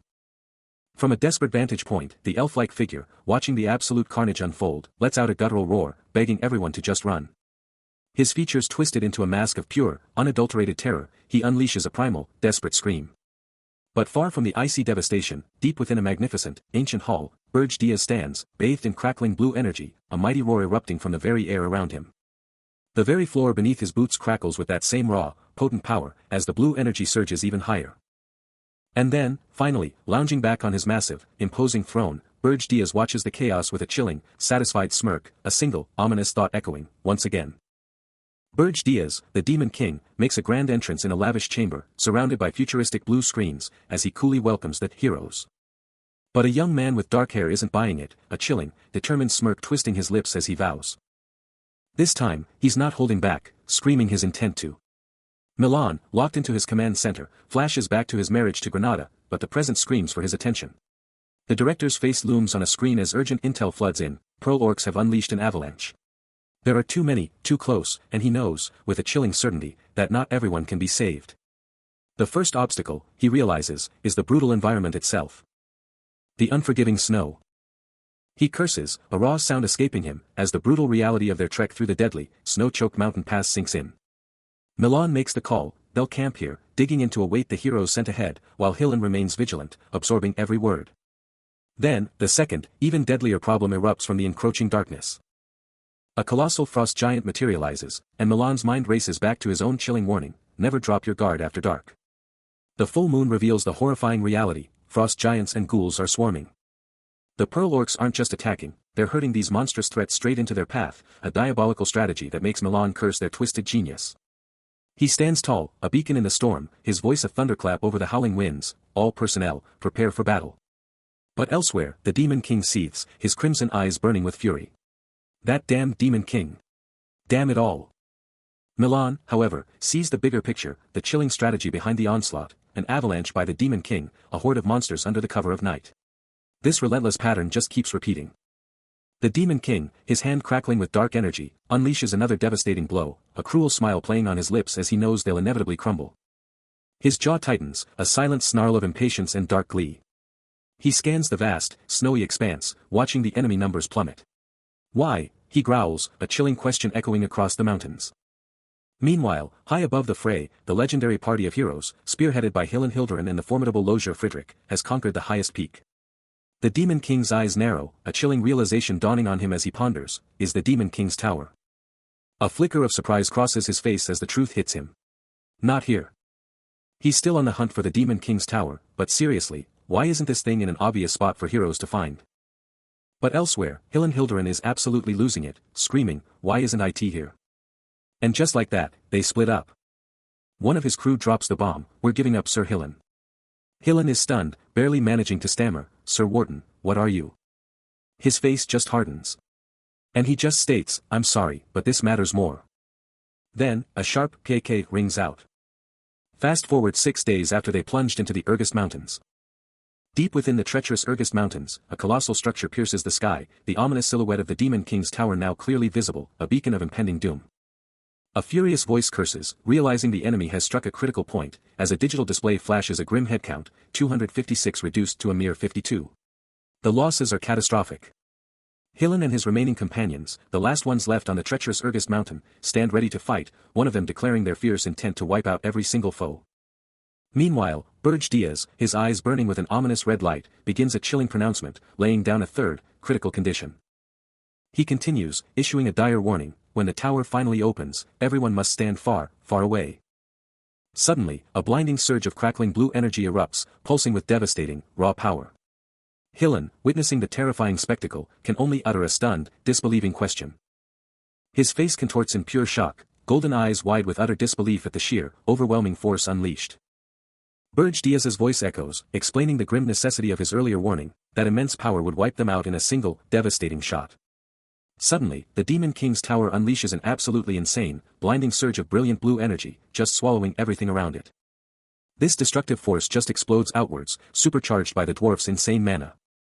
The sheer power is just too much, wiping out almost everyone, and even the cannons are getting absolutely annihilated.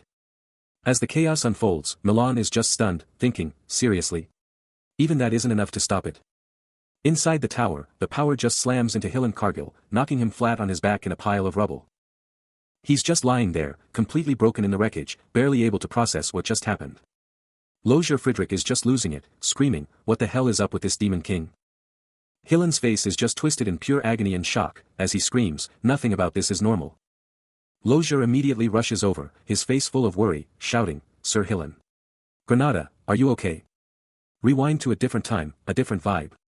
Lozier Friedrich is hyping himself up, dropping the bold claim of being the ultimate dwarven blacksmith, and Hillen's just like, dude, what's with the sudden flex? But Hillen's not to be outdone, dropping a bombshell of his own, he's the hero who took down the Demon King of Lust and straight up absorbed all his power. A fierce blue energy flares around him, as he confidently declares that any new Demon King is absolutely no match for his might. Totally convinced of his own power, he doubles down, saying his current strength is more than enough to handle anything. Then, he turns to Lozier, telling him to pick up the pace and join him, because they're tackling this together. Up the tower's endless stairs they go, their steps the only sound in the massive, silent structure. Hitting the third floor, a system notification pops up, status, empty. Nothing here. Scanning the empty floor, Hillen notes the current lack of enemies, but warns that anything could jump out at them as they push on to the fourth floor of Burj's tower. He's dropped into a bizarre, floating realm, utterly bewildered, demanding, why the hell is this? Armored and ready, but the tension is palpable. He's still climbing, still pushing, but the thought of facing a Demon King makes him groan, a reluctant warrior admitting, I'm not sure I'm going to like it. Then, a taunting voice cuts through the air, ha. I said you somehow managed to make it up here. His face contorts in pure, unadulterated shock. Out of nowhere, a mysterious figure appears, wreathed in butterflies, coolly announcing, I'm one of the Demon King's friendly faces. The sheer scale of the Demon King's fortress is revealed, a bastion protected by formidable forces. She reveals her identity, I, the Dark Spiritist. And with a dramatic sweep, she declares the ultimate challenge, will be your opponent. Hillen Hilderin is totally caught off guard, staring at something bizarre on the ground. His jaw drops, and he shouts, Princess or none. Totally misidentifying his opponent. But the Dark Spiritist, hovering coolly above, just cocks her head, mocking him with, why do you look like that, princess? She shuts him down instantly, snapping, I'm not a princess. I'm the Dark Spiritist. A sinister grin spreads across her face as she lifts her hands, power crackling, ready to unleash chaos. Boom. Blue and orange magic explodes from her hands, ripping towards Hillen as she roars, witness the power of darkness. Hillen can only stare up, his face etched with dread, as the Dark Spiritist dominates the sky, her power overwhelming. The realization hits him hard, as he thinks, she's already throwing magic, and I only just saw her face. No way I can win this head-on. And just as her power peaks, a colossal frost giant materializes, its icy presence promising total avalanches. A colossal tower pierces the sky, its upper levels crackling with raw mana, a sinister glow pulsing from its depths. Below, three silhouettes stare up, their eyes locked on the deceptively empty second and third floors. Then, boom. A monstrous frost giant bursts forth, radiating pure, destructive ice energy, as the crazy princess goes all out. A harsh laugh rips from him, pure disbelief and rage boiling over. He can't even process this madness, his brain short-circuiting from the sheer absurdity. I don't know what's happening anymore, damn it, he screams, as the princess herself goes on the offensive. His face twists into a furious snarl, Hillen Hilderin mockingly wonders if some hero is here to save her now. Then, with a sudden, dark resolve, he vows to just obliterate everything in his path. Meanwhile, the Dark Spiritist, eyes blazing with sinister purple power and dark energy erupting around her, taunts him, daring him to think he can actually pull it off. With her purple eyes blazing, the Dark Spiritist's face twists into a mask of pure power, unleashing a devastating purple energy burst that absolutely obliterates the earth around her. This raw power then forms into a colossal, glowing purple ring, pulsing with an insane amount of magic. Hillenhilderen is instantly trapped, engulfed by the sinister purple energy, but he just stares back, spitting out, "At last, I can see your face." The purple aura just keeps swirling around him, a chilling display of the dark spiritist's raw might. But Hillenhilderen is not giving up. His own blue lightning-like energy explodes around him as he snarls, "You've finally shown your true colors, Granada. I'll keep my promise." He locks onto her distant figure, zeroing in on her position in the middle of this madness. Then, with a thunderous crash, the Demon King Burj Diaz drops in from above, his colossal black wings spreading across the ruined landscape. But before anyone can react, Hillenhilderen's blue energy counterattack connects, smashing into the dark spiritist with incredible force. With blue energy surging from his palm, Hillen shouts, demanding Granada combine their power, as a bewildered brown-haired man looks on, utterly confused by the sudden surge of energy. But Granada, the elf, lets out a pained gasp, her life force rapidly siphoning away. Hillen, radiating with emerald power, confidently declares that with him by her side, all her troubles will vanish. He stands his ground, a beacon of brilliant blue energy, unleashing his full, unbridled power. Suddenly, a grotesque, plant-like monstrosity, all gnarled roots and ominous bulk, lands with a heavy thud, its terrifying form now fully revealed. Milan, his eyes widening in recognition, gasps, realizing the true nature of the terrifying artifact. The brown-haired man, his face etched with grim determination, reveals its chilling name, the legendary, forbidden, Elf-Eater. This monstrous relic continues its vile process, siphoning an elf's boundless life force and transforming it into raw mana. Standing victorious, a vibrant green aura radiating from him, Hillen throws his enemy's own words back in his face, the end justifies the means for the greater good. With green energy sparking around his lips, the defeated Burj snarls back, branding him a swindler. His voice dripping with pure venom, he doubles down, hypocrite. A chilling laugh escapes the hero, reveling in the sheer depravity of his opponent. His grin widens into a truly menacing display. Then, brandishing a mysterious ring, he taunts Burj, demanding to know if taking it would strip him of his power and sanity. Burj's eyes widen in utter disbelief, a stunned "what" escaping his lips. Green energy explodes around him as he roars, daring Hillen to even try and snatch that ring. As Hillen's armored hand closes in on the ring, Burj screams his defiance, "Not even the Demon King of Lust could rip this ring from me." Gordon screams, a bizarre green energy erupting from his hand, the agony hitting him like a truck. Completely blindsided, he lets out a shocked, "huh," as the bizarre power surges. His hand is practically exploding with that eerie green glow, and he's screaming, "My hand. My hand is." But before he can even process it, a brutal strike rips through his chest, blood exploding as he wonders, "How? I didn't even see it." Then, a sinister voice cuts through the chaos, announcing, "I feel a presence again," and coldly stating, "You're both too weak and noisy for a human." And then, the Demon King, Burj Diaz, is there in an instant, his red eyes burning as he carves through Gordon with a wicked sword, green energy erupting on impact. He stands there, a towering, dark figure in a massive, windswept field, his presence dominating the entire landscape. Gordon is sent absolutely flying from the sheer power of that strike, a green energy trail marking his violent path through the air. Mid-air, a horrifying thought slams into him, what? A human-looking demon? He couldn't believe it. Even with his artifact, he was getting absolutely wrecked by some human-looking demon. Then, a dark hand shot out. And a monstrous voice boomed, telling him he wasn't going anywhere. Gordon's eyes went wide with pure terror. As he desperately thought, he just had to dodge. But Burj Diaz's shadowy, demonic form exploded with glowing purple energy, completely engulfing the young man, dwarfing him with its sheer, overwhelming power. A pained cry ripped from him. As Burj Diaz, now in a powerful, armored form, stood victorious, declaring that Gordon simply couldn't resist. A maelstrom of purple energy erupts, twisting into a destructive vortex, leaving one to wonder, just who is this Demon King? Crimson eyes ablaze and a malevolent aura surging from his demonic visage, Burj Diaz unleashes an absolute torrent of power. Gordon Dyrek, utterly consumed by the sheer magnitude of the assault, can only recoil in pure, unadulterated terror. A chilling grin stretches across Burj Diaz's face as he coolly declares, "Time to take a beating." The purple energy surges forward, a devastating wave of raw power, as the name Hillen Cargill suddenly flashes into existence. The attack intensifies, striking with explosive, shattering force, obliterating everything in its path. As the residual energy finally dissipates, the full, devastating extent of the destruction becomes horrifyingly clear. Burj Diaz looms over the fallen Gordon Dyrek. A satisfied sigh escaping his lips. He muses, amazing, surveying the scene with a chilling calm. His boot grinds down on Gordon's head. eliciting a pained grunt as he chillingly remarks, to think he's still alive, observing the faint, defiant glow in Gordon's eyes. Later, deep within a cavernous dungeon, Burge Diaz issues chilling orders to his subordinate, Beat Back, and another guard, as Milan and Hilden lie helpless. Beat back, he commands, this guy's hands are still on the dungeon. He adds, throw the other humans lying around in here with him. The subordinate snaps a quick, yeah, sir. An elderly subordinate watches with a deeply worried expression, murmuring, my lord. Burge Diaz stands, back to the viewer, purple energy surging around him, a dark realization dawning, it's coming back. Then, with a chillingly casual tone, he adds, you worked hard too, so I suppose you deserve a carrot. Gordon Direct lets out a pained groan, his body wrecked from the brutal fight, while Burge Diaz looms over him, demanding to know why a genius like him would pull such a stunt on graduation day. He gasps, his eyes popping open in pure shock. He's absolutely floored, a stunned thank you barely escaping his lips. Unbelievably, his life force, completely drained moments ago, is now fully restored.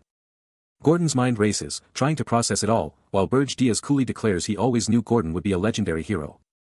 Did the Demon King just toy with him, taking his life force only to give it back? He used to be a mana expert, but this Demon King's power is on a whole other level. With a casual disappear, Burge Diaz blinks out of existence, leaving Gordon stunned by the sheer speed of his teleportation. The Demon King just walks off, his figure shrinking into the horizon. Gordon, now alone, can't help but notice the Demon King wasn't even sweating after that insane fight, realizing that a true Demon King operates on a completely different level. Still reeling from the Demon King's power, Burge Diaz, cloaked and masked, probes him with a chilling, princess, what is it? All he can muster is a weak, no, it's just. A visible tremor shakes him, as Burge Diaz's voice cuts through, you seemed exhausted just a moment ago. His gloved hand tightens. He gasps, recoiling sharply, the raw power of the Demon King's presence still burning in his mind. He forces himself to remember the ironclad rule, a Demon King cannot show weakness. Ever. A frustrated growl rips from his throat, as he curses, damn Hillen Cargill. His face twists in a pained grimace, as he grudgingly admits, so, the 7-star title isn't just for show, huh? But even beyond the 7-star, there's a whole other level, the mythical 10-star. These aren't just any titles, they're given only to the absolute strongest heroes, the undisputed stars of the era. He flashes back to the moment his genius plan absolutely crushed Hillen Cargill, leaving him so utterly drained he could barely even move. If Hillen had been at his best, Gordon knew he would have won. His plan had totally exhausted him. And completely confused him. Leaving him totally vulnerable. Because of that, Hillen Cargill got total tunnel vision. Revealing an opening Gordon totally exploited. The memory twists his face into a grimace, a wild mix of satisfaction and pure, raw frustration. His master plan? Flawless. Every single piece clicked into place. Leading to an undeniable triumph. He didn't just succeed, he dominated. For the first time ever, he snatched a perfect victory, completely free from the Demon King's shadow. That was literally impossible before. But now, with his enemy crushed beneath his heel, he's rewriting destiny. He's got this. He's gonna shatter the future as we know it. And with a chilling, absolute resolve, he's ready to unleash his revenge. A terrifying, triumphant smirk twisting his lips. A furious voice screams, what kind of bullshit is that? The heroes just straight up quit their expedition, because they couldn't even find the damn tower. Even after getting the exact coordinates of his specialty, the beast snarls, spitting out, Urzist, and calling them pathetic hero scum. He goes on, explaining that after the hero Wharton Kolo bailed on the whole thing, he dropped a bombshell announcement. The big reveal? There was no tower at the summit of Urzist. The demon's mind seethes with contempt for that crazy lunatic. His glowing red eyes burn, a silent, seething rage. A voice rings out, utterly stunned, questioning if the Demon King actually blew past every single rule. The harsh truth hits hard, confirming that, yeah, that's exactly what happened. Then, the chilling truth sinks in, this Demon King is on a whole other level, completely different from anything seen before.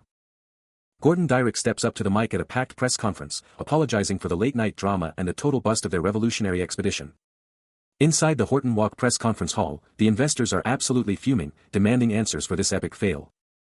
The reporters are going wild, shouting questions about who's actually to blame for this massive screw-up. But Gordon, with a fierce look, fires back, insisting it's not over yet, and there's still a chance.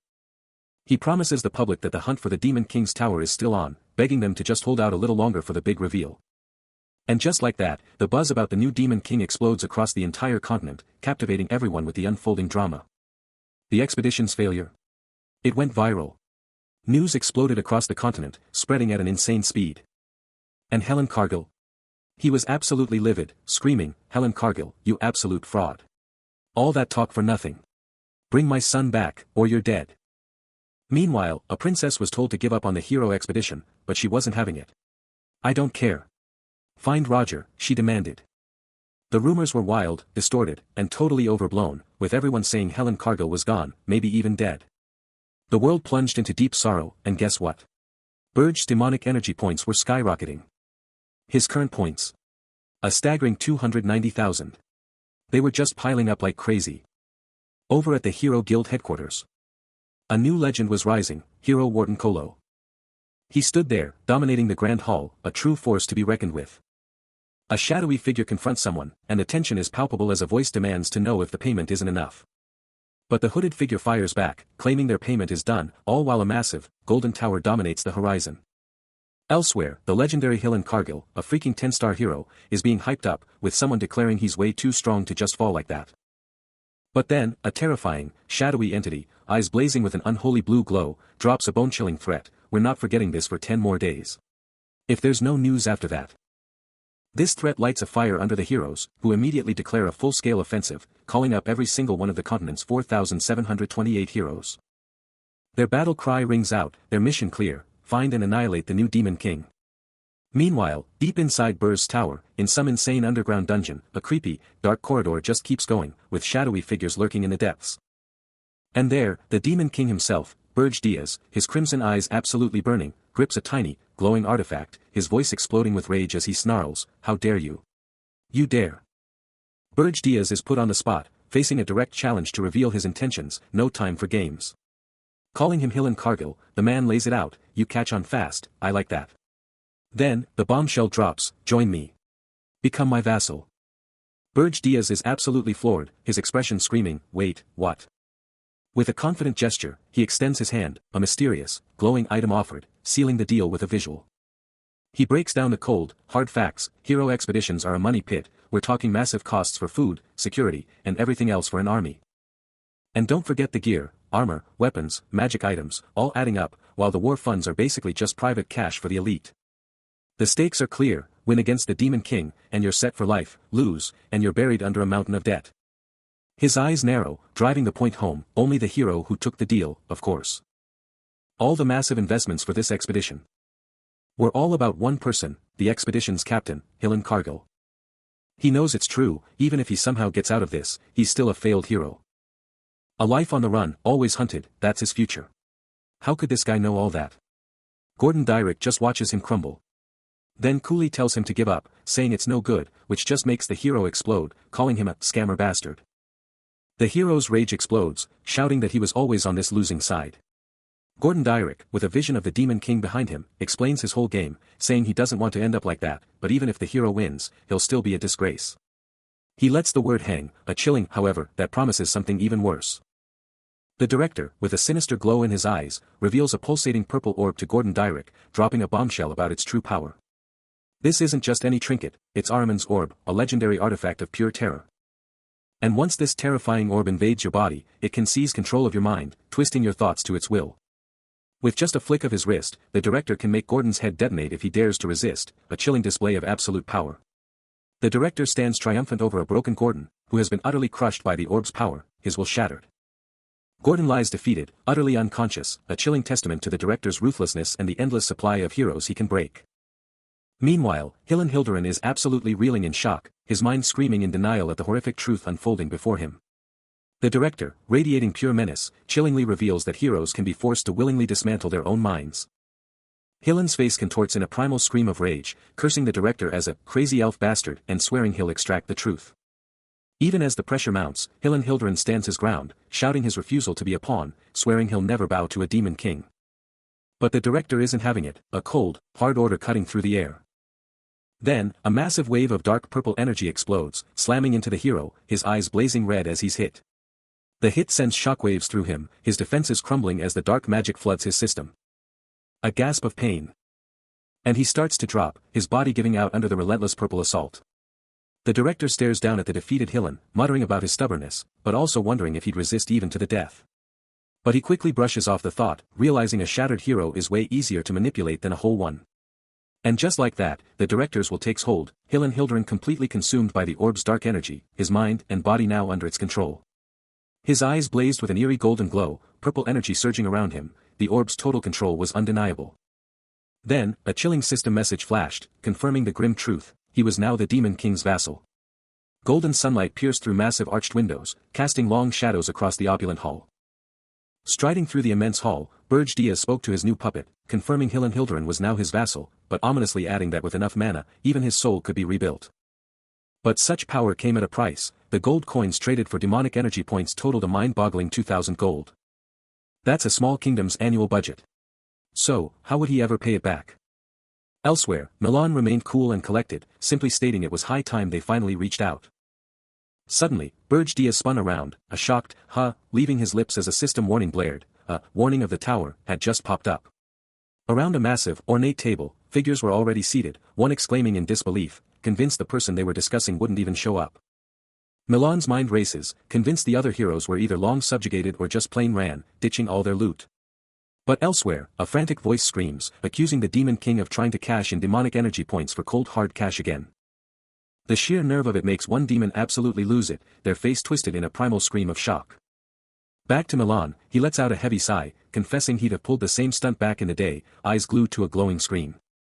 But after going through hell with the heroes of Rathan, he's finally seen the light. He muses that if they'd just blindly followed the director, they'd have missed the heroes entirely. Suddenly, a harmony of the tower warning blazes across his screen, aimed right at the Demon King, and Milan knows he's got no choice but to face the music. Across the realm, a chillingly confident smile stretches across the Demon King's face, his fangs practically sparkling with sinister intent. With a sharp command, Burj Diaz pivots to leave, Hilden and another minion trailing him as a faint red energy pulses from his hand. The Demon King, Burj Diaz, makes a chilling declaration. He's coming for the senior Demon Kings, and he's got someone utterly reliable backing him up. The Tower of Lies, a colossal structure, dominates the landscape, its dark spires piercing the heavens and reflecting in the calm waters beneath. And deep within its highest reaches, the luxurious Demon King's chamber gleams, sunlight pouring through massive windows, setting the stage for something big. Then, a commanding figure in a sweeping dark coat strides into the lavish chamber, instantly owning the room. He surveys the room, a smirk playing on his lips as he points out that even though he's right on time, everyone else is already here. With a knowing look and a slight grin, he challenges them, asking if they really have that much to talk about without him. His opulent red and black formal jacket, complete with a gleaming golden brooch, screams royalty and power. This is none other than Burj Diaz, the legendary Demon King of Beasts, a true demonic dragon. But there's another Demon King of Beasts to contend with, Draxen Roldorf, the terrifying werewolf. First up, we meet Reyna Goldwyn, the absolute unit Demon King of Winters, a titan whose aura screams, frozen power. Next, a massive armored beast stomps in, and someone's already throwing shade, calling them a stuck-up who disrespects the rules. It's Yugur Belva, the Demon King of Indestructibility, a literal titan of power. But hold up, Burj Diaz makes his grand entrance into a lavish hall, getting a formal welcome from the shadows. Then, Jason Kochmund, the Demon King of Lies, steps up to challenge him, straight up calling out Burj's nerve for daring to call this a paltry alliance and asking if he has no shame. Burj just smirks back, coolly stating he knows his part for Aryan. But his face turns serious as he fires back, calling them the real fools. Out of nowhere, Yugur Belva roars, challenging Burj, the werewolf, on his interference and demanding answers about Aryan. Burj just stares down the armored giant, seeing right through the provocation and realizing he's not the only one thinking this way. He's absolutely seething, his crimson eyes blazing with raw power as he throws down the gauntlet, daring his enemies to come at him if they've got a death wish. Purple energy explodes around him, as he practically screams, "Try me." But just as he's about to unleash hell, a pair of pristine gloved hands rise, shimmering with a subtle power. And with a sudden, sharp clap, they completely shut down his flow. Yugur Belva, cool as ice, cuts him off, dropping a casual reminder that they're here to talk, not throw down. With his hands still politely clasped, Yugur coolly tells him not to waste their precious time. Burj's mind is reeling, his gaze dropping, as he frantically tries to figure out if Yugur's power is legit or just some elaborate bluff. He briefly entertains the idea that Yugur's control might even extend to the very structure they're in, before begrudgingly giving in with a terse, "Fine." Underneath the ridiculously fancy ceiling of the Grand Hall, Yugur delivers a perfectly calm, "Thank you for being understanding." He's trying to figure out his opponent's power, thinking, is this like Mana's phantom? But then he shuts it down, telling himself to chill and get some real proof first. But one thing's for sure, he's gotta stay sharp. The other Demon King's like, spill it, what's on your mind? But Burge's just thinking, nah, this guy's way too dangerous. So, with a subtle nod, Burge steps up, ready to kick off the discussion himself. A hand moves, almost like a challenge, leaving a big question mark hanging. Out of nowhere, a massive, white-furred Demon King with blazing red eyes just shows up, and his voice shakes the room as he demands, "Where is Hillen Cargill, Burge Das?" Burge's cool facade cracks, a shocked expression flashing across his features. His eyes flare crimson as he begins to respond, "Hillen Cargill is." The mystery deepens around Hillen Cargill's fate. But before we get answers, two new powerhouses are unveiled, the fierce Demon King of Beasts, and the cunning Demon King of Lies. Burge Diaz, caught off guard by the monstrous Demon King, struggles to respond. Muttering that Hillen Cargill is probably just roaming the Tower of Lies reception room, but he's clearly holding back. The colossal white-furred Demon King looms over a kneeling Burge Diaz, declaring he'd seen Hillen Cargill from a distance, but not here. Burge Diaz, meanwhile, starts to put the pieces together about this new threat. A chilling realization dawns on him as he processes the Demon King's words. If other Demon Kings are hunting Hillen Cargill, then this guy must be a top graduate too. But even with that revelation, Burge Diaz finds the whole situation bizarre, realizing the Demon King's initial question was spot on. He confirms his allegiance, declaring, "Yes, the Demon King I serve is." And yet, that cursed Demon King is a total idiot who never listens to a soul. His frustration absolutely explodes, as he screams that if he even glances away for a second, his king will instantly be in deep trouble, questioning why he can't just handle things on his own. The rant keeps going, an over-the-top display of his utter exasperation, yet he can't shake the weird satisfaction he gets from letting it all out. Sitting with a group, he keeps up his internal complaining, "In my case, my Demon King is." A sudden realization hitting him like a truck, as understanding finally dawns. The sheer emotional weight of it all, just begging for some backup. When the Demon King just flat-out challenged, "You seriously expect me to buy that?" The white-haired dude just calmly affirmed, "Yep," a subtle smirk playing on his lips as he eyed the undefended tower. Burge Diaz's frustration just exploded, "You're telling me Hillen Cargill didn't even reach your tower? Because you didn't put your tower at the peak?" His voice escalating to a full-blown roar, "Are you messing with me?" he screamed, absolutely certain he could do whatever he wanted. He kept going, a clear warning in his voice, "So Reyna's and I are still coming for your tower." The white-haired guy's smirk just grew wider, "And you just left it wide open and came here instead?" Burge Diaz's rage cooled into a chilling warning, "You must have learned at the academy that a Demon King who loses their power faces a truly dreadful end." The white-haired figure wrapped it up, his gaze piercing, "Considering you're the top of your class and everything, Burge Diaz." Burge Diaz, with a fierce glare, shuts down the white-haired figure's concerns, making it clear he's not some pushover to be left behind. With a face like thunder, Demon King Burge Diaz makes it crystal clear, that kind of talk just makes him absolutely furious. But the white-haired figure, totally unfazed, just shrugs it off with a cool, "If you say so," as a subtle shimmer hints at something in his hand. He then flashes a small, glowing red gem in his hand, declaring he's done digging into this whole thing.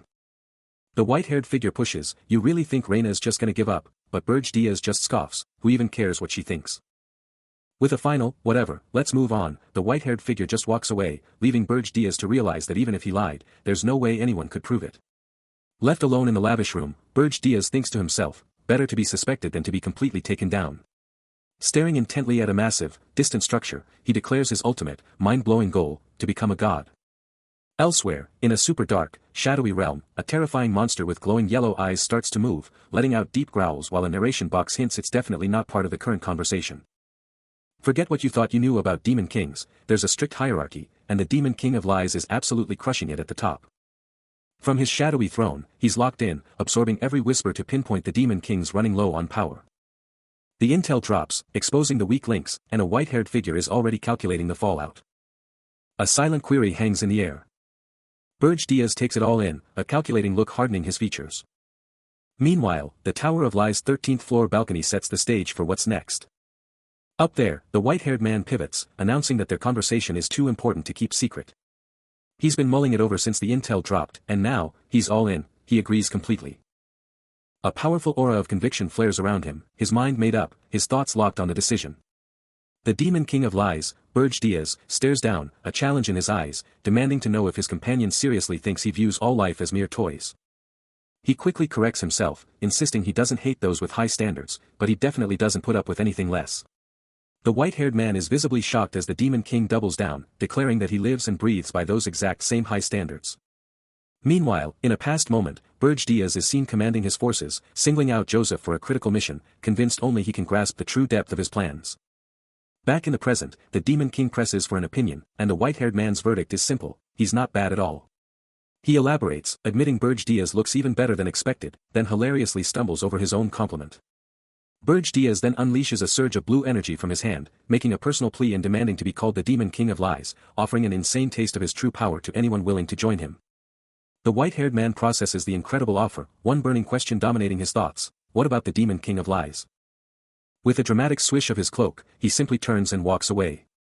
Out in the frozen wastes, Burge Diaz confronts Reina Goldwyn, utterly baffled by her actions. But back at a towering archway, Burge Diaz watches Reina Goldwyn from afar, a subtle sound breaking the silence. Reina Goldwyn, however, is still nowhere to be found, her whereabouts a complete mystery. A smirk plays on Burge Diaz's lips as he ponders her, calling her an unexpected gain. Meanwhile, back at Burge Diaz's epic tower, the colossal fortress dominates the icy landscape. Inside, on the first floor, Princess Luna is going all out in the kitchen, showing off her baking skills to a tiny elemental who's totally impressed. Two shocked guys suddenly appear, freaking out about cookies and demanding to know how she even got into the tower. But Princess Luna just shrugs it off, explaining the Demon King gave her the ingredients, and she just whipped them up with some elemental help. Watching the fresh cookies emerge, he can't help but think how ridiculously easy life must be for a genius elementalist. Princess Luna hands him a cookie, and he takes it, secretly dreading the taste, just wanting to get this awkward moment finished. He takes a bite, and his eyes practically pop out of his head. A shocked "no" bursts from him as the flavor explodes, completely blowing his mind. This taste is absolutely insane, a flavor explosion he never thought possible. His eyes roll back in pure bliss, he's practically moaning from the mana-charged deliciousness. This is next-level flavor. With glowing particles swirling around him, he's convinced he's found a taste of heaven. Princess Luna, seeing his epic reaction, asks how it is, and he's already hooked, mentally screaming that he can't escape this delicious trap. With a sweet smile, Princess Luna reveals her secret ingredient: spirit blossoms in the dough, and she's thrilled he loved them. Princess Luna is absolutely glowing, soaking up all the praise. These guys are totally captivated, raving about her adorable charm and the insane mana in her cookies. She leans in, all playful and charming, offering a gift that's clearly a strategic move to keep them wrapped around her finger. He agrees, but you can see the gears turning in his head, a subtle hint of worry as he processes her "long time together" comment. What's her game? While she's just chilling, the guys are totally dissecting her, one admitting she's way more than she seems, and the other just frustrated by her sheer power. Then, with that innocent smile, Luna drops a bombshell, casually wondering if even the Demon King would be into her cookies. Talk about playing the long game. That question just hangs there, leaving everyone totally stunned and confused. Switching scenes, in a massive, opulent hall, Burge Diaz is all by himself, his voice booming as he asks if everyone's already bounced.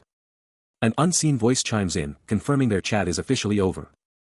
Burge Diaz stares at a reflection of himself and Princess Luna, and the voice offers to set up a direct meeting between them. What's about to go down? With hands clasped, a silent power play begins. Reina Goldwyn's voice slices through the tension, dropping a bombshell. She drops the intel: I know you're in need. The bombshell lands, of the human's money. Gordon Dyrick's eye jolts wide, a green glow igniting with pure shock as the full weight of her words hits him. He fires back, his voice laced with disbelief: what do you mean by that? His eyes narrow, pushing for the truth. Where did the information leak? Reina's emerald eyes blaze with power as she lays into Burge, her voice dripping with accusation, knowing he's in deep trouble. She presses on, her stare unyielding, about the human's cash. Burge snaps back, his crimson eyes blazing with shock as he shouts, what are you even talking about? His thoughts spiral, desperate to know how she found out, as he whispers, how did this intel get out?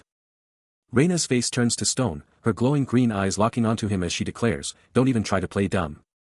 She flashes a small, glowing red item, dropping the bombshell with a smug grin. Draxon spilled the beans. Her eyes narrow, cutting off any more lies as she finishes, no more of these childish mind games. A mysterious voice drops a bombshell offer, a hand plunging into a mountain of gold. Gordon Dyrick, eyes blazing with emerald power, lays out the stakes: demonic energy points for human cash.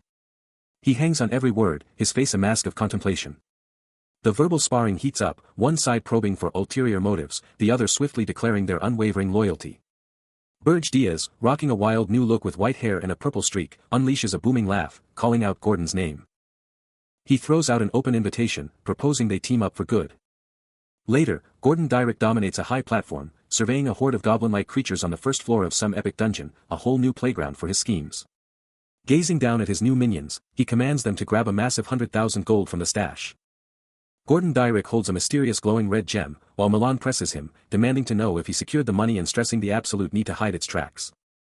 Because if Jason, the demon king of indestructible gold, ever gets a whiff of that money trail, he'd perfectly predict and project their every move, turning them into his personal marionettes. Milan warns that they'd instantly become his puppets. Gordon, his face etched with worry, realizes he can't escape the demon king's schemes, so they have to move with extreme care. Meanwhile, Burge Diaz unveils his twisted plan, boasting about turning others into his personal black knights and black mages. Gordon and Milan discover the real puppet master, Amon, is actually the demon king of indestructible gold, a bombshell that leaves Milan completely stunned. With a chilling grin, Burge commands them to use these new subordinates to rake in the cash, promising his creations will obey every single command. Gordon, trapped amidst the menacing hooded figures, can barely process the sheer scale of the demon king's plot, muttering in utter disbelief at this insane reality. A desperate cry rips through the air. An armored black knight, one of Burge's new creations, reaches out, pleading for a savior. A chilling system message flashes, slave mage contract, forced, within Burge's tower. Gripping the pulsating red gem, Gordon's mind races, desperately clinging to the fact he kept his memories. This isn't a total loss, he thinks, maybe he can even pay off his debts. His eyes drop, a desperate question forming, can he still be a hero? Then, a fierce resolve hardens his features as he looks up, declaring to himself that this new, twisted reality might actually work out. Just then, Milan, now in shining armor, steps forward, extending a hand, a confident grin spreading across his face as he declares his excitement for their partnership. Nearby, three shadowy figures, gasp in utter shock at Milan's bold declaration. Gordon's eyes snap wide, red particles erupting around him as he tries to comprehend Milan's shocking proposal. Then, a terrifying surge of dark, crackling energy explodes around him, his emerald eyes blazing crimson with an agonizing, raw power. The crimson blaze intensifies, engulfing his very vision as chaotic energy swirls violently around his head. Engulfed in the raw power of his new, forced contract, Gordon faces Burge, his declaration of servitude laced with an unnerving, cold determination. Burge, the demon king, flashes a terrifying grin, crushing Gordon's spirit by declaring he's not a servant, but a slave, and Burge is the absolute master. With Gordon now utterly defeated and on the ground, Burge simply scoffs, a chilling reminder of his new, pathetic status. But just as Gordon hits rock bottom, a new, mysterious blonde woman appears, standing over him, and a cryptic thought reveals his new identity, Helen. Gordon, still reeling, looks up in confusion as the woman offers him a letter, her gaze intense. She then makes a shocking request, asking him to deliver a letter to her younger sister, Elena. Gordon's eyes snap open in disbelief, the name hitting him like a shockwave, as he demands to know if she means the 13th princess of Hilderin, utterly stunned. But Gordon quickly turns the tables, confronting her with a burning question, why is she siding with the demon king, the very reason he's trapped in this hellish tower? With a decisive turn of his back, Gordon offers a curt apology, but makes it crystal clear, he's not going back to the kingdom, not now, not ever. He's locked in, listening as Elena's older sister lays it all out, convinced a true hero would get the real deal about the demon king's heart. She confesses to hearing the whispers but never buying into them, and now, with the truth hitting hard, she sees what it means for Elena's fight for freedom. A brutal wind rips through a frozen wasteland, where a massive, ominous tower stabs into the icy heavens. Inside the Demon King's epic hall, Burge Diaz watches Gordon Dyrick, who's on his knees, and drops a line about not distrusting him, but still wondering if a hero like that would actually take orders. He keeps going, thinking out loud that Helen's no idiot, and definitely not the type to get hung up on petty stuff. The Demon King's eyes narrow, as he ponders the total lack of that classic human stupidity in his guy. A sly, knowing grin spreads across his face, as he zeroes in on Gordon's money obsession. But even with that insight, he wraps it up by saying Gordon isn't exactly noble either. He ponders what Helen truly craves. While the young man stands on a massive stage, soaking in the roaring applause and cheers of an enormous crowd. It's all about that popularity, baby. With a sinister purple glow, Burge Diaz declares that since the guy wants to be a star, they'll give him everything he wants, totally controlling him and, by extension, Armin's orb. As raw purple energy forms a wicked little object in his palm, he's convinced Helen will be their ultimate spy. He can't help but smirk at the thought of Helen becoming the Academy's director, totally impressed by his genius. The Demon King then schemes about the ultimate power move, a hero protecting humanity from the inside, all while secretly serving a Demon King. With a chilling, knowing grin, he practically purrs, "Didn't I tell you he was a genius?" A tiny, dark-skinned assistant with pointy ears and glasses enthusiastically confirms his absolute brilliance. Stepping into a lavish, imposing chamber, Burj Diaz, shrouded in his dark cloak, makes his entrance, the door barely closing behind him. Elsewhere, in a stark contrast of serenity, the 13th princess clutches a plate of treats, her eyes wide as a tiny, luminous blue sprite urgently warns her away from them. Back to the confrontation, Burj Diaz towers over the princess on her throne, his tone chilling, blasting her for her unauthorized excursions and dropping the hammer, a full month in the dreaded underground prison if she steps out of line. But the princess isn't backing down. Standing tall, with her loyal blue and fiery red sprites at her side, she throws down the gauntlet, daring him to sample her work before passing judgment. Meanwhile, in another location, Milan dives into a cookie, a satisfying crunch filling the air as he indulges. Suddenly, his eyes blaze crimson, radiating raw power, as the sheer intensity of the flavor hits him like a truck.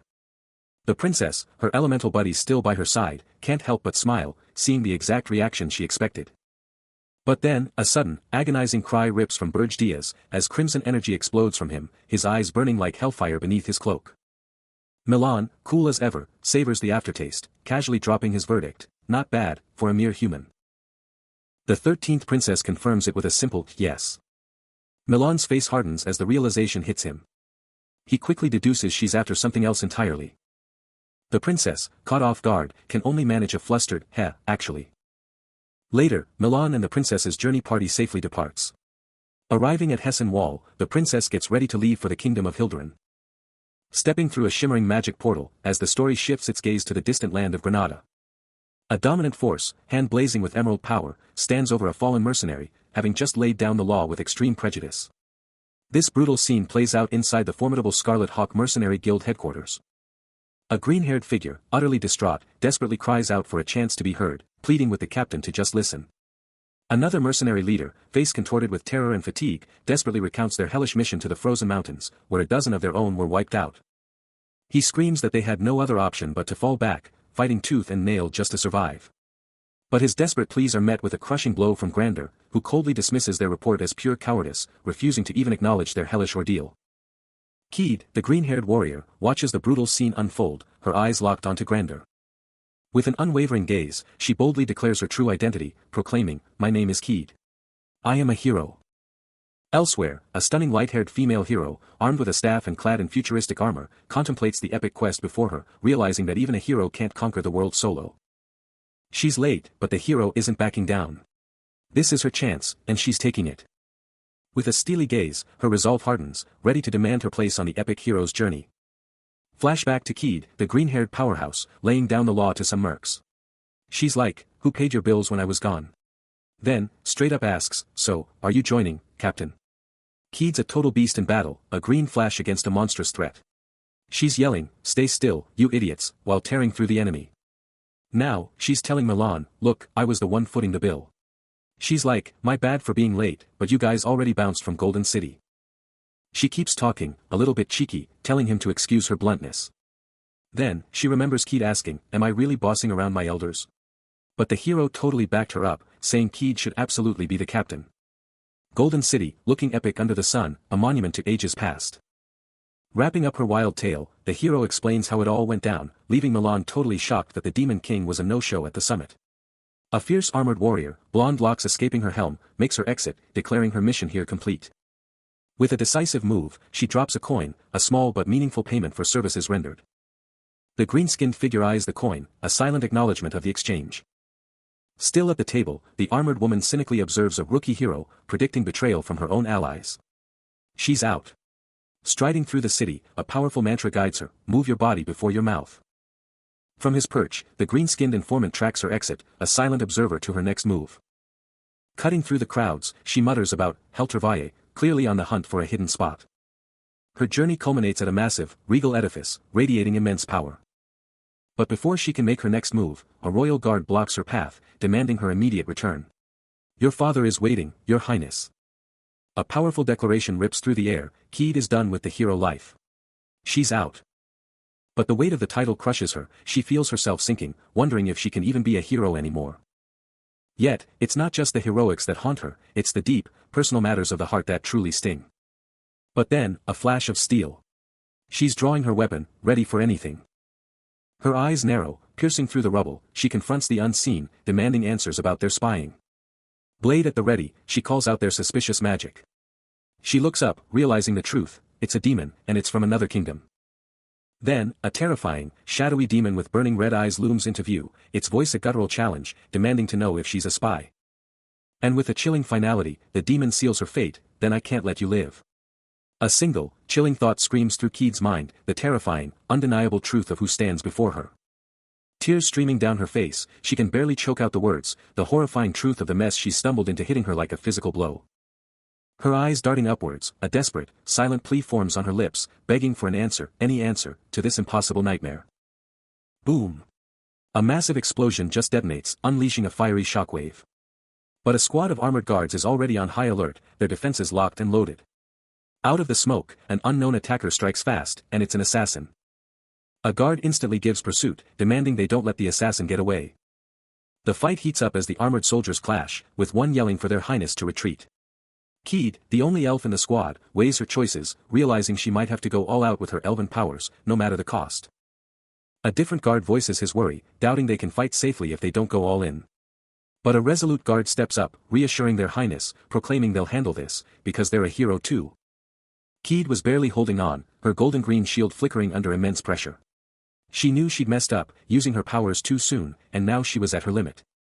But with a fierce resolve, eyes squeezed shut, she decided, it was time to go all out.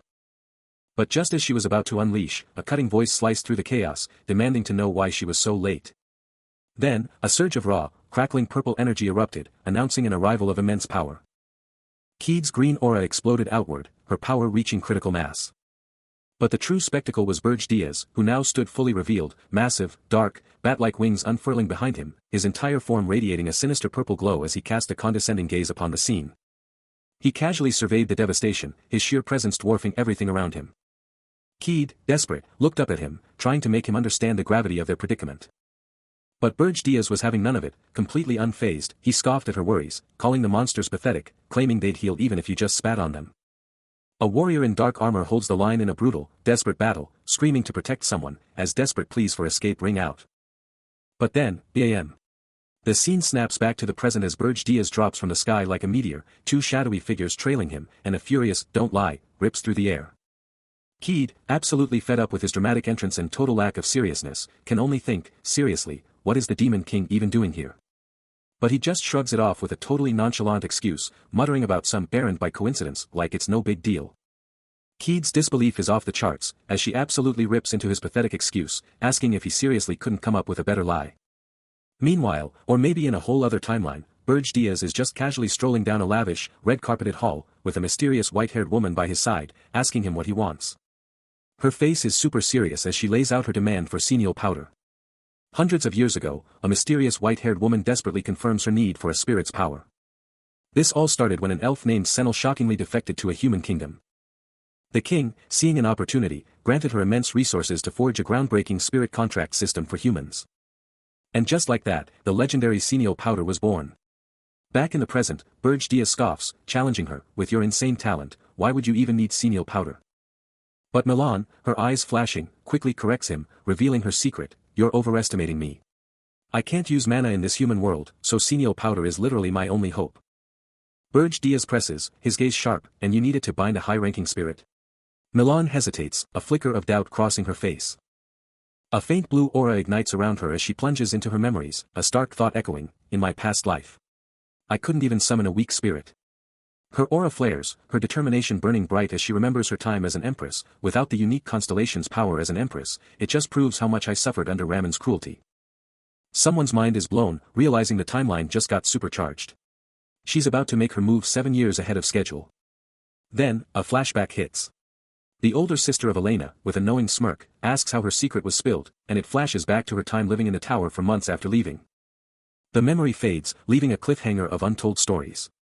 Switching gears, Burge Diaz, coolly placing cookies on a tray with his gloved hand, shrugs off any moral qualms, stating he doesn't care how it's done, as long as the tower gets stronger. Meal done, he's out. Burge Diaz vanishes into the shadows. His crimson eyes blazing, Burge Diaz is ready to finish this fast. The 13th princess, in full battle gear, is absolutely stunned, her face frozen in pure disbelief at the raw power hitting her. Then, a massive wave of vibrant purple energy explodes, ripping through everything with insane power. The epic magical blast keeps going, absolutely obliterating a nearby structure into a million pieces. Amidst the escalating chaos, Milan watches a screen, a calm, okay, his only reaction as he acknowledges the unfolding drama, thinking to himself, a hero's still a hero, no matter what.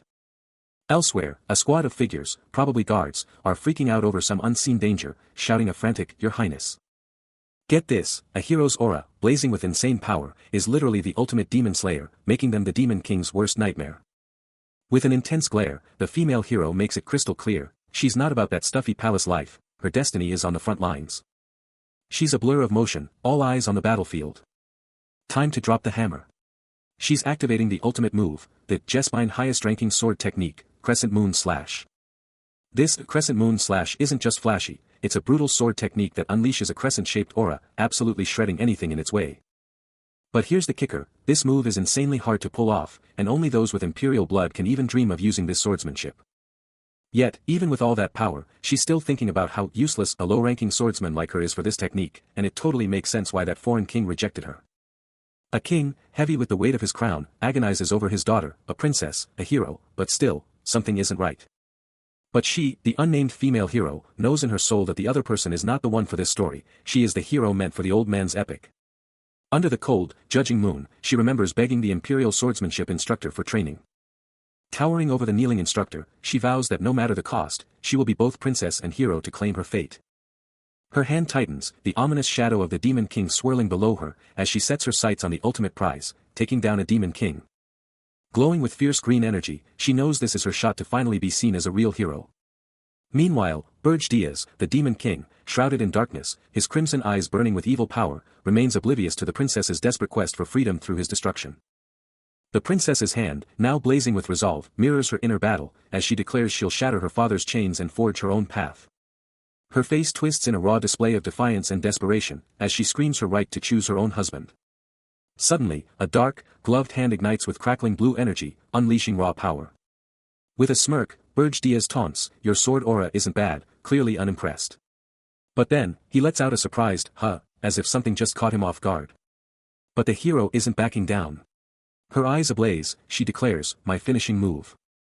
Suddenly, 3 glowing red orbs appear around him, and Burj Diaz taunts, if you're a hero, surely you won't run from this, right? Then, with a terrifying roar, he unleashes his true form, a massive, winged demon engulfed in a crimson aura. The hero stares up, her armored body looking tiny against the colossal demon. Her face, a mix of shock and awe, reveals her dawning understanding of the true power she faces. It's the demon king versus a princess who's also a hero. The demon king, Burj Diaz, flashes a chilling smirk, his eyes glowing crimson as he promises the hero a fate far worse than death. But the hero can only gasp in horror, her face contorted in pure, unadulterated fear as the demon king's true power descends. Meanwhile, the 13th princess is in grave peril, a loyal guard barely able to protect her from the impending catastrophe. And then, boom! A cataclysmic explosion of dark, crimson energy detonates, ripping apart everything in its path. The sheer force of the blast continues to expand, a devastating shockwave obliterating everything in its wake. Even from a distance, the sheer, overwhelming demonic aura sends shivers down their spines. This is a demon king's power. Chaos erupts. Where's the enemy? They scream, only to realize the knights are already down. The battlefield is a wasteland. Knights lie defeated, the environment utterly annihilated. Frantic calls for healing mages pierce the air. What were the guards even doing, they demand, utterly bewildered by the destruction. Panic erupts as an armored soldier screams that the princess has been snatched by a demon king. Another soldier can't believe his ears, demanding to know what kind of crazy talk this is. But the proof is right there.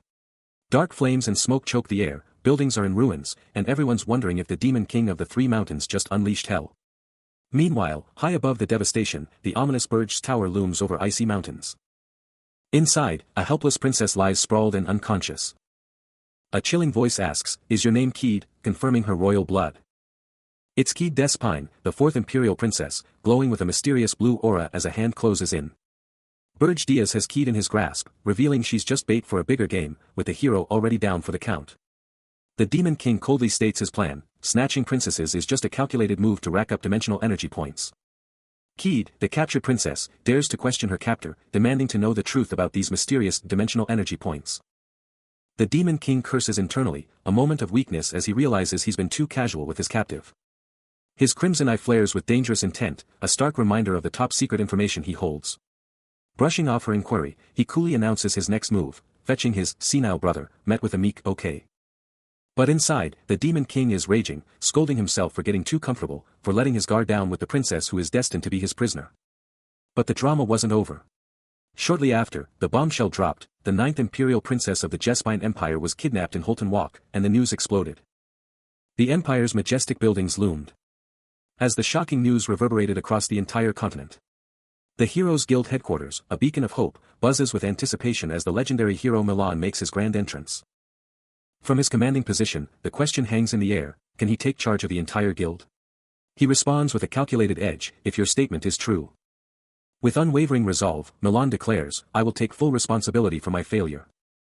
But a calm voice cuts through the tension, reassuring him, don't worry about it. If we hold the hero responsible for the failure of Hero's journey. The voice concludes, a hint of pragmatism in its tone, what hero would step forward next time? Thank you very much. But the calm is shattered by a shocking announcement echoing through the guild, the Demon King has abducted the 9th imperial princess of Jespine. The empire demands another hero's journey. Having faced these challenges countless times, Milan steps forward, ready to offer his seasoned perspective, I'd like to hear your opinion, since you've already been through this before. Then, with a confident smirk, he unveils his audacious plan, rather than sending a new hero, I can give you a hero who is already a legend. With a legendary hero at the helm, the Demon King's subjugation will be nothing short of simple. He gazes into the reflective surface, the Heroes Guild's unwavering confidence in him palpable. But behind the scenes, a fierce debate rages. Voices vehemently object to sending him to the tower, warning of shattered trust if he's deployed too soon. Others chime in, convinced this Demon King is nothing more than a pushover. Yet, his audacious proposal cuts through the noise, forcing a re-evaluation. The grand hero's journey is put on hold, a temporary pause. Until the tower's exact location is pinpointed.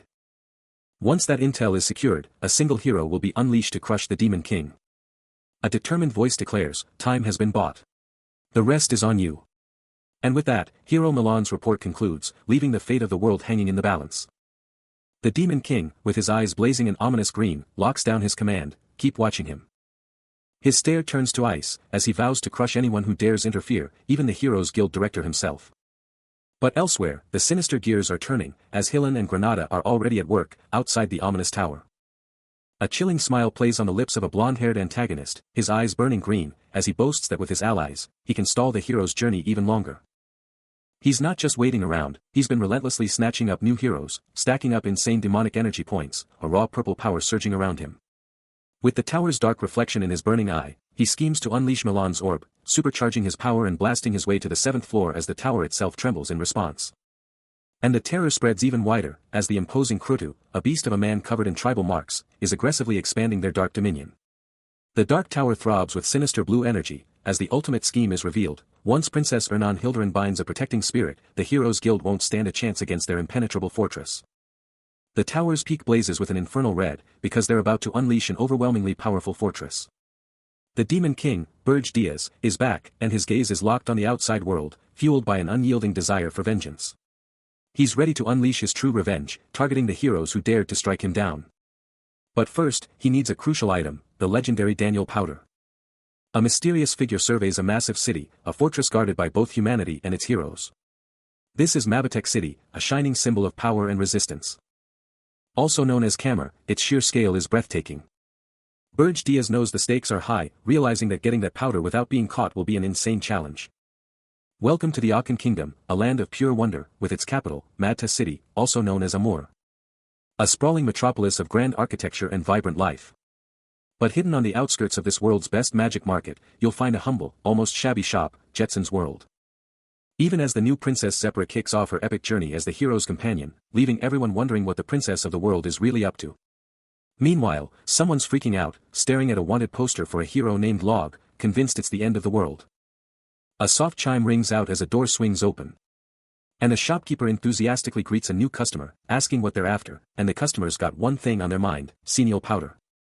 Even though it looks like a total dump, remember, the Akan Kingdom is still the ultimate holy grail for magic engineering. This is it, the ultimate gathering point for every hero, mage, and alchemist across the entire continent. So yeah, the famous shops are packed with these guys, but there's still a massive secret I have to keep hidden. My demonic energy is a ticking time bomb, which is exactly why Burj deliberately chose this rundown, empty shop. Inside, a shopkeeper practically screams at him, "Sir, you're in luck. No need to hit up another store, because I've got an amazing special offer for just 1 gold. Burge just shuts him down, telling him to be quiet, because that price tag is seriously steep. He then drops the bomb, the senile powder I know is green, demanding to know why this stuff is purple. The shopkeeper, clutching the glowing purple powder, quickly clarifies that this is a brand new, cutting-edge senile powder. He hypes up its scarcity, insisting it's an incredibly rare find. With a nervous look, the shopkeeper then offers to turn a blind eye to the price, asking, how about it? Burge Diaz is absolutely livid, realizing this shady shopkeeper had cornered him, blocking access to other stores just to pull off a scam. His mind snaps, a chilling thought echoing, should he just kill him? But the shopkeeper, completely clueless about the death glare he's getting, just chirps, welcome. Then, with a smug grin, he asks, seriously, you had to hit up this dump first. Burge's face hardens, his inner voice screaming, that's. The shopkeeper, meanwhile, is thinking that if these chumps went to popular spots, they wouldn't be the losers he could rip off. Burge's rage boils over, his mind fixated on the shopkeeper's dirty tricks, because of this guy, I'm stuck in this dump. Shoving his anger down, Burge finally cuts to the chase, alright, I have a question. I'm looking for someone. But his inner monologue is pure venom, promising to deal with that nasty attitude later, because he knows the person he's after is a total big shot. With the magical tool radiating a crimson light in his grip, he coolly declares his need for a unique magical item, something that will allow him to identify a specific individual. The shopkeeper, completely thrown off balance, fumbles his words, insisting he has other business and furiously demanding to know what this man truly desires. His face twisting into a mask of pure rage, the shopkeeper roars, accusing him of being completely oblivious to the gravity of the moment. Then, with a desperate, high-pitched shriek, he screams that murder is absolutely forbidden within the capital's walls, his voice cracking with fear. But as Burge Diaz simply holds his gaze, unblinking, the shopkeeper's panic skyrockets, frantically yelling, you can't do this. With his eyes bulging in a mix of terror and disbelief, he questions if the man is even registering a single word he's saying. A desperate, almost manic grin spreads across the shopkeeper's face, as the horrifying realization dawns on him, this man is deliberately trying to bait him. Burge Diaz's only response is a single, disbelieving syllable, his face a mask of calm indifference. Just as suddenly, the shopkeeper's panicked expression snaps into a forced, almost sickly smile, as the imposing silhouette of an armored knight looms into view beside him. The red-haired trader just erupts in laughter. Then, hyped up, he demands to see what Burge Diaz is packing. Burge pulls out a small container, dropping the info that this is Aurora powder, super valuable stuff for dwarves. He pours the shimmering powder, confidently stating it's the real deal and a steal at just 3 gold. The trader is ecstatic, immediately offering 5 gold and showering Burge with thanks and good wishes. He's totally captivated by the powder, apologizing for his earlier outburst, admitting he's never seen anything so rare. Then, the trader drops a bombshell, he's new to the great capital and needs help, proposing they find someone together and head out, and Burge's in. In a last humble move, the trader apologizes one more time. Footsteps sound out as the red-haired man heads out from the building. Burge Diaz is in a tense standoff with a mysterious woman, who's grilling him about a 3 gold purchase. He fires back, making it clear he's not here to get stabbed. She's still fuming about him grabbing her collar, shocked he was just a kid, but it looks like he's seriously into business. She offers to teach him how to rake in 10 gold, but not without calling him out as a relentless scammer. But Burge, ever the master manipulator, secretly thinks his scamming skills are legendary, and he actually kinda likes her style. She holds up a shimmering blue item, revealing it's the legendary Aurora powder and the golden block. Now in a bustling shop, she lays out her terms, she gets the golden block, he gets the Aurora powder, then challenges him, asking why she'd ever buy what she could just take. Burge's smirk widens, challenging her question about buying, then drops the mic with his ultimate reveal, that's how you get scammed. The woman he was playing was none other than Louise Werft. The Aurora powder, a dazzling blue substance, pulses with an ethereal, magical glow. After crushing the red-haired trader, Burge Diaz sets his sights on Louise Werft, the 13th princess, who's practically begging to know his demands. Cool as a cucumber, he reminds her he's already laid out the deal, it's the golden block for her Aurora powder. The princess is practically in tears, barely able to speak, but Burge just shrugs, ready to walk if she can't deliver. Her voice cracks, pleading with him not to leave, her face a mask of pure agony. But Burge? Not even a flinch. He just asks if she seriously thought he'd settle for less. The princess flinches back, the harsh truth hitting her like a truck, she's been completely played. In a last-ditch effort, she offers to get the golden block herself, even if it means facing the infamous, crazy hound. Terms met, Burge just turns and walks, leaving the princess to her desperate mission. As he strides away, a colossal building blazes in the distance, a fiery monument to his latest scheme. He erupts in a surge of dark power, eyes blazing with an infernal crimson glow, unleashing a terrifying, almost demonic aura. But then, his face twists into a silent, agonizing scream, a shocking contrast to his raw power, revealing a moment of pure torment. An explosive orange-yellow energy burst rips through the air, followed by a raw, guttural scream, like something inside him is being violently torn asunder. Then, blue streaks cascade down, whether rain or raw magic, signaling the chaotic aftermath of that explosive moment. Later, a chipper voice from a shop shouts out, sending off a customer with a smile. A cloaked figure, Burge Diaz, strides away from the shop, his dark silhouette cutting through the bright daylight. He suddenly stops, pulling out a small, glowing device, his gaze locked onto the scanner in his grip. But before he can even move, a new voice slices through the air, demanding to know why he's still there. Burge Diaz loomed over the defeated princess, coolly declaring his satisfaction at avoiding a refund, as the princess, sprawled on the ground, furiously demanded answers about the shop owner. He casually displayed a small, glowing red object, the very thing that had caused her so much trouble. With a chilling nonchalance, he revealed the shop owner was a foreigner, meaning he could only deliver a light beating. Her fury boiling over, the princess screamed, wishing she had torn his heart from his chest. A moment later, Burge Diaz found himself contemplating just how utterly furious the young princess truly was. He couldn't help but note, she was still just as hot-headed as he remembered. Her threat about his heart suddenly clicked, sparking a new idea in his mind. Much later, while they were on the move, he casually dropped a bombshell, asking if she was searching for a guy named Lozier, and if he happened to be a blacksmith. Her eyes wide with shock, the princess stared up at him, demanding to know if he, too, knew Lozier. Burge Diaz scrutinizes the intricate necklace, a thought sparking in his mind, could this decay be linked to its very essence? Then, it clicks, this isn't just any trinket, it's a relic from Lozier's early days, a piece of his legacy. Leaving the opulent building, the princess presses him, demanding to know if he really snagged that necklace from the gallery today. He casually confirms, mentioning he bought it because his tough guy Lozier was a fan, and it made him happy. But even as he speaks, the necklace keeps disintegrating, literally falling apart in his hands. Suddenly, a red armored guard rushes up, practically begging for assistance, revealing a critical mission to capture someone before it's too late, and presenting a special tool for the job. The guard clarifies, it's the trapdoor device, the absolute best capture tech the Dwarven Kingdom has ever produced. Burge, recognizing the hassle, vows to treat the guard to drinks for the favor, then snatches the device, declaring it useful. He's already moving to leave, while the guard can only stammer that he'd already bought the drinks. With his crimson eyes blazing with intense resolve, Burge Diaz makes his ultimate declaration, he's not letting him escape. A memory hits hard, revealing Lozier in pure agony, his voice screaming out. His heart, once so bright, was devoured by shadows, a dark change that started way back in a sleepy town. He lost him after that day, the hero who used to shine so bright, and then, out of nowhere, Lozier was already a demon king. He gained insane strength, the exact power Burge had always craved. That was the power he wanted, the sheer, destructive might radiating from Lozier's terrifying monster form. Since normal ways failed, he decided to become a new demon king himself. Even after everything he'd done, with blue energy blazing around his armor, he still couldn't be a soulmate or companion to him. If he wanted to save his heroes and make it out of this dimension alive, he knew exactly what was next. He needed to level up his powers, to break through every limit. To send Lozier to the very heart of the Beast Tower. A colossal, vine-choked monolith of power. Where even the legendary crazy hound, Louise Werft, unleashed her fury.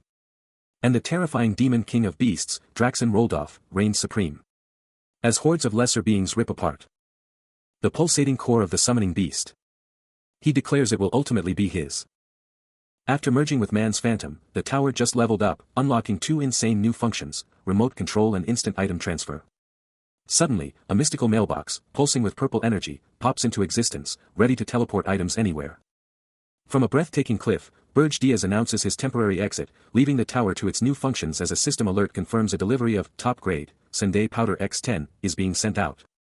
The 13th princess can't help but wonder about their bizarre connection, realizing that a contract has somehow made them family, meaning the Demon King is now her brother-in-law, or something even crazier.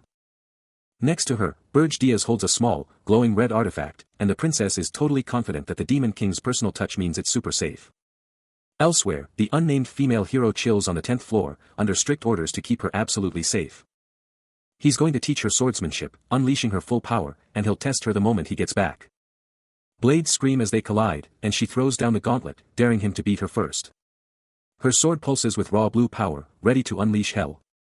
A system alert flashes, the Hell Forge is now active on the first floor. 10,000 points for delivery. And a direct order, Lozier needs to supercharge the first floor's defenses. Lozier's mind is blown. He can't believe the sheer audacity of this request, freaking out about how he's supposed to pull it off. But then, a switch flips. He snaps to attention, roaring, yes, of course. The Demon King muses on his power, his forces now twice as strong. He gazes at the monstrous horde on the peaks, declaring them ready to unleash chaos and hunt down even more beasts. Burge Diaz, the Demon King himself, lays down the law, commanding Milan to hold down the fort until he gets back. Staring down the Demon King's projection, Milan snaps to attention, pledging his absolute loyalty and promising to deliver. With a resounding thud, Milan makes his exit from a seriously epic, ancient-looking fortress. He's totally blown away by the system's tech, realizing he can run the whole territory without even being there. Talk about convenience. Back on the screen, Burge Diaz is already on to the next task, pinging Milan Kargs and demanding to know if he's online. Milan Kargs is caught off guard, wondering what's up, just as a system alert flashes. The Demon King's hereditary scroll is now fully under control. Bathed in a sinister purple glow, Burge Diaz clutches the legendary scroll, and the truth hits: this isn't just any relic, it's the key to mastering black magic itself. Striding confidently through the shadows, he casually drops a bombshell. He once appointed a guild leader named Milan Kargs to his son, and then, get this, he conquered him too. A smirk plays on his lips as he declares, good work, then immediately drops the next challenge: pass a test, become a guardian. From the depths of shadow, he unleashes his decree: fund the black market guild, buy every elf slave on the continent, and send an enforcer to seal the deal. A terrified elf flickers on a screen, the chilling command to buy ELF slaves, hanging heavy in the air. But his focus snaps to a new player, a con man named Jettison. He's got a use for this guy, even if the idea of a con man makes someone question his judgment. The elf on screen flinches, her eyes wide with fear, as he coolly confirms, yeah. A glowing purple orb pulses in his hand as he snarls, revealing the con man's ultimate sin: he's the bastard who had the nerve to scam Louise Werft. His crimson eyes burn as he declares he's already got all of Jettison's intel, then drops the chilling question: so, if he doesn't show up within a month?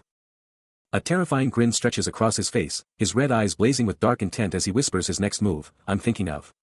He crushes the glowing orb, shards of light exploding as he declares his brutal decision: sending an assassin to erase him. The shattered orb's particles still dance around his clenched fist, a chilling symbol of his absolute, deadly resolve. A mysterious jingle rings out in a forgotten, dusty room. Then a chilling squelch and a sudden whoosh, signaling something unseen is there. But the room stays empty, the silence now absolutely crushing. Meanwhile, outside a massive, fortified castle, a guard shouts, "You want to buy up all of my people?" And in the Holton walls, a massive group of armed warriors trains intensely, their shared training grounds buzzing with energy. Deep in a lush forest, an elf with vibrant green hair, glowing with a faint blue aura, confirms his mission, vowing to deliver them at top speed. But he can't shake the feeling about the Demon King's real motives for buying all these elves. He suspects they're just going to be used as spies, just like he is. This thought crushes him, realizing he's just a pawn in a much bigger, darker game. His eyes suddenly blaze yellow with pure panic as he screams internally, "Did the Demon King find out about me and the Marquis?" The vice captain is seriously questioning their training, like, why are they even bothering with elf swordsmanship? He's going on and on, saying that they're still stuck following ancient royal orders from centuries ago.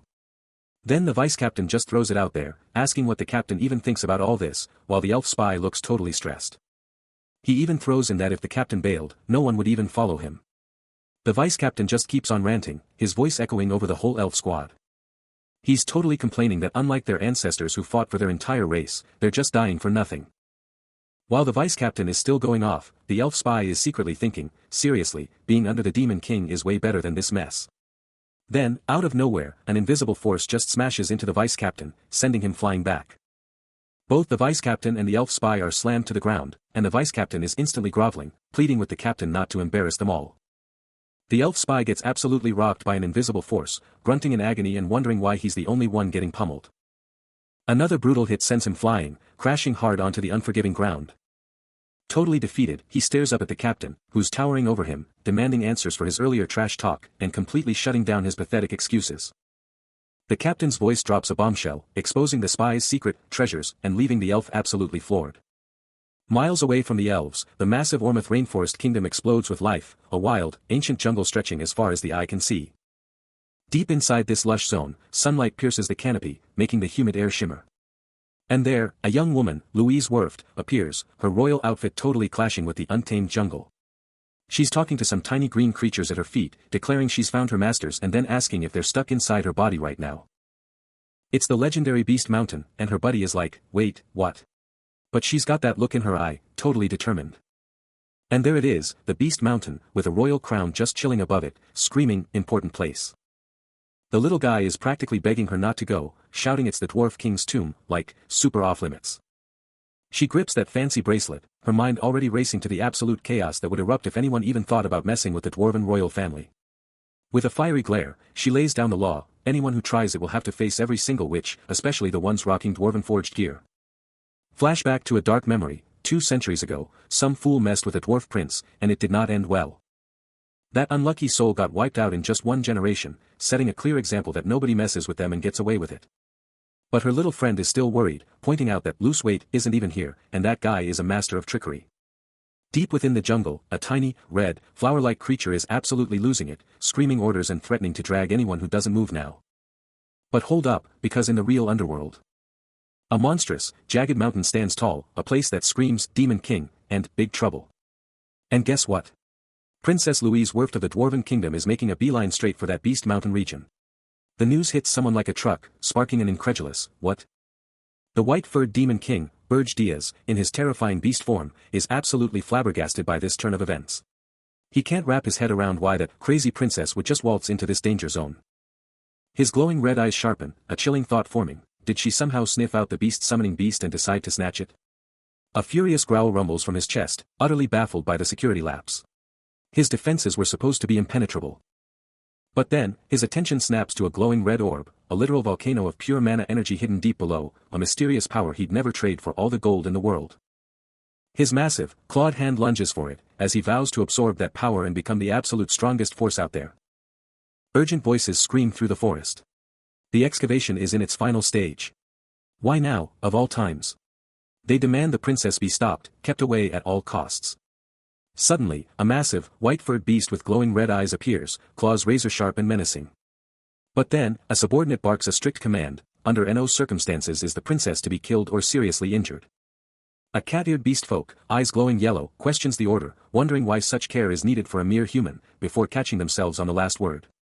Then, a deep, ominous voice cuts through the air, asking if they have a death wish. Meanwhile, Princess Louise Werft of the Dwarven Kingdom is still on the move, rushing through the dense forest, her red dress a vibrant splash against the green.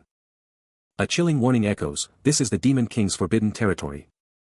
Burge Diaz, the Demon King himself, stands regally amidst the trees, his armored form imposing, as he coolly muses that the princess had already been warned. He lets out a low, chilling chuckle, fully aware of the immense risk she faces of being slaughtered by the demon tribe. A formidable dwarf king, crowned in gold and crimson, ponders that Emperor's secret book, a legendary artifact, and the sheer chaos if its power fell into the wrong hands. Across the lands, a fiery red-haired princess, armored and resolute, charges ahead, demanding her way be cleared, absolutely refusing to retreat until her quest is fulfilled. The dwarf king's face twists into a sinister grin, his eyes burning crimson as he vehemently rejects the idea, a chilling no escaping his lips.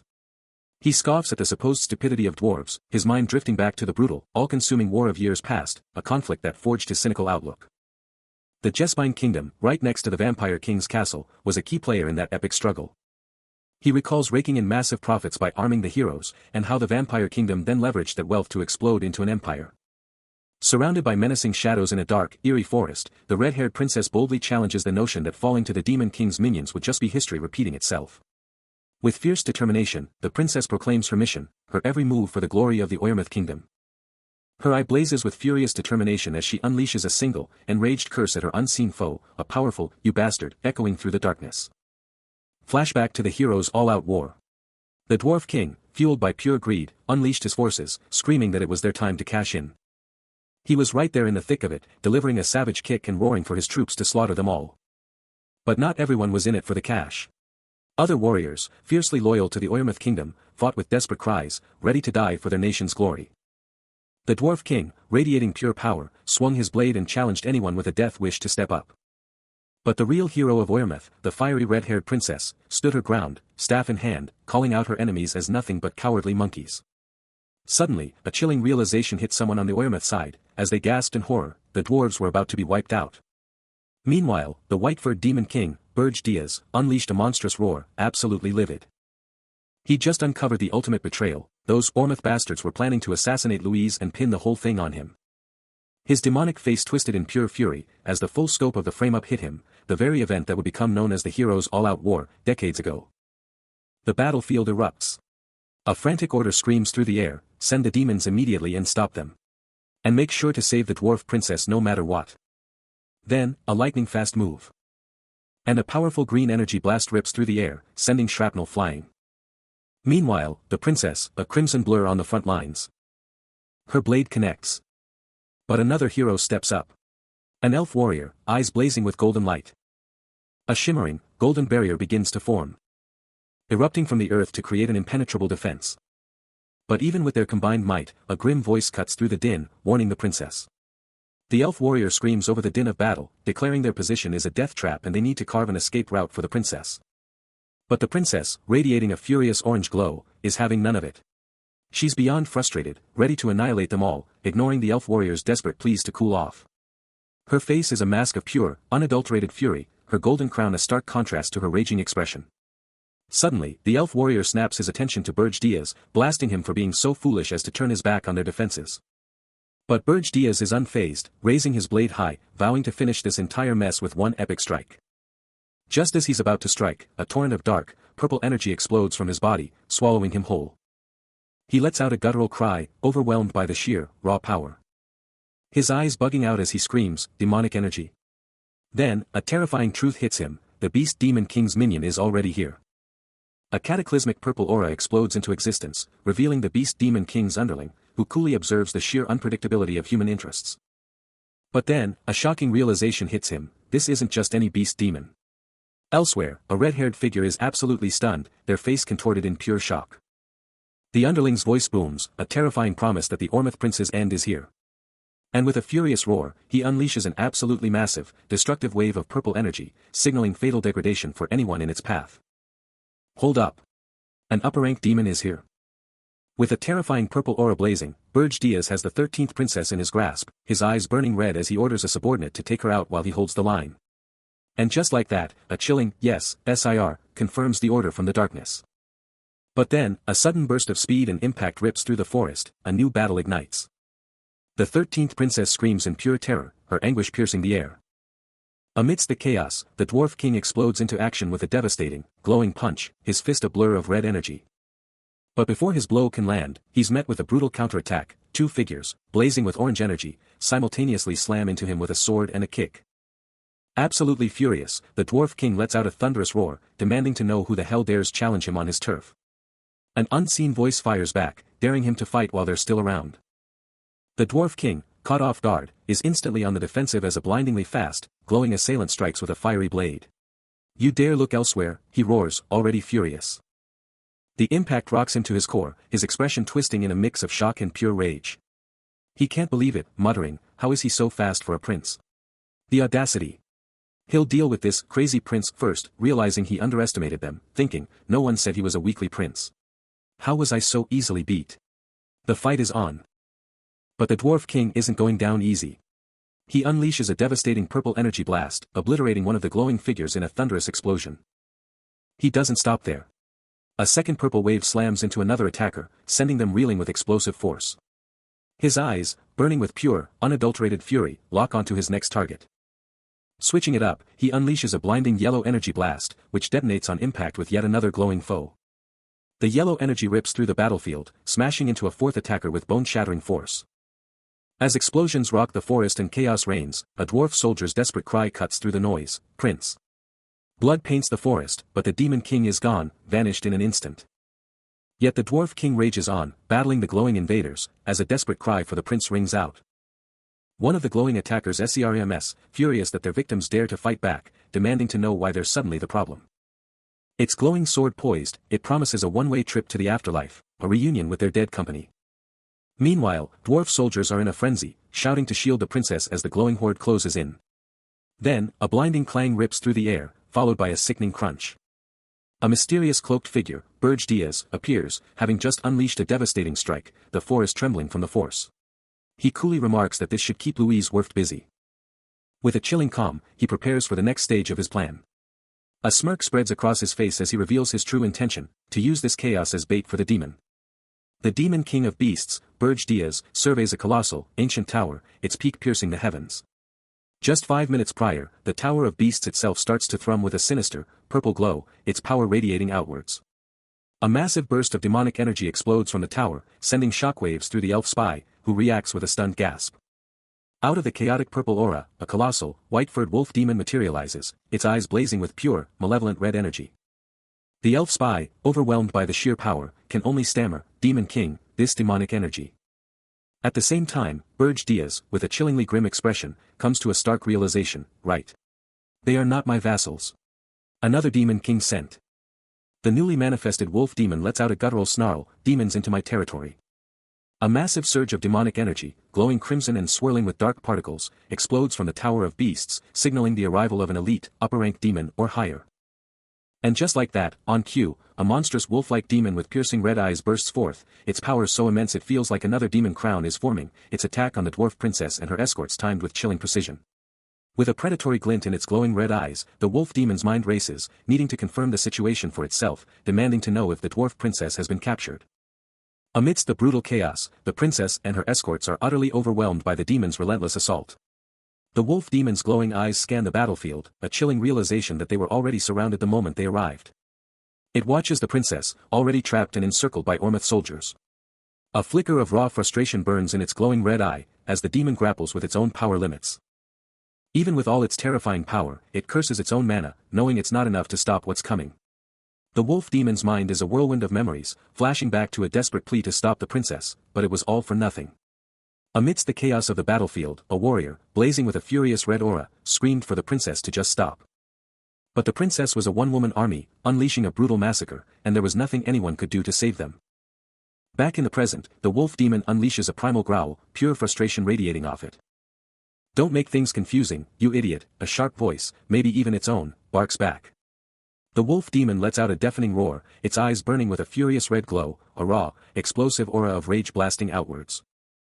Close by, 3 tiny, furry creatures are huddled together, whimpering, as if asking, what in the world is happening? And get this, the princess was also the one who took down the second prince of Ormeth. Towering over a pile of defeated figures, the wolf demon snarls, "What in the world are you doing with the princess here?" The wolf demon is calculating, knowing that if it slaughters these soldiers, the princess's death will be pinned squarely on its shoulders. Sure, it could rack up some serious merit points, but the fallout from a royal murder? That's a whole other level of trouble. It scoffs at Ormeth's pathetic strength as a nation, and the laughably weak mana of its soldiers. But then, a decision, let them live. They're useless dead, and the princess needs protection, even if the thought grates on its nerves. Then, out of nowhere, an unseen voice booms, "Did you find the demon that dared trespass?" And the answer? A pathetic, not yet. The wolf demon snarls, "Pathetic. Are these so-called horsemen just a bunch of blind sheep?" The unseen voices stammer out an apology, trying to explain that if this demon is that strong and good at hiding, then it's obviously a serious problem. But the wolf demon isn't having it. Its eyes blaze red as it snarls, "I'm not asking, I'm telling you to find it." Then, with a surge of power, it unleashes ultrasensory amplification, supercharging its senses by funneling raw demonic energy into its very being.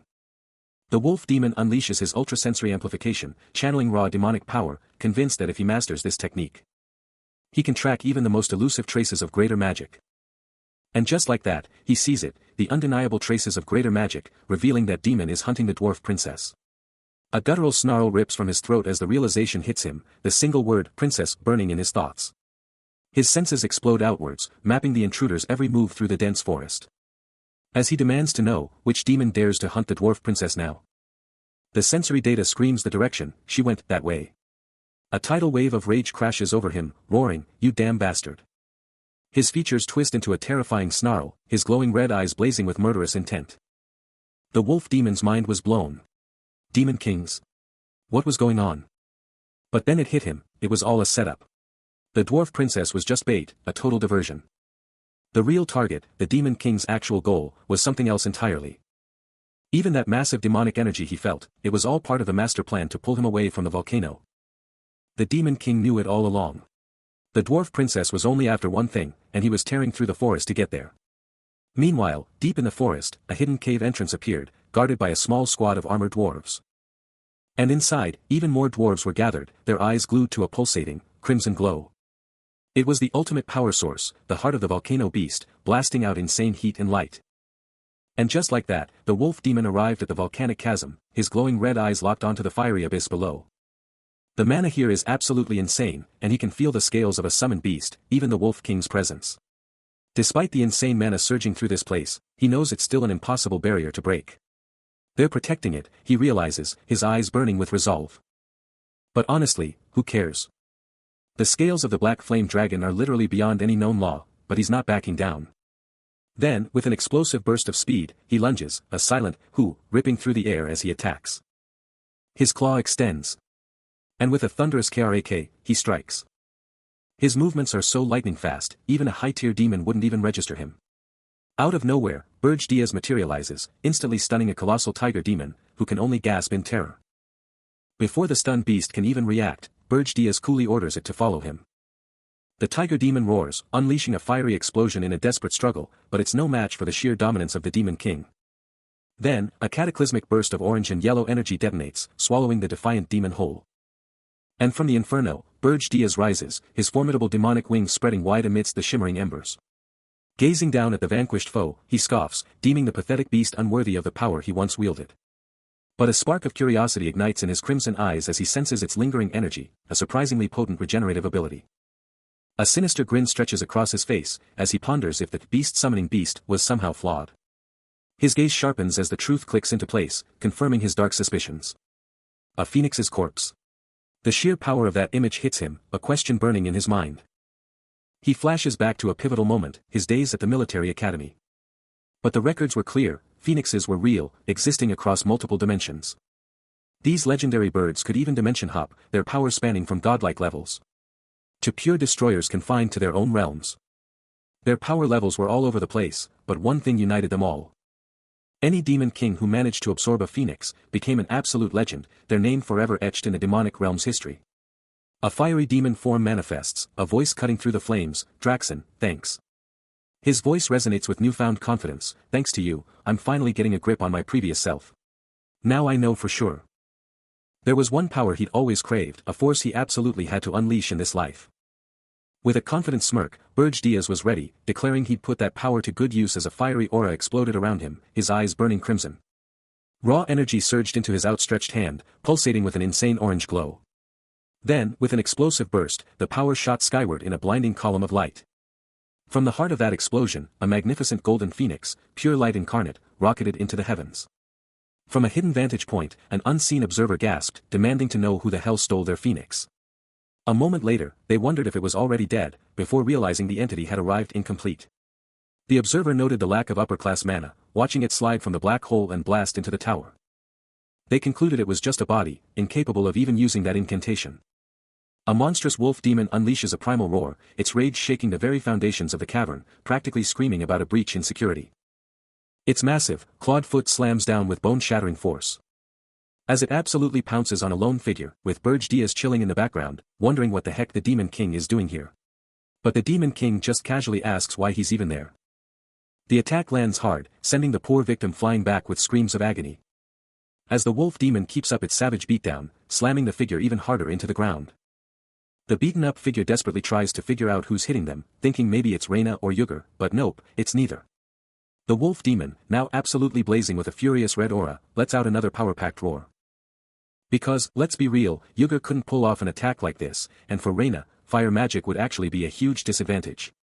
Then, with one last, earth-shattering move, a massive, glowing leg comes crashing down. The wolf demon is on edge, questioning the safety of the summoned beast. Then, a furious roar rips from his throat, his glowing red eyes blazing with shock.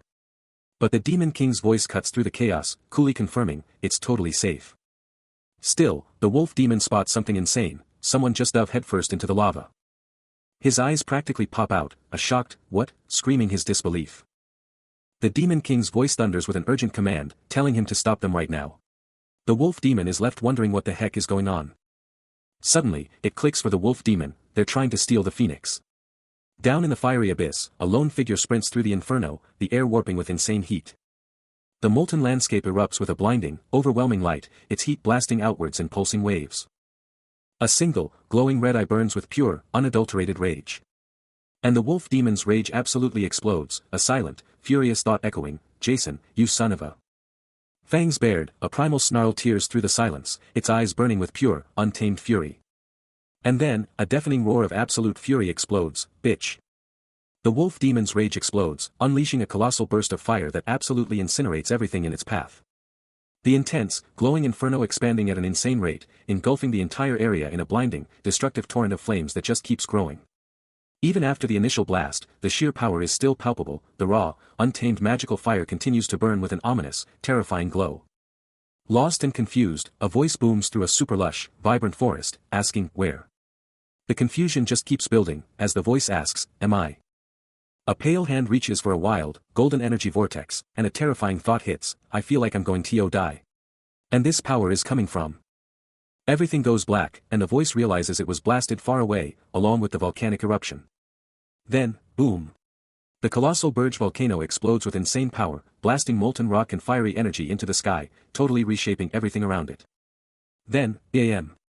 A new figure, the demon god, with wild red hair and intense red eyes, appears in the wilderness. He's totally confused, asking, but how? Are wild animals roaming all over here? Curious little critters creep up, but the still disoriented demon god just snaps, get lost. He stares at a tiny bird, a deep, unsettling feeling hitting him as he thinks, I feel like I'm not myself. A bizarre, unsettling sensation hits him hard, a feeling he just can't shake. As the newly powered up demon god is suddenly chest deep in some random water, his red eyes totally bugging out. He scans the super dense, green jungle around him, totally freaking out about where he even is. But hold up, somewhere else entirely, an epic ancient palace is chilling in a wild jungle, and it's called Ormuz Palace.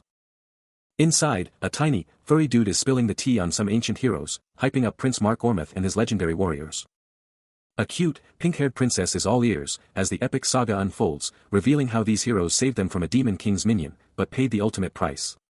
A massive armored boss, chilling on a huge throne, totally backs up the story, bragging that he raised his son to be a total warrior legend. His armored fist tightens just a bit, as he finishes, saying it's the ultimate honor to die protecting the princess. A chilling command rips through the air, demanding immediate action. The Heroes Guild needs to know, right now. They need to prepare a hero's journey to take down the Beast Demon King. The terrifying snarl of a wolf-like demon underscores the absolute urgency of this decree. But elsewhere, deep within a vibrant, sun-dappled forest, life goes on, oblivious to the brewing storm. A man with a worried expression steps forward, nervously starting, I have a report, ah. A regal figure, radiating a soft red glow, turns to face him, demanding, who are you? She reveals herself as the Princess of Ormuz. Milan bows deeply, confirming his presence at her request, uttering his profound honor to speak with her Royal Highness. He then introduces the first hero, the legendary Captain Rosal Charnt, a top-tier hero radiating a powerful golden aura. Rosal is further described as a top-class sorcerer, a master of flame magic, her very being wreathed in fiery energy. Next up, the second hero is revealed, Draxon, one of the legendary 10 Stars heroes, a master of ancient pure martial arts, his body crackling with blue power. He stands before a massive hero assembly, dropping a bombshell, out of 800 on the list, only 200 are legit heroes. And the one person who can actually take down the Beast Demon King? It's the director. This epic quest. It's all going down in the Abyssal Dungeon, a brutal labyrinth in the northern continent, the only place the Beast Demon King is sealed away.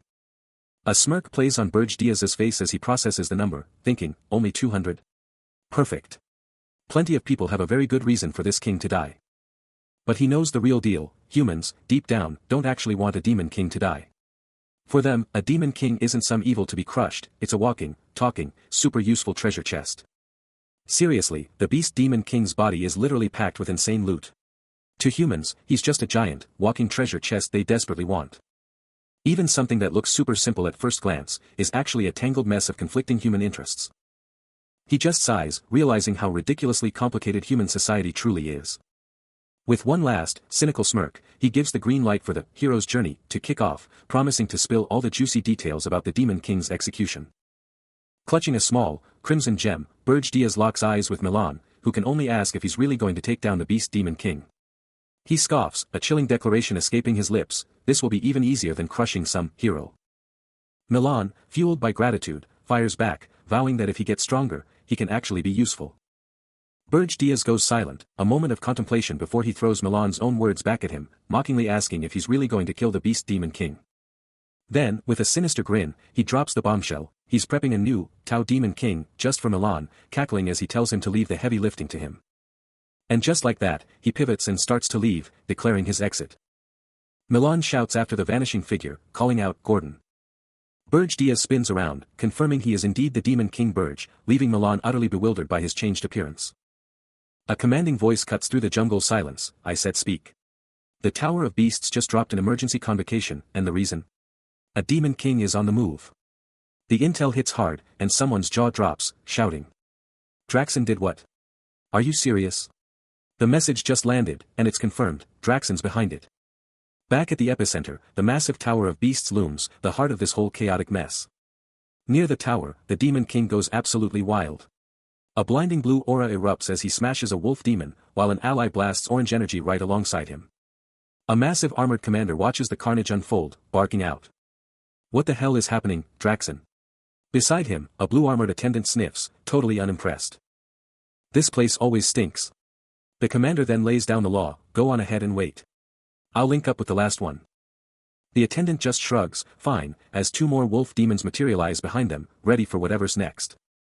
With Burge Diaz and Jason Kochman already running behind, he unleashes a devastating attack, slamming into a monstrous wolf demon. The demon snarls, fangs flashing, mocking their delay, wondering if they need more time to think. A razor-sharp claw lashes out, a chilling promise that he'll be dragged down with the rest. Burge Diaz is thrown back, his cape a blur, a split-second lapse in his guard proving costly. A crimson slash rips through the air, a desperate voice screaming that if Burge Diaz is late, time is already up. The Demon King, Burge Diaz, is confirmed to be in Ormouth, right now.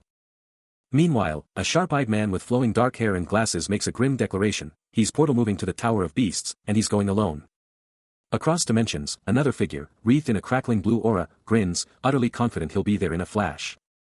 But then, a flicker of surprise crosses his face as he wonders, if he arrived on foot, without a portal, would someone have been nearby? With the wolf demon still a factor, Burge Diaz's mind raced, any more time wasted here would definitely get Gordon involved. But showing up late? That would just scream trouble. First, he had to get back to his tower, then face Gordon in a meeting. With a surge of resolve, he set his course straight for the Tower of Beasts. This speed was a joke. He'd be late in 10 minutes flat. He had to go faster, to fly faster, no matter what. Then, a sudden, explosive surge of power. A blinding purple energy erupted, transforming into a magnificent, fiery bird that launched him forward at impossible speeds. The magic exploded, and suddenly, a pair of magnificent, fiery wings erupted from his back, showering the air with brilliant orange and yellow feathers. He just stared at the blazing wings, a question burning in his mind. "Phoenix wings," he muttered, totally bewildered. "Was I supposed to find mana here?" The fiery core of the construct pulsed with an intense, almost blinding light. Its energy crackling with raw, untamed power. He felt the full power of the wings, but also a strange, undeniable sentience emanating from them. "I don't recall. Is it a Mai?" His eyes snapped open in a sudden, shocking realization. "Alive," he shouted, the truth hitting him like a truck. "Is that why the animals scattered here earlier?" With a powerful beat of those incredible wings, he shot upwards, leaving a brilliant trail of light and fiery feathers in his wake. Accelerating rapidly towards the heavens, a blur of power and speed.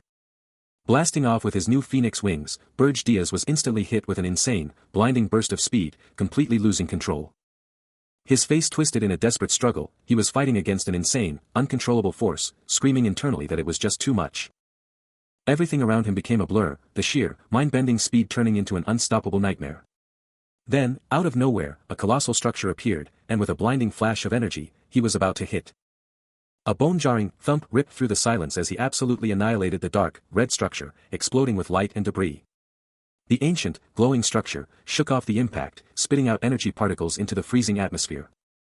The colossal, dark red tower dominated the snowy landscape, its peak still smoking from the insane collision.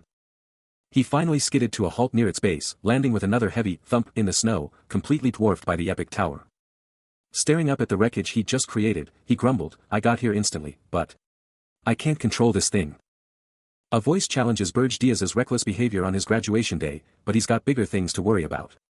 With his fiery red hair, he knows he's got to play it smart until he tames the Phoenix's power. Facing a blazing portal, he's hit with a question, "Gordon, ready?" and a chilling heads-up that the Phoenix might just put him to sleep. Then, another voice confirms he's on the right track, telling him to hustle and get back. Flash forward or back, his hair's black again, and Burge Diaz is barking orders, "We're hitting the Tower of Beasts, now." That determined look. Still locked in. Behold the legendary Tower of Beasts, Ormeth, a colossal, ancient structure rising from overgrown ruins.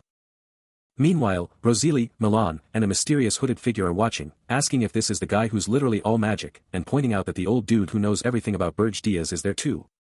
Milan clarifies that the bold man is the one who takes risks, then gives a shout out to Rosalie, calling her a key part of his life's wins. And there he is, black-haired Burge Diaz, chilling with the red-haired 13th princess, telling her he was gonna say hi first, and she just hits him with a cool, yeah, yeah. The fiery-haired princess, now rocking a fierce red mane and battle gear, is absolutely fuming as she navigates a dense forest. But hold up. We're cutting to the Dawn Flame Assault Unit's captain, Rosal Chant, who's about to drop some serious intel. Back with the princess, she's totally losing it, ranting about how these low-level monsters are messing up her whole vibe. She's like, seriously, how am I supposed to clear this tower with these scrubs? The sheer audacity of these weaklings is making her blood boil. She's not alone though, as she pushes forward with a squad of mysterious cloaked figures, diving headfirst into some seriously creepy ruins. Meanwhile, Milan is watching the whole thing unfold, totally questioning if she's even got what it takes to pull this off. Rosal Chant, ever the realist, chimes in with a dose of doubt, pointing out that after a decade, the princess might just be a lost cause for the hero's journey. But Milan, ever the optimist, isn't giving up hope, convinced that she'll eventually figure things out. Back with the fiery princess, she shoots a fierce look, declaring that she's not the same old princess they remember. The 13th princess, fiery red hair blazing, confronts the mysterious figure, demanding to know if he'd taken something off because he thought no one was watching. Burge Diaz can only manage a strained smile, internally screaming as he realizes a demon king is onto him, even if he's the demon king. His face contorts in panic, the terrifying thought of her exposing him threatening to shatter his entire reputation. His internal monologue rages on, cursing the Demon King's orders that forced this encounter, but his resolve hardens, he will be the next beast Demon King. Side by side, Burge Diaz turns to the princess, his voice cutting through the air, a chilling warning for the Princess of Lies to stay out of his way. A wide, confident grin splits his face, as he emphatically declares his absolute certainty. His gaze burns with fierce resolve, a silent, furious promise that the beast Demon King himself won't stand in his way. A dark, swirling portal, crackling with intense purple energy, just ripped open. And who's stepping up to this cosmic gateway? None other than Burge Diaz, moving with absolute swagger. Suddenly, a colossal white-furred beast looms over them, its voice booming with urgency, Jason Cockmund, Burge Diaz, you're just in time. Without missing a beat, as they stride into the shimmering portal, a mysterious robed figure beside him declares, I'll spill all the details once we're through. His eyes, sharp and focused, betray nothing, he's absolutely ready for whatever chaos awaits. Just a slight head tilt, a subtle shift, but it speaks volumes.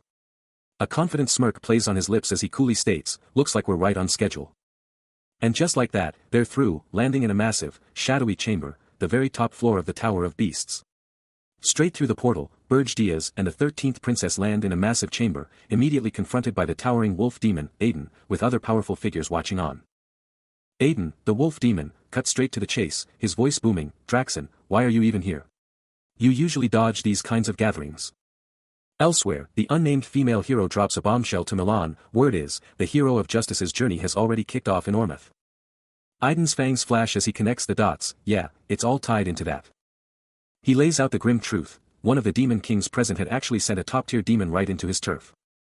The entire crew hangs on Aiden's every word, the tension thick as he unravels this dark tale of treachery. And that demon didn't just invade, they straight up snatched the phoenix corpse Aiden was about to absorb. But it gets even crazier, that same villainous demon was also responsible for the death of Ormeth's second prince. And all this chaos, Aiden reveals, is precisely what kicked off the hero's epic journey.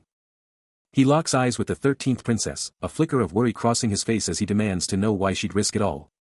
But elsewhere, a dark realization dawns on the wolf demon, they're trying to take him down. A primal snarl rips from his throat, he's not going down without a fight. With eyes burning crimson, his resolve hardens, that traitor is going down. Gripping a pulsating red orb, the wolf demon makes his move, vowing to unleash the ultimate power of the black box.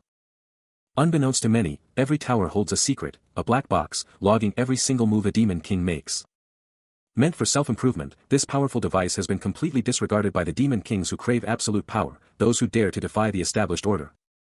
Consuming vast energy and vanishing with its master, this forgotten relic holds immense power, yet no one even bothers to notice it. As the truth of the black box is unveiled, Burge Diaz's jaw drops, this changes everything. Burge Diaz's mind races, grappling with the terrifying truth, if Draxon ever unleashes the black box's power, it's game over for everyone. He pictures the horror, everyone, utterly enslaved, becoming Draxon's personal black puppets.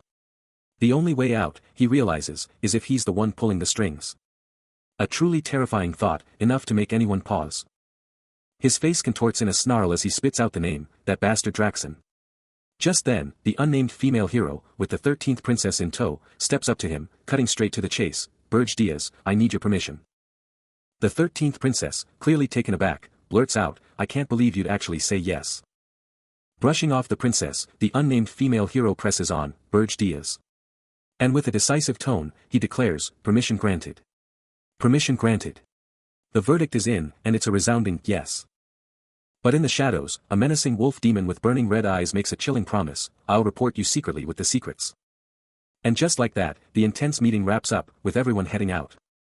Suddenly, a mysterious, glowing key appears, the legendary black box key. But here's the catch, it's a one-time use item.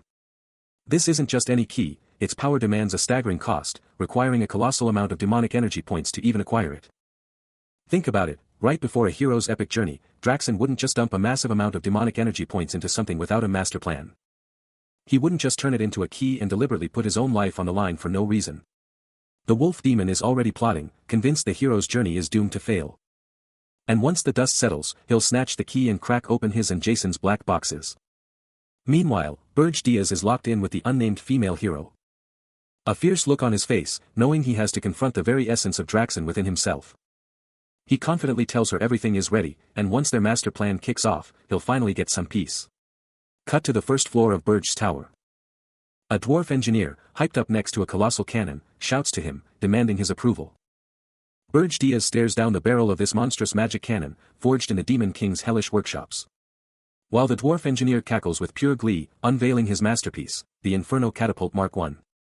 A booming laugh absolutely shakes the chamber, declaring the first-floor boss loser Tronica, as a massive blue energy pulse erupts from the weapon.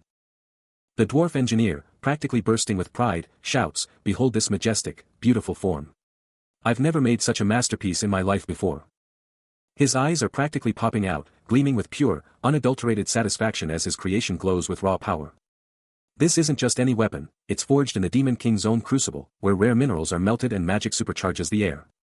It fires spears packed with different magics, each one powerful enough to obliterate an entire castle in a single hit. Elsewhere, Burge Diaz gives Milan a reassuring pat on the shoulder. Even though he told him to go for it, Milan can't help but wonder if he made the right call. Back at the forge, Burge checks out the massive weapon, admitting it's a bit wild, but he's totally sure it'll perform perfectly, especially if they're going after the Forge of Hell. The dwarf engineer, practically vibrating with excitement as he squints through the scope, brushes off any worries, just itching to see how far this beast can go. With a hand practically radiating power, Burge touches the weapon as the dwarf engineer practically screams his thanks, vowing to churn out even bigger, badder versions for the Demon King. And just like that, we're moving up. Now, to the second floor of Burge's tower. The princess lets out a furious cry, shouting, "I told you." Her attack surging with raw power as she challenges, "I'd make you regret training me, didn't I?" The sheer force of her assault sends Burge Diaz flying backward, engulfed in crackling blue energy. But with a sharp, cracking sound, his gloved hand smashes through the shimmering barrier, utterly shattering it. He meets her gaze, a faint smirk playing on his lips as he coolly retorts, "You haven't changed." Then, with a swift, powerful motion, he drives a devastating fist forward, aiming directly for her. Undeterred, the princess's eyes gleam with renewed resolve, declaring, "Now it starts for real." She lunges, her sword glowing with ethereal light, ready to unleash a devastating sequence. The air shimmers as she unleashes the powerful, Jespine combat sword technique, Continuous Moon. The 13th princess goes all out, unleashing her ultimate sword technique, the Crescent Moon/variant, Crescent Moon Shatter. A blinding wave of blue energy erupts from her, surging forward with destructive force. But Burge Diaz stands firm, his crimson eyes glowing as he effortlessly deflects the assault, coolly remarking, "You've improved a little." Despite her powerful technique, he seems unfazed, a slight frown crossing his face as he thinks, but... With a surge of dark power, Burge manifests a formidable red energy shield, completely nullifying her attack and declaring, "You still need more training." He then unleashes a concentrated sphere of dark, crackling energy from his hand. The princess's eyes widening in shock as the attack connects. This can't be." She recoils from the impact, utterly bewildered by the ease of his counter. "You counteracted my technique so easily." The force of the blow sends her hurtling through the air, a cry escaping her lips as she is launched into a distant, snow-covered landscape. The sheer force of the last blow ripped through the landscape, leaving a massive crater of ice and rock in its wake. Back at the tower, Burge Diaz is already on the case, demanding answers. Why is Princess Erwin even on the second floor? The response comes quickly. The princess is actually on the fourth floor, undergoing a summoning ritual, so they had to move her temporarily. The news hits him like a truck, and he can only exclaim, "A summoning? And what's this?" A whole array of items, including a sense powder pouch, are in play. Up on the fourth floor of Burge's tower, Princess Erwin Hilderin is caught in a maelstrom of blue energy, her hands blazing as she fights through the summoning ritual. A massive, glowing magic circle pulses beneath her feet, locking her into the heart of the mystical process. Deep in the ritual, she's calling out to the great spirit of water, its ancient guardian. With hands glowing with raw power, she's forging a contract, bound by blood and soul. A crimson orb pulses with dark energy, as she speaks of souls intertwining. Another orb flares, sealing her resolve. A contract is being formed. Blood blooms on the water's surface, as Ernan Hilderin calls upon her own name to seal the deal. Eyes shut tight in pure focus, she's begging for an answer. Her eyes snap open, desperation etched on her face, as she screams out the name, Neruniel. The magic circle beneath her explodes with intricate, glowing blue energy, responding to her desperate call. Water ripples and glows with countless particles, the ritual hitting its peak. With the ritual reaching its peak, she commanded the very essence of water, her presence radiating with an almost divine power amidst the surging blue currents. The very fabric of reality seemed to bend as the water around her exploded into a dazzling, effervescent maelstrom of pure magical energy. Her focus was absolute, a laser-sharp intensity burning in her now electrifying, glowing blue eyes. But a sudden, unsettling thought pierced her concentration. A powerful entity was imprisoned within a demon king's tower. Yet, her resolve held firm. She pressed on, invoking the sacred primordial covenant, to unleash the might of a great water spirit. Her arms shot skyward, a beacon of pure will, as she fiercely demanded the spirit's immediate acknowledgement. Then, from the swirling depths, a colossal, glowing hand of pure energy emerged, majestically reaching out to meet her own. Their hands met in a blinding flash of light, forging an unbreakable pact, as she triumphantly claimed the spirit as her sole companion. Lost in a mesmerizing blue void, the princess floats, enveloped by glowing bubbles and an otherworldly light. The watery depths stretch endlessly around her. As she continues her silent descent, eyes closed in unconsciousness.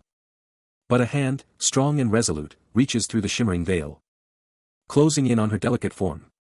Suddenly, she's caught. A dark-haired man with piercing crimson eyes holds her close, a flicker of concern in his gaze. He thinks to himself, a demon king. As the princess stirs in his embrace, her lavender eyes slowly flutter open, meeting his gaze with dawning confusion. A slight smirk plays on his lips as he muses, I almost missed a rare sight. Burge Diaz flashes a subtle, knowing smirk, a quiet, good work escaping him. The princess, still reeling, brushes off his compliment with a bashful, hee, it's nothing. Then drops a bombshell, it's all thanks to the incredible power you bestowed upon me, Demon King. That title, Demon King, hangs heavy in the air, a total curveball after her initial humility. And her eyes snap wide open in pure, unadulterated shock as the words register. A frantic shriek rips from her throat, a desperate, NNO. AH. That wasn't me, echoing through the space. Burge Diaz's gaze is locked on her, his previous smirk replaced by a stone-cold, unreadable expression. While the princess practically begs, please believe me. That voice was totally mine, but I swear I didn't say a word. He subtly shifts his stance, his voice cutting through her panic with a cool declaration, you just summoned an annoying spirit. Still held by Burge Diaz, the princess freaks out, realizing she just blurted out something super embarrassing. The little blue spirit she's holding glows with a whoosh and fluff, and Burge Diaz is totally taken aback, while the princess, completely red-faced, tries to play it off, asking if he already figured it out. The high-ranking water spirit, Neruniel, now totally in focus, looks up with these huge, innocent eyes and just asks, so, when's our date? This little spirit, whose hobby is literally reading romance novels and whose favorite genre is forbidden love, is clearly the one behind the princess's wild confession. Burge Diaz just stares at the tiny spirit, his face a total blank as he's like, what even is this crazy talk? The princess, still in his arms, is absolutely beet red, totally mortified. She whips her shocked gaze to the spirit, yelling, what in the world are you even talking about? The princess is absolutely freaking out. Because the universe itself, the destiny of a demon king and a princess, has been completely rewritten. She's totally lost, demanding to know what's even happening right now. But hold up, in the mystical spirit realm, a tiny blue spirit is just cackling with pure delight. Neruniel, now looking way bigger and more intense, is practically bouncing with excitement, asking the princess if she's not hyped that they're finally allies, but the princess is just like, how is this even possible? And just as Burge Diaz, the demon king, is free-falling through the sky, the princess is looking down, begging him to go back, then she catches herself, realizing she just spilled the beans about waiting for him for ages. Burge Diaz, the Demon King of Lies himself, is absolutely stunned, furious that some low-level spirit like Neruniel would even think about disrespecting him. The princess is clutching Neruniel, still looking super worried, while the spirit boldly announces she's claiming the princess for her demon king, making the princess ask her question again, but this time, she means business. Then, boom. A massive, fiery red energy just explodes into existence. Surrounded by a raging inferno of crimson power, Burge Diaz roars, demanding to know what he looks like right now. His voice thundering with an undeniable challenge. Back in the spirit realm, Neruniel, still cradled by the princess, can't help but gloat about how easily human minds are swayed, practically calling the princess useless. But Burge Diaz, hearing that spirit's taunts, can't believe it. Does he really look like some weak spirit instead of a demon king? He knows no one will believe him anyway. He grimly recalls a harsh lesson from his time with heroes: no one ever believes the truth about him. His eyes blaze with fierce resolve as his power absolutely explodes, convinced that at this level, he can do anything. A chilling, predatory grin stretches across his face, a guttural growl escaping him as he vows to personally take down the demon king of beasts. The princess, reeling from his shocking declaration, can only stammer, a demon king taking out. Her face contorts in utter confusion, the terrifying thought echoing in her mind, another demon king. Suddenly, an eerie, icy blue light floods the entire scene. Like a portal opening to a frozen, otherworldly dimension. Then, a sudden, piercing electronic beep rips through the quiet. And Burge Diaz materializes, his crimson eyes absolutely blazing with pure rage. "Are you serious?" he roars, utterly incredulous. He's practically vibrating with irritation. What demon king in the world is able to kill another demon king? I'm pretty sure I explained it already. A nearby subordinate, trying to smooth things over, offers a calm assurance, so all good. Yes, be careful. But Burge Diaz, completely lost, shouts, "I can't understand it at all." The subordinate, utterly confused, fires back, "What? What kind of explanation is that?" then presses, "You're going back to the demon realm, aren't you?" His face twisted in a silent, furious scream, Burge Diaz is left utterly alone, wrestling with the sheer absurdity of it all. Suddenly, a dark, claw-like energy rips through the void, and a voice booms, "This is totally different." The shadowy energy pulses with an ominous blue glow, and the voice presses on, setting aside whether you could meet the Demon King's standards, if the other Demon Kings learn of your actions. The tension is palpable. Burge Diaz, with his signature crimson gaze, is locked in thought, determined not to let the black boy escape without answers, declaring, "Then I'll be the one to take charge." But a worried elf subordinate, with dark hair and green eyes, steps forward, understanding his leader's motives but still asking, "Isn't it far too dangerous?" The stakes are rising. Burge Diaz's gaze intensifies, cutting off the subordinate with a sharp reminder, they still haven't even begun to comprehend Arian's dimensional energy. The scene shifts, showcasing the raw, swirling power of dimensional energy itself. This isn't just any energy, it's inherently hostile to other dimensions, causing extreme interference for any outsiders, a terrifying force of nature. Burge Diaz stands tiny against the colossal, swirling blue vortex, as the dimensional energy mercilessly crushes intruders. And here's the kicker, within this very dimensional energy, demonic mana and power are completely suppressed, all thanks to the terrifying influence of Demon King Arian. When beings from other realms, like the monstrous Bubble Ball, cross into a new dimension, they get hit with a massive power down. While the dimension's own heroes are literally chosen to shut down those invaders. It's just how the universe works, but to bypass that insane dimensional resistance and power drain, the Demon King's tower was built. This tower is basically a super portal, linking the demon realm directly to the Demon King, letting him siphon off dimensional energy to get his power back. Pump up that tower, and you can pull in insane amounts of energy straight from the demon realm itself, boosting that demonic power. That's the secret sauce, how a demon king gets their true, terrifying power back. So, the taller the tower, the more power the demon king wields. Simple as that. Standing tall in the shadowy hall, he unleashes a powerful declaration, his life, his rules. No one, not even the endless demands, gets to tell him what to do. But then, a worried voice cuts in, eyes flaring with a soft green glow, hesitant to speak but knowing they must. Even for someone as epic as him, guaranteed victory is just not on the table. And just like that, Burge Diaz unleashes his true, monstrous form, a terrifying silhouette engulfed in explosive red energy, his eyes blazing with pure, hellish power. Inside the very heart of the Tower of Lies, he simply states, "I know." He devoured the demon's heart, yeah, but he still hadn't fully adapted to its raw, untamed power. Right now, any demon king would be too much for him to handle. But then, a chilling new voice slices through the tension, a burst of red energy erupting as a powerful being grins wickedly, declaring that weakness only matters if you're flying solo. With a confident right, the demon god announces he's jumping directly into this hero's journey. A voice drops a bombshell, revealing the name, File.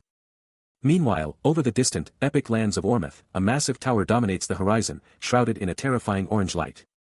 Amidst the absolute chaos, a powerful blue energy explodes, as someone unleashes a devastating, game-changing force. He thinks to himself, with a grim resolve, how they had pushed him to the brink, leaving him no choice but to unleash his inner demon. The armored soldiers are getting absolutely wrecked, some dropping like flies as others scream for a full-on retreat. One soldier gets launched through the air, a desperate cry for the rearguard ripping through the chaos. In the brutal aftermath, an injured soldier lets out a pained groan, as a comrade quickly offers a life-saving potion. Another soldier stares in utter disbelief, totally bewildered by the catastrophic event that left everyone so battered. A young man with fiery red hair is caught off guard, a gasp escaping him as he quickly introduces himself, saying, "Call me File." His gaze sharpens, a black scarf accentuating his determined resolve. Elsewhere, a hero in shining armor recounts a past triumph, remembering the moment enough heroes united to launch their assault. Their objective, the Tower of Beasts. And just as instructed, they struck its most vulnerable spot, the tail. Rosal, the armored hero, unleashes a powerful sword swing, crackling with blue energy, relieved that their meticulous planning prevented any unnecessary casualties. With a battle cry tearing from his throat, he bellows, "Rosal. Do it now." On a battlefield strewn with the fallen forms of his foes, Burj Diaz stands triumphant, his red hair ablaze, staff in hand, a chilling monument to his raw, unbridled power. His eyes, now burning with an infernal crimson glow, blaze with the raw power of his demonic transformation. Crimson energy explodes outward, a terrifying, unleashed torrent of his power. A monstrous roar rips through the air, a chilling testament to the brutal reality of the battlefield. Rosal, the hero, is critically wounded. With their leader down, the heroes are forced into a desperate retreat, their mission utterly crushed. But amidst the chaos and defeat, Burj Diaz looms, a dark silhouette calmly surveying the wreckage. The chilling truth echoes through the ruins, the heroes, against all odds, have fallen. Burj Diaz turns to a cloaked companion, who grimly declares, "I get it now. I completely understand." A chilling smirk spreads across Burj Diaz's face, a silent, sinister approval of the hero's downfall. The cloaked figure's eyes widen, the grim truth sinking in, so, in other words. A look of pure horror contorts their features as they stammer, "I'm totally screwed." Even though the heroes had taken a heavy toll on the enemy, a red-haired man is deep in thought, reeling from their recent defeat and the mana drain it caused. He considers the enemy's continued assault, killing many demons, but still, he believes they have time. His face is a mask of grim determination, the weight of his thoughts heavy upon him. He had feared the hero's defeat, especially with Rosal Charnt still nowhere to be seen. Wasn't she someone who hadn't shown up? He remembers her bailing right before the beast assault. Meanwhile, a figure with long, braided red hair and a flowing cloak strides forward, her sword glinting, leading a small but determined group. She thinks of Pallav Disrod's sponsors, and the endless profit they're raking in from the tower. Rosal Charnt, her gaze sharp, declares them all to be nothing but money-grubbing bastards. As she walks through a dense forest, a blue-cloaked figure approaches, stating, "So you're Rosal Charnt. Looks like you're too late to join the hero's party." The path was brutal, the journey relentless, but the elf couldn't help but notice the absolute chaos surrounding them. He challenged his companion, demanding to know if he had any fight left in him, only to be met with a stunned, "What?" But with an unshakable resolve, the demon god roared his defiance, vowing to personally annihilate the demon king and make him pay for everything. A brutal scar over his eye, a testament to the hell he'd endured, fueled his refusal to surrender, even as the elf warned him about the unseen future. But the elf wasn't buying it, muttering that they weren't just Abraham's puppets, scoffing at the demon god's seemingly naive belief. Engulfed in a blazing, orange inferno, the demon god proclaimed an endless supply of potions, a deep-seated memory confirming he was always more than he seemed. The elf pressed on, conceding that lost limbs were gone forever, but promised the demon god that he would absolutely fight again. Utterly bewildered, the elf probed the demon god's true nature and his surprising desire to aid them, trailing off with a curious, "and besides." A gentle, golden warmth washed over him, and the demon god wondered aloud about the subtle energy he'd been sensing all along. This pure, unadulterated warmth was unlike anything he'd ever known, leaving him to ponder the origins of such incredible power. He's deep in thought, the pressure of everything weighing him down. Meanwhile, the elf and the others are just waiting. With a worried look on the elf's face. He's watching the demon god, hand up to his mouth, totally on edge. The demon god's eyes blaze crimson as he realizes his will alone can't fix what's broken. But if he's gonna lead them against Draxon, maybe it's time to unleash his true power. With a quick apology, a golden orb of pure energy ignites in his hand, radiating warmth and light. That sudden, brilliant glow lights up the whole forest, totally catching the elf and his crew off guard.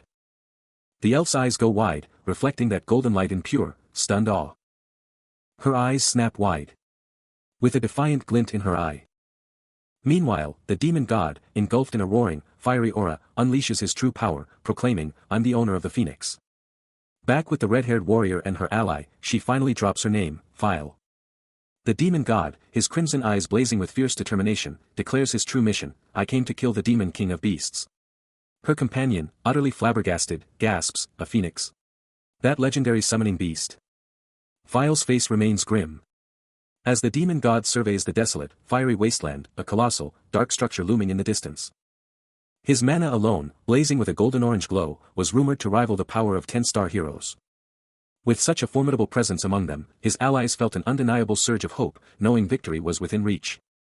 The warriors around him watched, their faces a mix of awe and fierce determination. They knew that with him leading the charge, anything was possible, even against impossible odds. His golden eyes burned with an unyielding resolve, reflecting the fiery aura that pulsed around him, a beacon of unstoppable power. Addressing the assembled forces, the demon god declared with absolute conviction, "We might be able to kill the demon king of beasts." Draxen Roldolf, the demon king overlord, is back, radiating a powerful green aura as he zeroes in on the tower's resurrection. But even in his beastly form, he's thinking, this whole thing just drained way more demonic energy than he ever expected. And because of that massive energy drain, he had no choice but to snag this black box key, now pulsing with a faint glow in his hand. Key in hand, he's ready to crack open that black box and hand whatever's inside straight to the 13th princess. The Demon King's black box, finally approved, starts to rip open, unleashing a torrent of purple energy and glitching digital chaos around his beastly form. The raw magical power just keeps blasting, engulfing everything in blinding purple light and a storm of digital code. Through the chaotic energy, he's thinking, what insane secrets are about to drop? With his eyes blazing, he demands, "Show me everything." The Demon King's black box just went live, unleashing a mind-bending torrent of purple energy and digital chaos. And he's instantly thrown off balance, demanding, "Hold up, is this actually happening?" The black box is completely unmanipulable, and that shocking truth hits him hard, making him wonder if this insane development is even real. Pure frustration boils over as he screams, "You cannot do this to me." Then, out of nowhere, a massive crack rips through the air, sending a shockwave through the Demon King himself, who, engulfed in a purple glow, shouts, "What was that?" Demon King. His eyes widen in horror as he realizes, the heroes have invaded. What? A whole squad of formidable figures is now standing in his grand hall, and this time, they're rolling deep with a new 10-star hero leading the charge. And the name on everyone's lips is, Ralph Schmitz. A golden-armored powerhouse has just taken the lead, charging straight into the fray. His eyes, blazing with an electric blue glow, are locked on the target, pure determination radiating from him. Meet Ralph Schmitz, the legendary shield master. The Demon King's territory is about to get rocked. It's the king, and he's getting overrun by heroes. Rewind 1 hour, the heroes were already at Ormouth, ready to rumble. On the burning battlefield, a squad of heroes stood tall, ready to unleash hell. Someone shouted, "All right, let's try again." The hype was real. Another hero, brimming with confidence, declared, "We've got the legendary Phoenix. The Beast Demon King is absolutely nothing." The battle cry echoes, a thunderous command for every hero to unsheath their blades and brace for the ultimate showdown. Blades burst into brilliant light, as the heroes are hyped to obliterate every demon, knowing the legendary Phoenix is on their side. The air crackles with the sound of countless blades being drawn, each one radiating raw power. But wait, a pulsating red aura hints at the Demon King's ultimate treasure. Even with all these epic heroes, there's still a massive question mark hanging over this legendary loot. The demon god, with an intense stare, drops a bombshell: he can totally control the Phoenix's insane power. Meanwhile, the shield master, Ralph Schmitz, stands with a mysterious red-haired mage, who's totally stoked, thinking it was a brilliant move to join the 10-star heroes, even if she wants to keep a low profile. That red aura just keeps getting stronger, making someone wonder if they miscalculated, but then it's like, nope, this is absolutely perfect timing. Ralph Schmitz whips around, locking eyes with the red-haired mage, who's clearly reacting to something totally unexpected. The demon god's face is pure intensity, his eyes blazing with unshakable resolve. Get ready for the legendary 10-star hero, Ralph Schmitz, as he steps up for the ultimate showdown. He's not just any hero, he's the strongest shield master, period. He's staring down a pack of snarling, red-eyed beasts, their growls setting the stage for an epic clash. This guy's the vanguard commander, leading the charge into this insane revenge battle. Boom! A golden flash, and he deflects the attack, his shield a lightning-fast blur. The impact sends shockwaves. While red energy slashes explode around him, this battle is absolutely wild. Then, bam. An unseen blow smashes his armored face, sending cracked spiderwebbing across the metal. But his eyes? They're blazing with an unyielding red glow, his resolve just getting stronger with every hit. The green energy attack just kept slamming into him, threatening to shatter his defenses as cracks spiderwebbed across his armor. But he held firm, a total bulwark against the relentless assault. The desolate landscape around him bore witness to the struggle. As the name of the hero echoed through the air, Ralph Schmitz. He was a powerful hero, one of the 10-star heroes, and the strongest among them, period. A red-haired figure mused, knowing that the weapon he used was the strongest shield in the world. A truth they knew better than anyone, because among the heroes who had died, they remembered the moment they were reincarnated before. A crimson aura pulses, reflecting the red-haired mage's simmering frustration. Even as Ralph Schmidt stands firm, a thought echoes in her mind, that same bastard was here too. She clenches her fist, a silent vow forming, she would love to tear him apart right now, but for now, she needs to deal with these guys. Observing Ralph Schmitz, the mage acknowledges his strength, yet her own power, reborn through reincarnation, now far surpasses his, her mana exceeding level 100,000. A glowing red orb forms in her hand, a potent spell ready to unleash, as she laments that if they had waited just a little longer, things could have been different. A purple aura flares around her, her thoughts turning to the combined strength of her allies, with both of them added to the fight. Her eyes glow with an intense red light, reflecting her fierce determination and the bitter realization that they could have won without suffering any injuries. Surveying the cleared floor, she acknowledges their collective strength, declaring the first floor cleared and setting their sights on the Demon King's room. As she walks away, a final warning echoes in her mind, they must not underestimate the Demon King. She stands, a silent observer, but her mind is already miles ahead, calculating every move.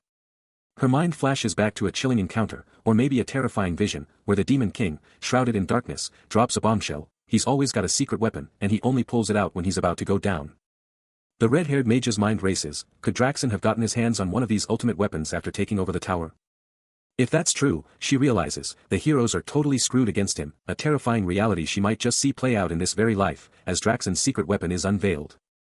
And get this, a small, hunched figure, looking exactly like the secret weapon she's thinking about, is stirring in some dark, liquid prison, totally fed up with being trapped for so long.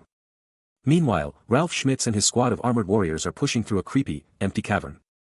No demons, just an eerie silence, and one of them mutters that this must be the ultimate challenge on the highest floor. From his epic, ornate throne, the Demon King, now rocking fiery red hair and eyes absolutely burning with power, lets out a chilling laugh, asking if they seriously thought he wouldn't have something this insane up his sleeve. He'd been preparing for this moment, for everything, for all of them. Meanwhile, the red-haired mage senses an overwhelming surge, a mana density so profound it could only mean one thing.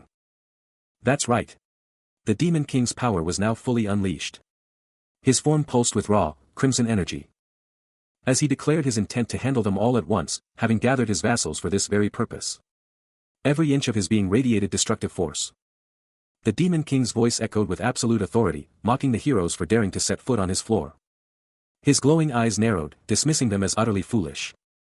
With a final, chilling declaration, he vowed that none of them would escape after he had killed them all. He's still laying down the law, dropping truth bombs about his plans to wipe out every single hero. His power is going absolutely wild, those crimson eyes burning with pure menace, and his face is just locked in on total destruction. Then, boom. A massive wave of dark energy just explodes from him, it's the ultimate transformation, the beast is unleashed. The very air rips apart, tearing open into a monstrous, fanged abyss, a terrifying, hungry void ready to devour everything. And then, a primal, earth-shattering roar rips through reality, it's so loud it feels like the world itself is about to crack. That insane energy just keeps condensing, getting even more intense, morphing into a spiky, dark heart of pure, evil red power. Crimson lightning just explodes everywhere, swallowing everything in a terrifying, all-consuming red storm. The sheer power just keeps on blasting, twisting reality itself into sharp, destructive geometric chaos. But even with all that chaos, Ralph Schmitz and the red-haired mage are standing their ground, their faces a mix of pure shock and fierce resolve as the Demon King's insane power just slams into them. With the Demon King's power exploding, a desperate plea echoed, "Stop. It's too dangerous to charge." But another hero, seeing the escalating threat, countered, "The Demon King's about to power up even more, right?" But the unnamed female hero wasn't listening to caution, she saw an opening, screaming, "This is our critical chance," and launching herself into the fray. She soared through the air, a streak of pure intent, her fist blazing with raw power, ready to land a game-changing blow. But just as she closed in, the Demon King unleashed a monstrous Jiu-Hitch. A tidal wave of dark red energy and shadowy tendrils burst forth, engulfing everything. Her assault was instantly swallowed. The hero's body was violently thrown back by the sheer, crushing power of the crimson explosion. She was launched like a ragdoll, a devastating energy trail marking her rapid retreat through the air. Still airborne, she took a brutal hit, blood spraying as her uncontrolled flight continued. But then, Ralph Schmitz, the shield master, burst into action, conjuring a massive golden energy shield just in the nick of time.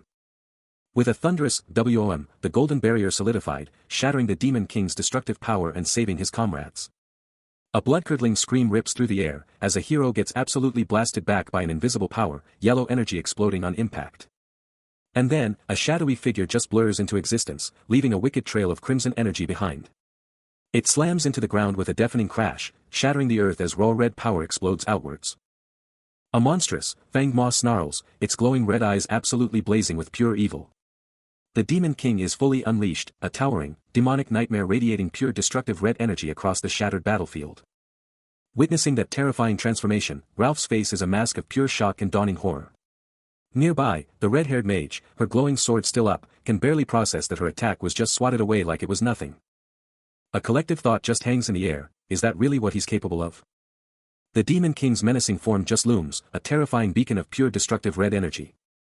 The sheer weight of his presence causes a hero to gasp, recognizing the terrifying entity as the Beast Demon King. He stands as a towering, shadowy figure, his form crackling with malevolent red energy. The cavern itself seems to bleed red light, as the heroes look up in stunned disbelief at the overwhelming power. Ralph Schmitz and the female hero recoil, the sinister energy feeling like poison choking their throats. The red-haired mage collapses to the ground, gasping for air as the oppressive aura crushes her. Suddenly, a brilliant, phoenix-like entity erupts from her, its fiery wings spreading wide. It coalesces into an advanced defense magic, the Phoenix Barrier, a shimmering shield of pure energy. The barrier pulses with immense power, pushing back against the Demon King's suffocating aura. As the Demon King's raw power explodes across the battlefield, Vile screams in pure terror, realizing the legendary summoning beast has fully unleashed its might. Even as the pressure crushes them, other warriors defiantly scream their unbreakable oath, "We will never forget this grudge." But the demon god, eyes burning with infernal power, snarls a chilling promise, "You will soon be a memory, boy." With a roar, he unleashes his true form, fiery wings tearing through the air, daring anyone to "try and stop me, you fool," as he charges the barrier head-on. Kwang! A cataclysmic force, like shadowy claws, smashes into the Phoenix Barrier. Through the raging inferno of his assault, the demon god's chilling gaze sweeps over the battlefield, assessing, the only people that can move. But inside the blazing Phoenix Barrier, the red-haired mage, Ralph Schmitz, and the unnamed female hero stand unyielding, their gazes locked on the monstrous demon god. Ralph Schmitz, his jaw set in grim determination, grits out, "There's one among you with mana that's going to be a pain in the ass." The demon god, his fiery aura raging, lets out a furious, silent scream of pure rage at the barrier's defiance. The demon god's face twists in pure, unadulterated shock, his crimson eyes blazing with disbelief as he confronts the impossible barrier. A primal roar tears from his fanged jaws, his blazing red hair erupting like a supernova with his raw, unchecked fury. A mysterious golden orb, pulsating with raw power, is engulfed in a swirling crimson haze. From the heart of this terrifying red energy, a voice booms, declaring that only a select few can even budge. Engulfed in a blazing orange aura, File confronts a group, demanding to know if they're the four he's been waiting for. Ready for anything, Ralph Schmidt stands at the front, shield up, with the unnamed female hero, Milan, and the red-haired mage backing him up, their faces set in grim determination. File's voice slices through the tension, pointing out that one of them has mana that's gonna be a huge pain in his ass. File's eyes snap wide open, a brief shock flashing across his face. With the red energy flaring around him, he demands, how could they possibly know? A terrifying, sinister grin stretches across File's face, his shock instantly replaced by pure, chilling amusement. A guttural roar absolutely shreds the air, as the monstrous form of Burj Diaz bursts forth, his name screaming with primal fury. The terrifying sound just keeps going, a chilling, undeniable declaration of his presence. Then, a voice, absolutely dripping with contempt, blasts them for not being content with stealing the Phoenix's power, daring them to even think about stepping into his tower. The monstrous form of Burj Diaz absolutely unleashes a torrent of red energy, roaring with untamed, raw fury. Meanwhile, the heroes, Ralph Schmitz, the unnamed female hero, Milan, and the red-haired mage, hold their ground within a shimmering blue barrier, bracing for the full force of the onslaught. Suddenly, a powerful, swirling purple-blue energy field explodes into existence, silencing all other sounds and energies with an absolute command.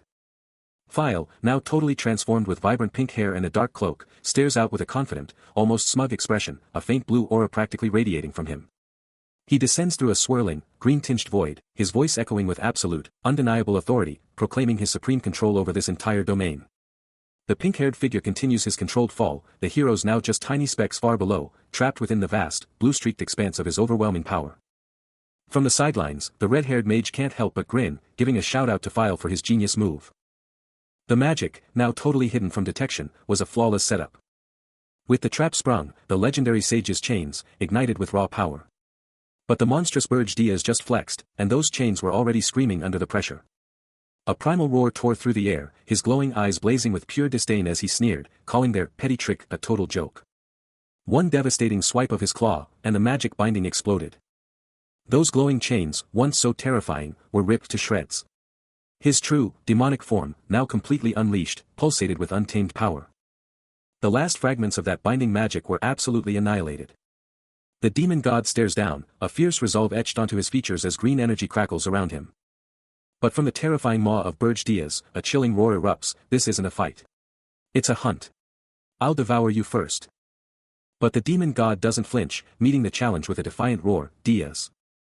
Then, with a dismissive sneer, he retorts, "What are you barking about?" A confident smirk spreads across his face, his eyes blazing with raw power as he mocks, "I can't hear you." As a colossal, shadowy form dominates the distant, shattered city, the demon god's determination solidifies, unleashing stronger magic and an explosive mana flow. And in a terrifying counter, Burj Diaz's monstrous jaws gape even wider, his glowing red eyes flaring with pure, unbridled rage. A quick, intense flashback hits, revealing the female hero and Ralph Schmitz in a tense moment, deep in discussion. Back to the action. The demon god is free-falling from an insane height, his fiery red wings exploding open. He's still falling, but a wicked clawed hand shoots out, engulfed in dark, crackling power. Then, bam. He unleashes a devastating strike with his red energy arm, shattering everything in a massive explosion of debris. It's a whirlwind of attacks. Every hit is pure chaos, exploding with energy and destruction. Impact after impact, yellow energy everywhere, he just keeps pushing, no stopping him. But then, a frustrated thought cuts through the chaos, they're too fast. He can't even get a clean shot. But he shakes it off, remembering File's words, that little voice of pure motivation in his head. With a surge of pure resolve, he roars his defiance, his hands morphing into terrifying red energy claws. Still radiating that wild green energy, Burj Diaz is absolutely going off, his voice dripping with pure contempt. He's straight up challenging his invisible enemies, red energy slashes ripping through the air, shouting that he couldn't care less about their dumb thoughts. The demon god keeps up his insane attack, a total blur of green and red energy, moving at impossible speeds. His voice a booming promise that they're never getting out of here now that they've finally shown their true colors. Then, out of nowhere, a voice slices through the mayhem, screaming his real name, Burj Diaz. The absolute insane speed of his moves is the number one thing you gotta think about when fighting the Demon King. He admits, his face looking super serious as he thinks about the problem. It's all about his speed. Meanwhile, Ralph Schmitz, chilling with Milan and the red-haired mage, lays out their battle plan, stressing that they have to go for his weak spot, his legs. Milan, though, is totally worried, asking if he can even land his thunder cleave on the demon god with all that speed. He scoffs, utterly confident that no one can even think about giving a signal fast enough to stop him. With an explosive burst of crimson energy, he lunges forward, claws extended, absolutely certain he's got his pathetic worm of an opponent right where he wants them. But before his attack can even connect, a sudden, fiery phoenix-like energy explodes, completely engulfing him. A powerful, unseen force absolutely decimates him, sending him absolutely flying backward, still consumed by the vibrant, magical flames. The source of this devastating counterattack is revealed to be none other than Armin's orb, pulsating with an ominous, power-filled purple glow. Still reeling from the brutal impact, he stares in utter disbelief at the orb, questioning if they truly dared to use such a thing against him. He continues to plummet, the magical energy still clinging to him like a shroud. Though he claims the orb won't defeat him, he's forced to acknowledge its raw power, admitting that even the influence of a demon god is weakened by Armin's orb.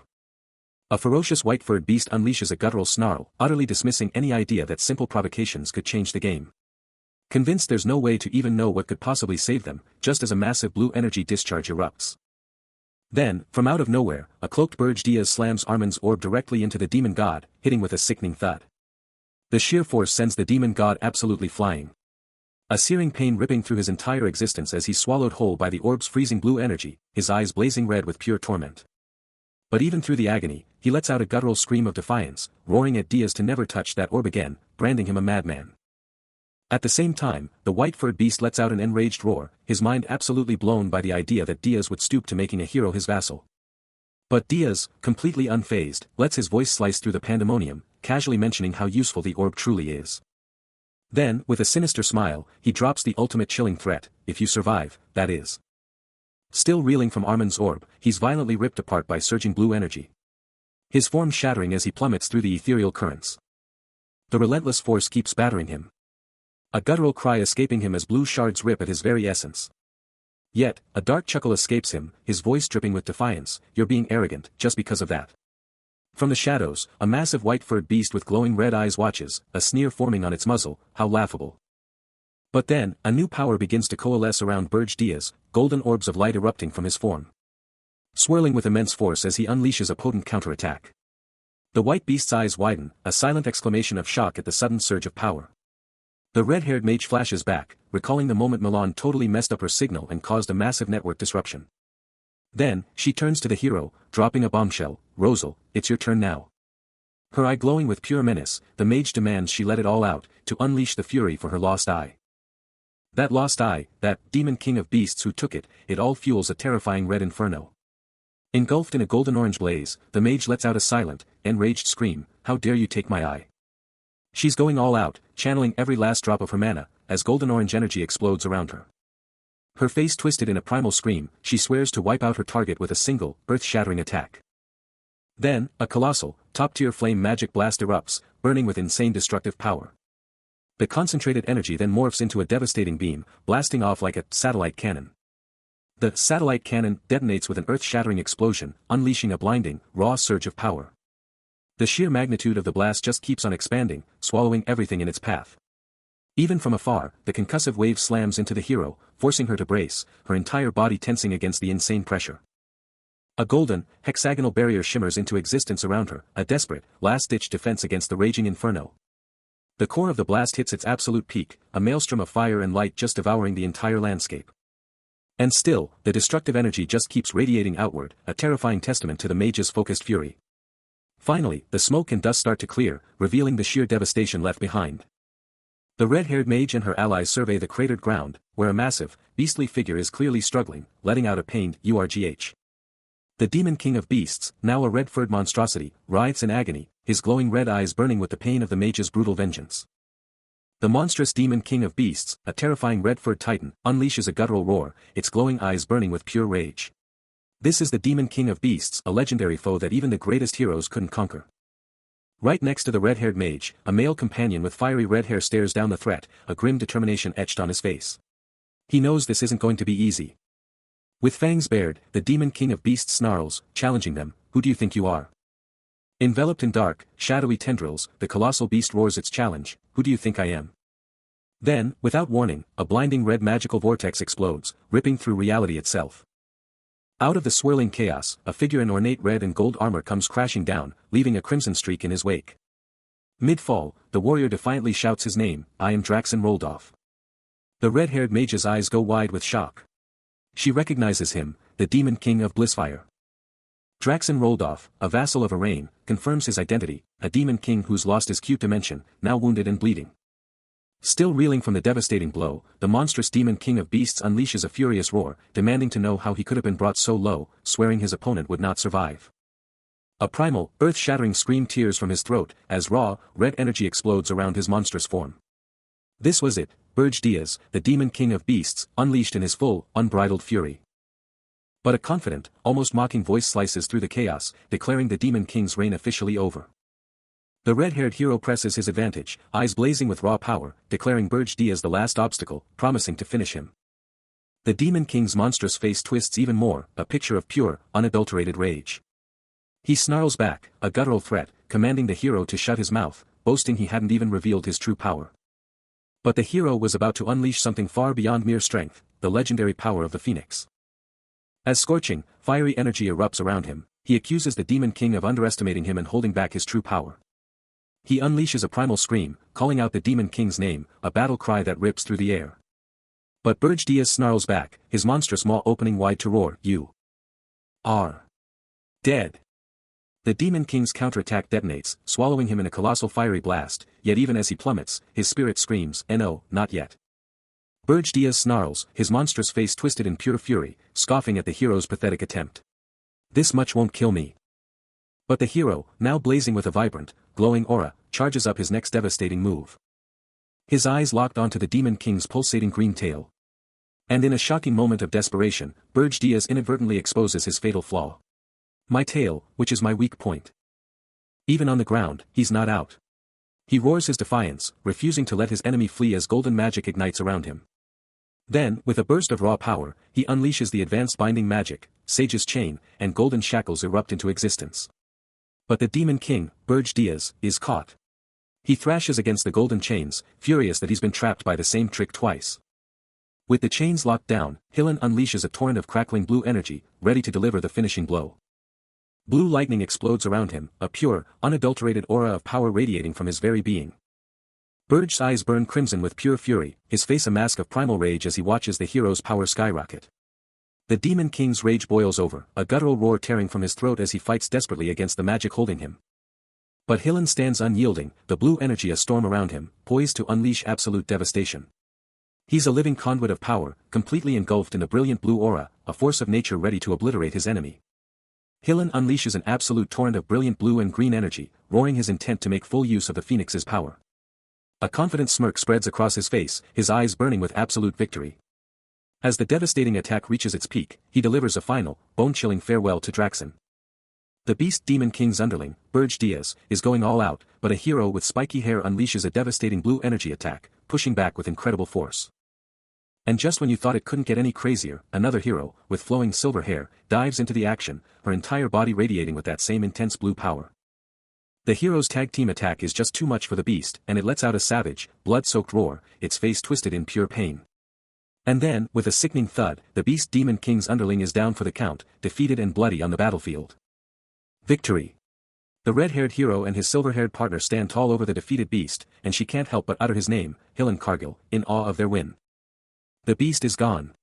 Hillen throws his fist to the sky in pure celebration, and the crowd goes wild, screaming, he defeated the Beast Demon King of Beasts. The crowd's love for him is off the charts, their shouts of, "Long live Hillen Cargill. Good work, praise me more. Praise me, Hillen Cargill," filling the air. But wait, a mysterious figure with light hair and sinister glowing red eyes is watching it all unfold, a terrifying, maniacal grin on their face as they whisper, who will become the strongest hero in history. The tower is absolutely crumbling. Massive chunks of debris are raining down as the entire structure gives way. But even as the world falls apart, someone is still screaming, demanding the treasure and recovery operations first. Seriously, everyone needs to get it together.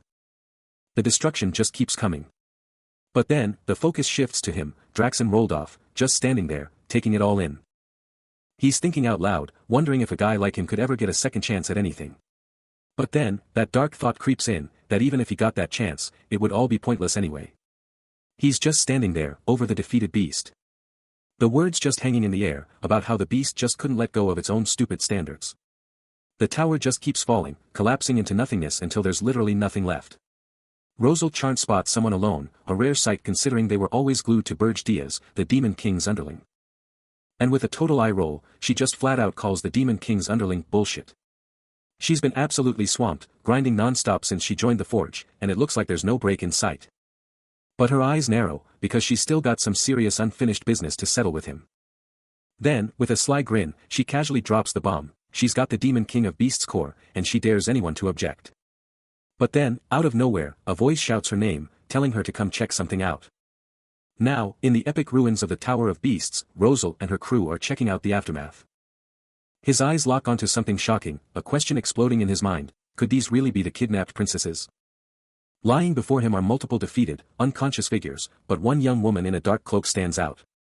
Then, it hits him, a sudden, shocking realization as he mutters, "Ugh. Is this the princess?" Lavinia, the young woman, is completely out cold, totally unaware of her situation, as he just stares. It's confirmed, she's Lavinia Ahan, the princess of the Dragon Kingdom. His frustration boils over, yelling, "It's really you, Lavinia. What in the world are you doing here?" He can't help but scoff at the ridiculousness, realizing she barely made it into the dungeon, forcing someone else to come get her, and he finds it hilariously annoying. The princess's baffling actions leave everyone else completely stumped. With a frustrated sigh, he resigns himself to carrying her out, a move that earns him a silent, internal "no" from the princess. He connects the dots, realizing Draxon's fortune came straight from the princess. A frustrated sigh escapes him, as he grumbles about the princess, calling her a total pain. He tried to ditch her, but she's still a massive headache. But elsewhere, the Heroes Guild Elder Council is in session, a serious meeting underway in their imposing chamber. They're talking about the Tower of Beasts, which just had a super rare dungeon breakdown, even after all the work they put into getting their sponsors on board. They kept the news quiet from the heroes, because everyone's saying Rosal is about to become the next big hero. They're wondering about the Phoenix Mastery, and if a hero like that even exists anymore. Ever since the demon god showed up, it's been one apocalyptic event after another. Now, it's finally time to unleash the legends, to face these world-ending threats head-on. After the call to hunt down the Phoenix Master, the Ormoth Royal Banquet Hall is absolutely packed, buzzing with the energy of triumph. A big shot steps up to the mic, facing a crowd of heroes and VIPs, showering them with thanks for taking down the Demon King and saving the princess. Even the massive Beast King on his throne gives a nod to the hero's epic feats, though his assistant has to nudge him to give a personal thank you, which he grudgingly accepts. But even with all the hype, this banquet is a total downer for some. And check out Rosal Charnt, the fiery redhead, she's only here for the drinks, apparently. Some guy tries to chat her up, complimenting her dress and dropping the news that the Akan Kingdom's princess just rolled in. But Rosal just scoffs at the cheesy flattery, muttering that she's only there for show and doesn't need any of that nonsense. Still at the party, she's totally wondering, where in the world is File? Clutching a glowing red orb, she's got a burning question for him, especially about the Phoenix. File's name echoes with serious vibes. Even the princess and the male hero are hyped to meet File, the legendary Demon King Slayer, feeling like they totally messed up his thank you last night. Then, the Phoenix Master, Ralph, steps up, and everyone's buzzing about how absolutely incredible he is. The crowd goes wild, totally shocked, because Ralph just spoke. But with a sheepish grin, Ralph drops the bomb, File's already gone. Forget the party, we're now in the desolate Ergasta Mountains, staring up at the epic Burge's tower. A mysterious voice gives a shout-out to the Demon King, thanking him for all his hard work. On his throne, Burge, the Demon King, just casually confirms he did his thing. The Demon King Burge is absolutely seething, a guttural growl ripping from his throat as the news of Draxon's demise hits him hard. His hand clenches, veins popping, as he rages internally, how could Draxon possibly deal with the fallout from this? Elsewhere, a powerful, white-haired Demon King, draped in crimson, coolly observes from his throne, knowing that Draxon's death means the other Demon Kings are about to make their moves. Back with Burge, now looking sharp in a black suit, he's already calculating his next move, knowing full well that if he's not there when the storm breaks, he'll be the prime suspect. His gaze drops, a deep thought consuming him as he remembers that brutal battle. The moment it hit him, he was still too weak, even when Draxon pulled out all the stops. Meanwhile, the terrifying demon god, radiating pure crimson power, is also deep in thought, admitting that back then, only Draxon had the power to stop him. But then, the spiky red-haired hero, blazing with a fierce yellow aura, remembers the fight too, and he's thinking, that damage wasn't nearly as bad as I thought it would be. He's locked in on that glowing orb, a subtle smirk hinting at the sheer power he's about to unleash. But across realms, a voice cuts through the tension, calling out to Burge, who's standing with Milan, both glued to a massive holographic screen. Our hero, still fixated on his orb, can't help but wonder what insane chaos is unfolding, his mind racing with the sudden shift in a game. Burge, though, is playing it cool, brushing off the urgency and saying he'll hit up the other Demon Kings for a conference later, totally convinced they've got time to spare. But then, the screen goes wild, flashing a name that hits like a thunderbolt, Draxon Roldorf. And the bombshell drops, confirming the unthinkable, he's been taken out. The hero's jaw drops, eyes wide with pure shock, as the brutal truth slams into him. Burge and Milan are absolutely floored, with Burge demanding if it's even real, and Milan snapping that they need to talk now. Milan, taking it all in, realizes the true scale of the chaos, because a new Demon King just dropped into the mix. Burge Diaz is absolutely floored, staring at the screen with one word screaming in his head, what? A new Demon King, Draxon Roldorf dead. It's all happening way too fast, and he's kicking himself for not seeing it coming, for not being ready. He's connecting the dots, the white-furred Demon King, the black box, it all points to one culprit, and he's almost certain who's behind this whole mess. But even with all this going down, he's surprisingly calm, telling himself there's no way he'll get caught. Then, he strides into a massive, luxurious hall, heading straight for the thrones where powerful figures await, and everyone feels his arrival. Suddenly, a fierce-looking woman with wild pink hair and horns speaks up, her gaze locking onto him, and her tone is pure challenge. She knows exactly who he is, calling him out as the legendary Burge Diaz. With a smirk, she lays it all out, announcing herself as the queen of the Blood Moon tribe. And her name? Vivian Blunt. Burge Diaz, ever the strategist, receives a critical intel update from his kneeling subordinate, the territory's anomalies demanding his immediate attention. But Vivian Blunt, the new Demon King, isn't just listening, she's calculating, her eyes burning with ambition as she dissects the very fabric of their demonic hierarchy. Back in his lair, Burge Diaz, now looking even more imposing, can't shake the feeling that something's off, the defeat of the Demon King of Blissfire just too clean, too simple to be true. He barks orders to his unseen network, demanding immediate reports on any suspicious activity, the mysterious black box, now his top priority for investigation.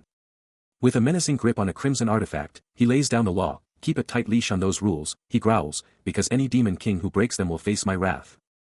But Vivian Blunt, with a smirk playing on her lips, has her own theories, pinpointing the Demon King of Lies as the prime suspect for shattering all their sacred rules. A wicked grin stretches across her face as she sizes up the other Demon Kings, declaring them stubborn and hinting that a warm-up is exactly what they need. Meanwhile, Milan's eyes practically pop out of his head in shock, as if the entire world around him just hit fast forward. The dimension of Arian is about to explode, and the epic conference of Demon Kings is where all the chaos will begin. Reclining on her throne, the Demon King of Blissfire lets out a sigh, the endless parade of petitioners and power seekers just drains her energy. But forget the drama, she's actually way more into just having some fun.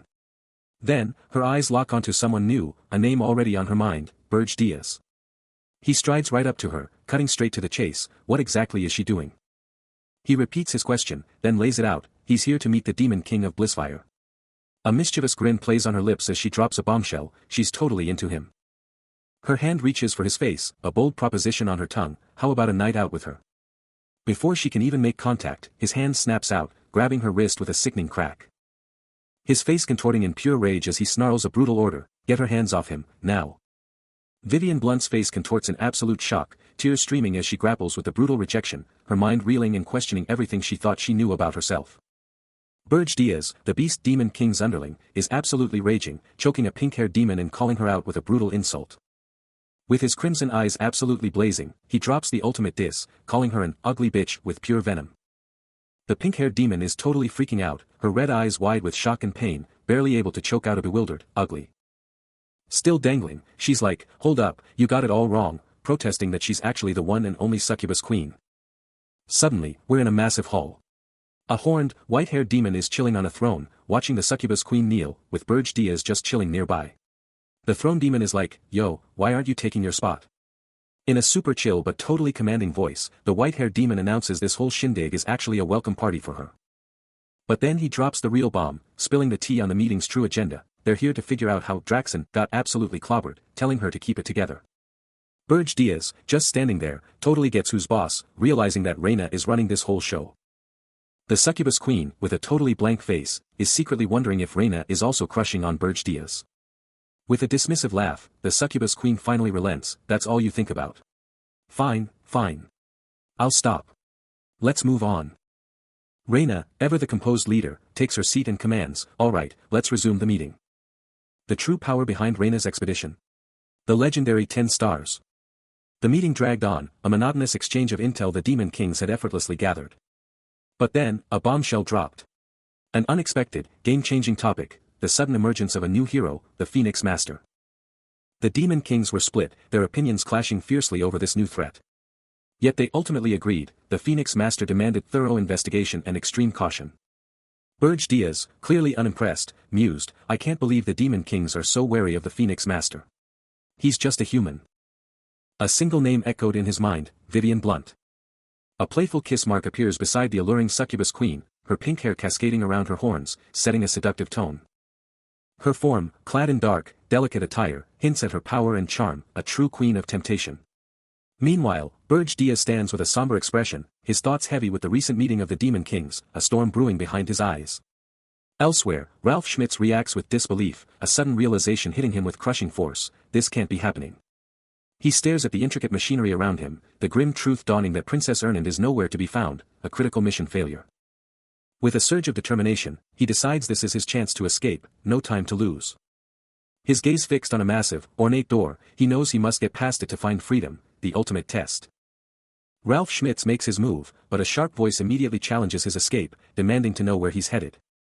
Before he can even react, a brutal kick slams into his chest, sending him flying back with a powerful impact. It's the 13th princess, now glowing with a fierce blue aura, who confronts him, declaring she'll ensure the tower's peace and his safety. She's not backing down, vowing to stop his escape, and warns him that Ergist is way too dangerous for him to face alone. But Ralph isn't deterred by her magic, he pushes through, eyes locked on the exit, refusing to give up his escape. The princess's gaze sharpens, her resolve hardening as her blue aura flares even brighter. She throws down the gauntlet, her voice ringing with power as she dares him to leave if he's truly ready for the consequences. Suddenly, Burge Diaz steps out of the shadows, a sly smirk on his face as he casually wonders aloud, what could possibly go wrong if he just left the princess to her own devices, shrugging off any responsibility. His taunt instantly enrages the princess, who snaps back, demanding to know why they kidnapped her and are treating her like dirt. The princess is still fuming, demanding answers about his bizarre behavior, but Ralph Schmitz, ever the opportunist, sees his opening. His eyes flash with determination as he realizes this is his one shot to break free. He's making a break for it, aiming straight for the Ergist Mountains, convinced he can rally support there. He bolts, adrenaline coursing, already planning his next move to Holton. But just as he reaches out, a torrent of sinister purple energy explodes, snatching his arm in an instant. What? He's completely blindsided, caught off guard by the sudden magical assault. He tries to fight it, to push back against the overwhelming force, but it's too strong. The dark magic consumes him, crackling with raw power as it drags him down, helpless. And who's behind it all? None other than Burge Diaz, standing amidst the swirling chaos, his power undeniable. With the purple energy still crackling around the defeated foe, he reveals the chilling truth, merely touching the door activates this inescapable magical trap. The Demon King and the Princess, silent witnesses, take in the full, devastating impact of the magic. Ralph Schmitz, utterly defeated, remains pinned to the ground, consumed by the ominous, swirling dark magic. A thoughtful expression crosses the princess's face as she elaborates, emphasizing that without the Demon King's direct authorization, the tower's formidable magic guarantees that no one can ever escape its grasp. The dark, potent energy continues to hum around his hand. Ralph Schmitz is utterly ensnared by the magical restraints, his fate now entirely in the Demon King's hands. The Demon King gazes down at his prisoner, his face a mask of cold indifference. But the princess is visibly stunned by this new information, a surprised, escaping her. But then, bam. A gloved hand slams the door shut from the outside. Burge Diaz just stands there, watching the whole thing go down, and you can practically hear him thinking. Her eyes go wide with pure terror as she spots the Demon King. A massive guard snatches the princess, and Burge Diaz is laying into his crew. No hesitation, he just drops the hammer. Inside the lavish but totally inescapable Atice Tower, the Demon King's chamber screams, absolute power. Burge Diaz stands tall with his guards, ordering them to throw her into the deepest, darkest prison. Then he pivots, still looking stone-cold. Burge Diaz confronts a guard, his voice laced with disbelief, demanding to know why someone with a brilliant mind would pull such a stunt on their graduation day. He then pivots, questioning if Princess Ernan actually opened the main door herself, especially since the tower had already recognized her as its own. He scoffs, deeming the escape attempt not particularly difficult, but his mind races, trying to unravel her true scheme. But out in the open, Princess Ernan's brief taste of freedom is brutally cut short, as she's swiftly captured. Back inside, Burge Diaz's eyes narrow, a chilling thought crossing his mind, what kind of scheme is she cooking up? The name Ernan Hilderan hangs in the air, as the princess is dragged back into captivity. Her fate is sealed. Princess Ernan is dragged deep into Atice Tower's terrifying underground prison, a chilling labyrinth of cold stone and unforgiving iron. Through the desolate halls, a chilling voice reminds her of her defiance, I told you not to leave, and she bitterly realizes that kindness without a price is a myth. Suddenly, a blonde man confronts her, echoing the Demon King's suspicions, accusing her of a hidden scheme and demanding if she's also fallen for such beliefs. The princess, her long blonde hair a stark contrast to the grim stone, strides away. But then, a sudden turn, a questioning gaze back, I came here on my own choosing. What? Meanwhile, Burge Diaz, unseen, locks onto her with a piercing gaze, a chilling thought echoing, she, looked this way. A jolt of realization hits him, she knew he was there. She realized I was watching her up. Back with the princess, she confesses, I ran away from the royal palace, my royal family, and my father. A quick correction, technically I was kidnapped at first, but I didn't want to go back after that. Then, a sudden, sharp intake of breath, Burge Diaz, still watching, narrows his eyes, a dangerous question forming, are you saying that to me? Trapped in a cell, the princess hears an unseen voice declare, among Hilderan's 13th princesses, only you, Princess Ernan, possess an overwhelming talent. The voice continues, twisting her fate, you are destined to become Hilderan's next queen, to cast aside your brilliant future, and become a Demon King's subordinate. Turning to her companion, a curious glint in her eye, she questions the bizarre reality they face. Consider this, Hilderin boasts an army of princes and princesses, a staggering count across every royal family on the entire continent. But here's the kicker, beyond her, the name of not a single other royal is ever uttered or recognized. What could this possibly mean, when the Hilderin royals alone number 38 strong? Because, let's be real, she's officially the 13th princess. Maybe, just maybe, they should bring it up when they finally get back to the Empire. Though, let's be honest, the Emperor would probably just burst out laughing. But in a stark contrast, from behind cold bars, a desperate man cries out, demanding to know if she truly has no regard for the Hilderin royal family's honor. With a smirk, she fires back that such trivial concerns mean nothing to a Hilderin princess who never even wanted to get married. The princess's expression shifts, a sudden realization hitting her like a truck after her bold statements. But she's not backing down. With a fierce resolve, she announces her departure for tomorrow, her room already a chaotic scene of packing. But the plot thickens elsewhere. In a lavish hall, a powerful figure on a throne ponders a massive, hidden secret of the Hilderin royals. His intense stare reveals the heavy burden of this knowledge, a secret so profound, only the High Priestess is privy to it. Then, with a decisive tone, he orders Gordon to get Ernan ready, announcing his own quest to find spirit blossoms. His epic journey begins, heading straight for the treacherous Urgus Mountains. A tiny, glowing fairy-like companion joins the adventure, super hyped and ready to hunt for those spirit blossoms. Perched on a snowy peak, he glances at his tiny companion, wondering if it's cooking up any weird ideas. The 13th princess is absolutely floored, demanding to know what's gotten into Burj Diaz. Has he completely lost his mind? But he just stares, unblinking, as she screams that he can't be Ernan Hilderin, the person she thought she knew. A dark thought flashes through his mind, a chilling realization that this can't be happening. He processes her words, the shocking possibility that she's telling the truth, and then he snaps, demanding she spill all her secrets. And then, a mysterious, glowing purple orb just appears in his hand, pulsating with insane, otherworldly energy. The princess is absolutely stunned by the sudden power flex, realizing that if he doesn't spill, she's in deep trouble. Burj Diaz is engulfed in a blinding purple aura, glowing particles exploding around him, his eyes blazing with raw power as he gets ready to make his move. He just turns and walks away, his figure shrinking into the distance, leaving the princess stranded in the middle of nowhere. Her eyes track him, a storm of confusion and worry on her face, as he disappears into the snowy abyss. Deep within a frozen, unforgiving mountain range, a solitary figure lies half-hidden, perfectly blended into the brutal, icy terrain. Then, a chilling declaration shatters the stillness, a voice announcing, "Found him." The man, his intense, glowing red eyes fixed on a distant point, slowly lowers his binoculars, a grim confirmation escaping his lips, that's Urgust's Demon King. Burj Diaz, with his hand radiating a sinister purple glow, lays down the law to the princess. His gaze intensifying with that same dark power as he issues a chilling warning, making it clear there'll be hell to pay if she keeps her secrets. The princess can only muster a tiny, terrified whimper, her eyes darting away in pure panic. Her face twists into a mask of pure terror and desperation, she just can't look him in the eye. When she still won't talk, Burj Diaz's eyes absolutely explode with purple energy, his voice dropping to an icy tone as he decides it's time for Plan B. Then, dark purple energy starts absolutely crackling around him, charging up for something massive. With a sharp, explosive "pa," he thrusts his hand out, unleashing a concentrated blast of pure, unadulterated magic. The purple energy explodes into jagged, crystalline spikes, spreading out with a terrifying "cha" as it consumes everything in its path. Burj Diaz, with the princess still in his grasp, makes it clear, he's handling this nuisance first, no questions asked. He unleashes a devastating torrent of purple crystalline energy, instantly detecting an intruder's hidden presence, and the sheer force makes the princess recoil. The blast connects, and a shadowy clone explodes into fragments, proving it was nothing but an illusion. Watching from afar, the dark-haired man scoffs, utterly unimpressed by such petty tricks. Beside him, Ralph Schmitz grimly notes that the Demon King's minion has been tracking his every move. Ralph curses his own carelessness, realizing he blew his cover, and identifies the attacker as the Demon King's notorious mercenary.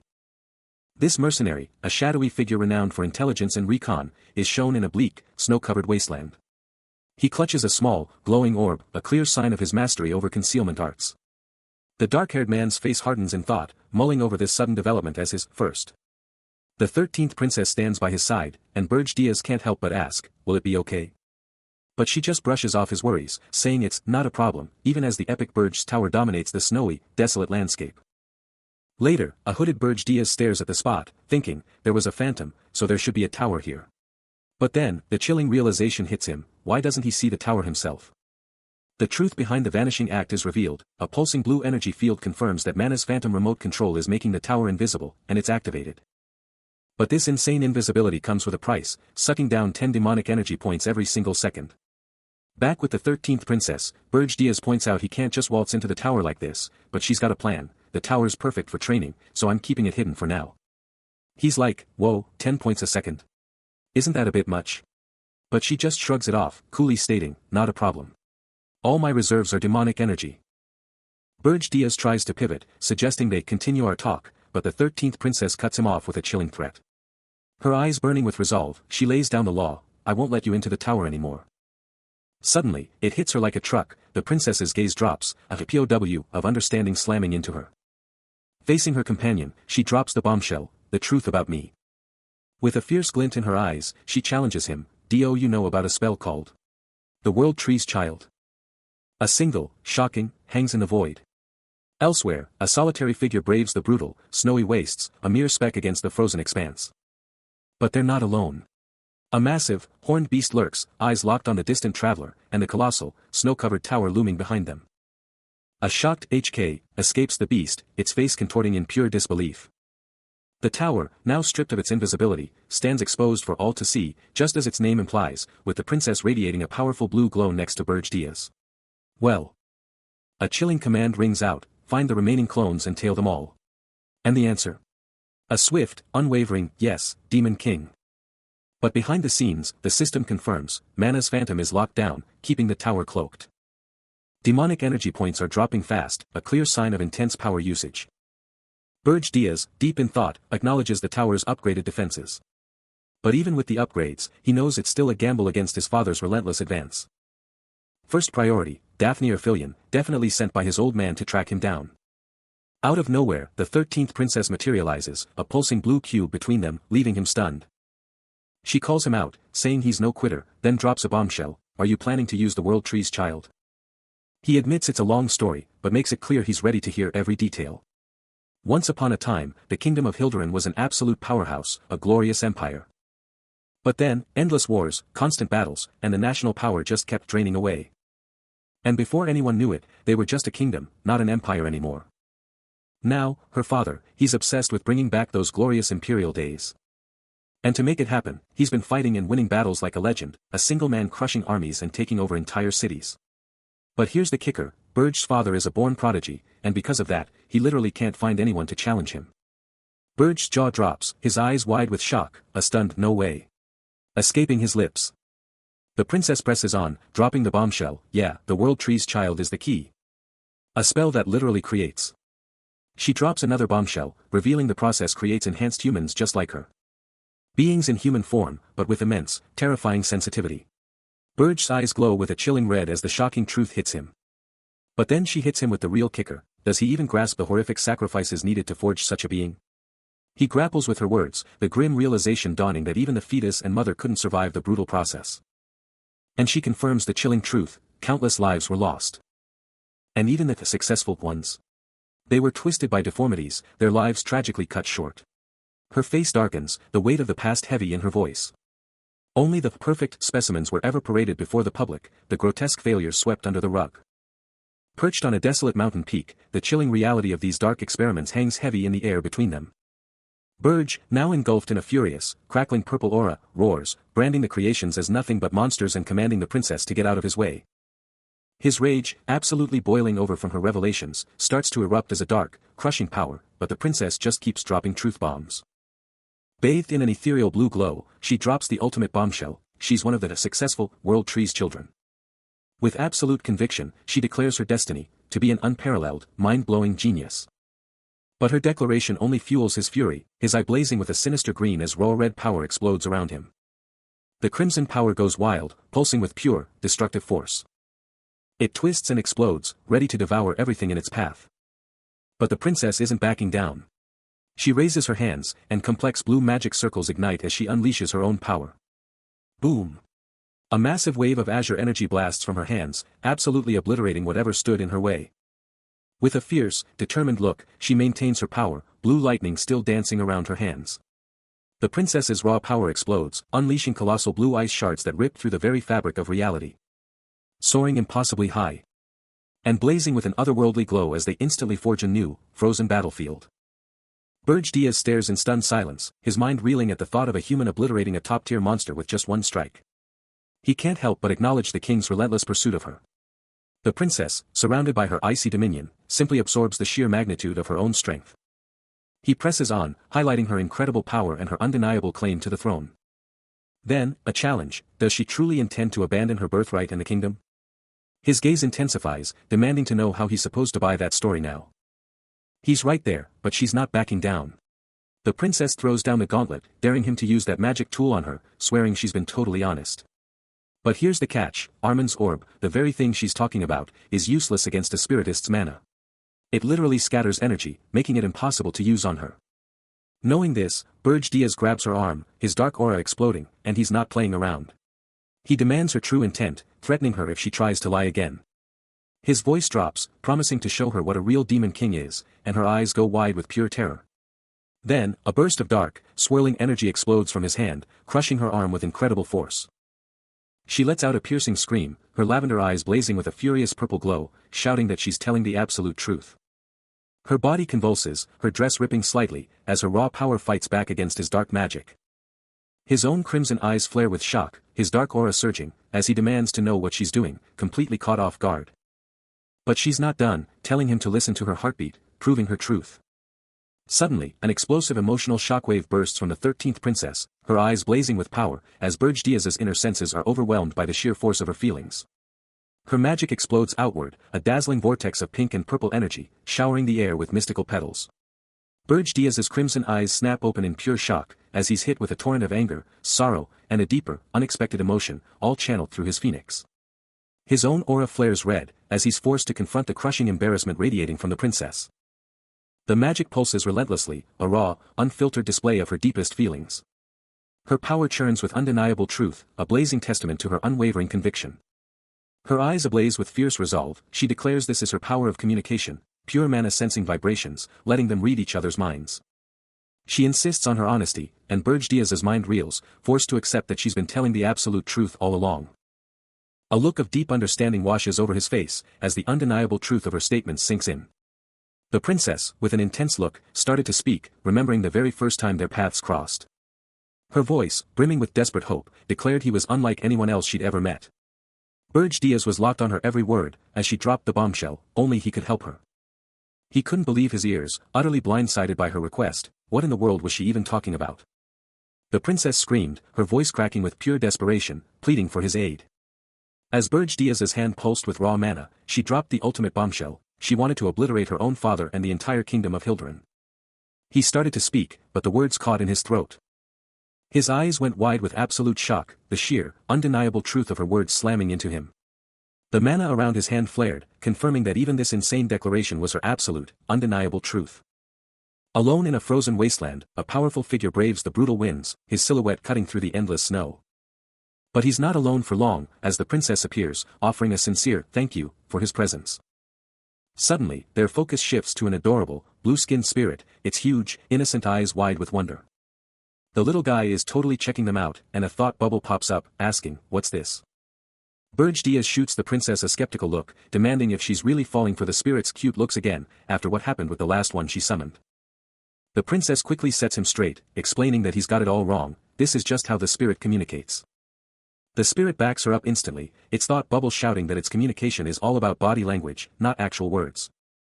Burge Diaz, still unconvinced, then challenges her, asking if she just brought the spirit to show off, leaving the princess utterly bewildered with a A pale hand, clutching the pulsating blue spirit, drops the ultimate mission: locate Dapner Philigen's true form, and the spirit is the key.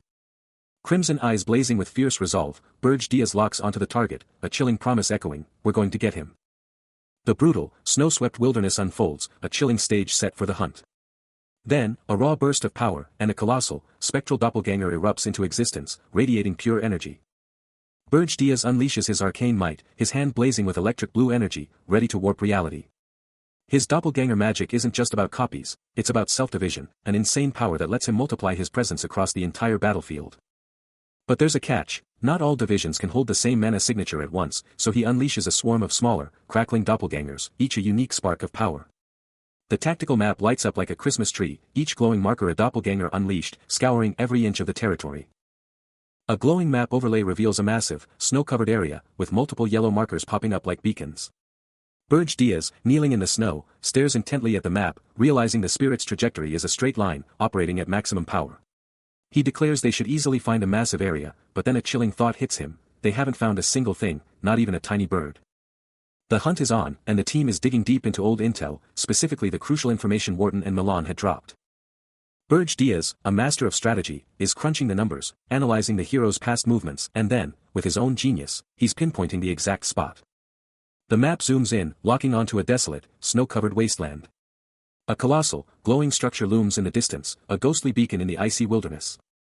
All the data screams one thing: the exact spot is right here, marked by a terrifying red skull, confirming a demon king's presence. But the shocking truth is, there's absolutely nothing there. A mysterious hooded figure, face hidden by a gas mask, stares at the empty, desolate landscape, and a single, stunned question escapes them: what on earth happened here? The map, with its ominous red skull, pulses with an unanswered question, highlighting the baffling void. He's thinking about his power, how even the strongest monsters usually steer clear of his doppelgangers. Below him, a massive grid of glowing red cubes, his doppelgangers, just pulses with raw energy, a silent, terrifying display of his power. He rips off his mask, and the Demon King just flat out declares, he's found and annihilated every single doppelganger. Elsewhere, a massive, blue-skinned monster, absolutely jacked with power, can only stare in awe, muttering that for a 10-star rank, this guy is ridiculously strong. Back in his lair, Burge Diaz is just chilling, watching a holographic screen, totally satisfied, as some unseen voice confirms everything's going exactly as planned. He's telling them to hoard those doppelganger points, because once they wipe out all the doppelgangers. Meanwhile, in some frozen, magical land, a white-haired mage, glowing with blue energy, drops her own bombshell: she's gonna capture Dapner and make him her personal vassal. Burge Diaz's eyes are practically burning with cold, hard ambition, as he pictures the next move in his insane master plan. His hands, draped in those dark, fancy sleeves, reach out for a glowing black orb, the ultimate symbol of his goal: total domination of the entire continent. The Demon King, Burge Diaz, stares intently at a holographic screen, a shadowy figure flickering within, as a critical system alert blares: anomaly in the tower. The display screams that his mana's phantom is going haywire, overheating to the point of imminent explosion. A rare look of alarm flashes across his features as he demands: what the hell is wrong with you, my precious one? The system updates, revealing the prolonged invisibility is causing a catastrophic overload, with less than 10 minutes until total collapse. His crimson eyes flash with urgency, echoing the terrifying countdown: overload? 10 minutes. This is insane. His demonic energy points are plummeting, and a chilling realization hits him: if I don't capture Dapner in time. A fierce resolve settles on his face, the grim truth dawning: the tower's location will be compromised. And with that exposure, the hero's journey will lead directly to us. The Demon King is outside the tower, and guess what? A ton of doppelgangers are just chilling there, standing guard. These silent, creepy figures are just spread out everywhere in this desolate, snowy place. It's seriously intense. But hold up, Burge Diaz's calculations were totally off. The tower should be right here, but it's nowhere to be found, even though he's not even invisible anymore. These doppelgangers are just pulsing with this faint, super ominous purple glow. And then it hits him: he's actually walked right into his own trap. He can't help but shout it out. He tries to brush it off, saying these figures are just empty shells with no mana left, but deep down, he knows something is seriously messed up here. With a fierce look, he barks an order to Gordon: send me the locations of all the doppelgangers we've destroyed so far. It's a total game changer. Milan, chilling with the demon god, immediately gets it, giving a solid understood. Here's the deal: these doppelgangers from the doppelganger magic. They literally can't move if they get too far from the person who cast them. Burge Diaz, facing the shocking reality of his missing tower, stares intently at a glowing, circuit-like map. He's quickly piecing it together: the tower isn't where it should be. The map zooms in, a red target locking onto a crucial spot, and the Demon King's mind races. If his first guess was dead wrong, then the real target has to be right in the heart of the destroyed doppelgangers. Elsewhere, the hooded Milan stands ready in the wreckage, a chilling narration confirming the Demon King's arrival. He's putting the pieces together, realizing the tower's location was a total diversion. His eyes blaze crimson under his mask as he locks onto the real target: it has to be right here. He glances down at the tiny, glowing spirit at his side, ready to drop the bombshell report. The spirit looks up, its soft blue glow mirroring the intense, crimson light in his eyes. Suddenly, a massive surge of blue energy explodes, confirming the true body has been found. Then rockets across the desolate, snow-covered landscape, leaving a shimmering trail in her wake. From a hidden vantage point, Burge Diaz watches the escape, his eyes burning with an intense crimson light. Nearby, a light blue-haired woman screams in alarm, the target is getting away. Milan, his eyes blazing red, roars in frustration, where is Ernan?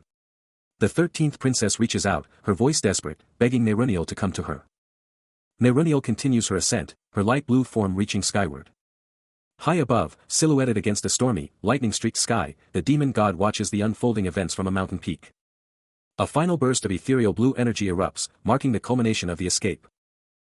Golden energy ignites, shimmering and coalescing around their gloved hands, their identity concealed by a gas mask and goggles. The radiant aura explodes with intensity, swirling with raw power as their descent continues. Crashing down into a desolate, fiery hellscape, they immediately lock eyes with a colossal, horned figure towering above. The towering demon, with massive black wings unfurled, dominates the fiery landscape, golden particles swirling around its formidable, imposing form. A thunderous voice echoes, declaring its identity, Dapner Filion. The demon's voice resonates with absolute power, his words cutting through the inferno, presenting an undeniable choice. His crimson eyes blaze with an unyielding, terrifying intensity, horns jutting from his dark hair as he pierces the smaller figure with his gaze. The chilling ultimatum hangs heavy, echoing through the burning realm, obey, or perish. Amidst the scorching inferno, a cloaked figure pulses with golden energy, his mind reeling from the shocking revelation of the Demon King's true identity. Massive, shadowy wings erupt from his back, and he can barely process the unfolding nightmare. A blazing phoenix tears through the sky, and the horrifying truth hits him, the phoenix's master is the infamous Burge Diaz. Hilan Cargill, radiating pure golden power, stands his ground, as the terrifying puzzle of the Demon King's allies snaps into focus. His gloved hand tightens, golden power flaring, as the shocking truth threatens to overwhelm him. Behind the cold mask, a terrifying question screams in his mind, is Pyle actually the Demon King?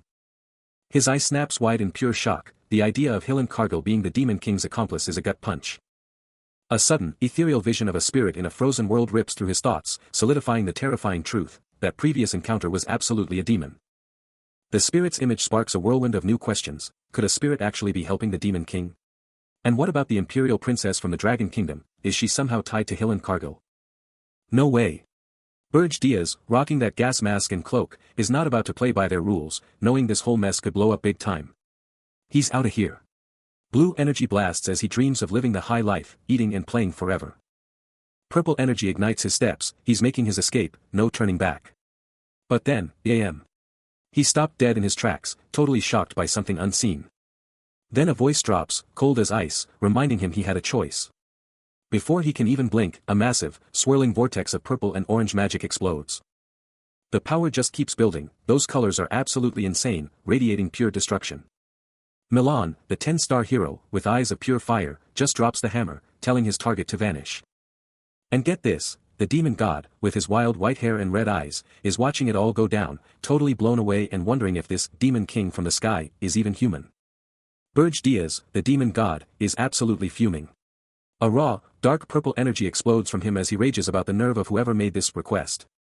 Surrounded by massive, jagged ice crystals, he's kicking himself, wishing he'd just said no to this whole request thing, no matter how much money was on the table. The purple energy around him just keeps getting bigger and more intense, with dark, shadowy tendrils twisting and humming with raw power. Boom! He slams his hand down, conjuring a massive orb of pure, concentrated power. He's even shocked by how strong it is, realizing just how deep he's gotten himself into this mess. Kaboom! A massive explosion of energy rips through the air, as he screams that he would never have shown up if he'd known what he was getting into. And out of that chaotic, dark purple energy, a terrifying winged beast takes shape, a direct manifestation of his unleashed fury. Meanwhile, miles away from the chaos, the majestic banner of the Kingdom of Hilderan stands tall. Under the glow of the crescent moon, a magnificent castle dominates the landscape, and something small and glowing is streaking right towards it. And inside the lavish royal palace, the 13th princess is getting some seriously important mail, a letter from none other than Dapner Filion. A messenger just hit the royal palace, dropping to their knees. The 13th princess demands to know, did they find the tower? And boom, confirmation, exact coordinates sent. She's like, Filion always delivers, but then a chill hits her. But Filion, what's up? Flashback. The demon god realizes his mana bird dropped dead the second he sent that letter, and the letter itself was sent right after. Then it clicks for the princess, her eyes bugging out. The mana bird died the instant Filion got the letter. The brutal truth hits, Dapner Filion's real body was taken out by the Demon King, just like the mana bird. The Demon King just took out their only reliable spy, a massive blow. Fists clenched in fury, the princess realizes they totally blew it, underestimating the Demon King way too hard. With a fierce new resolve, she barks orders, contact the Heroes Guild, now.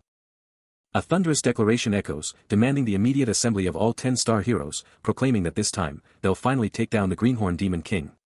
The crowned figure's face twists into a furious snarl, his teeth grinding with raw, unbridled fury. His voice, thick with command, rings out the final order, to bring back the Imperial Princess.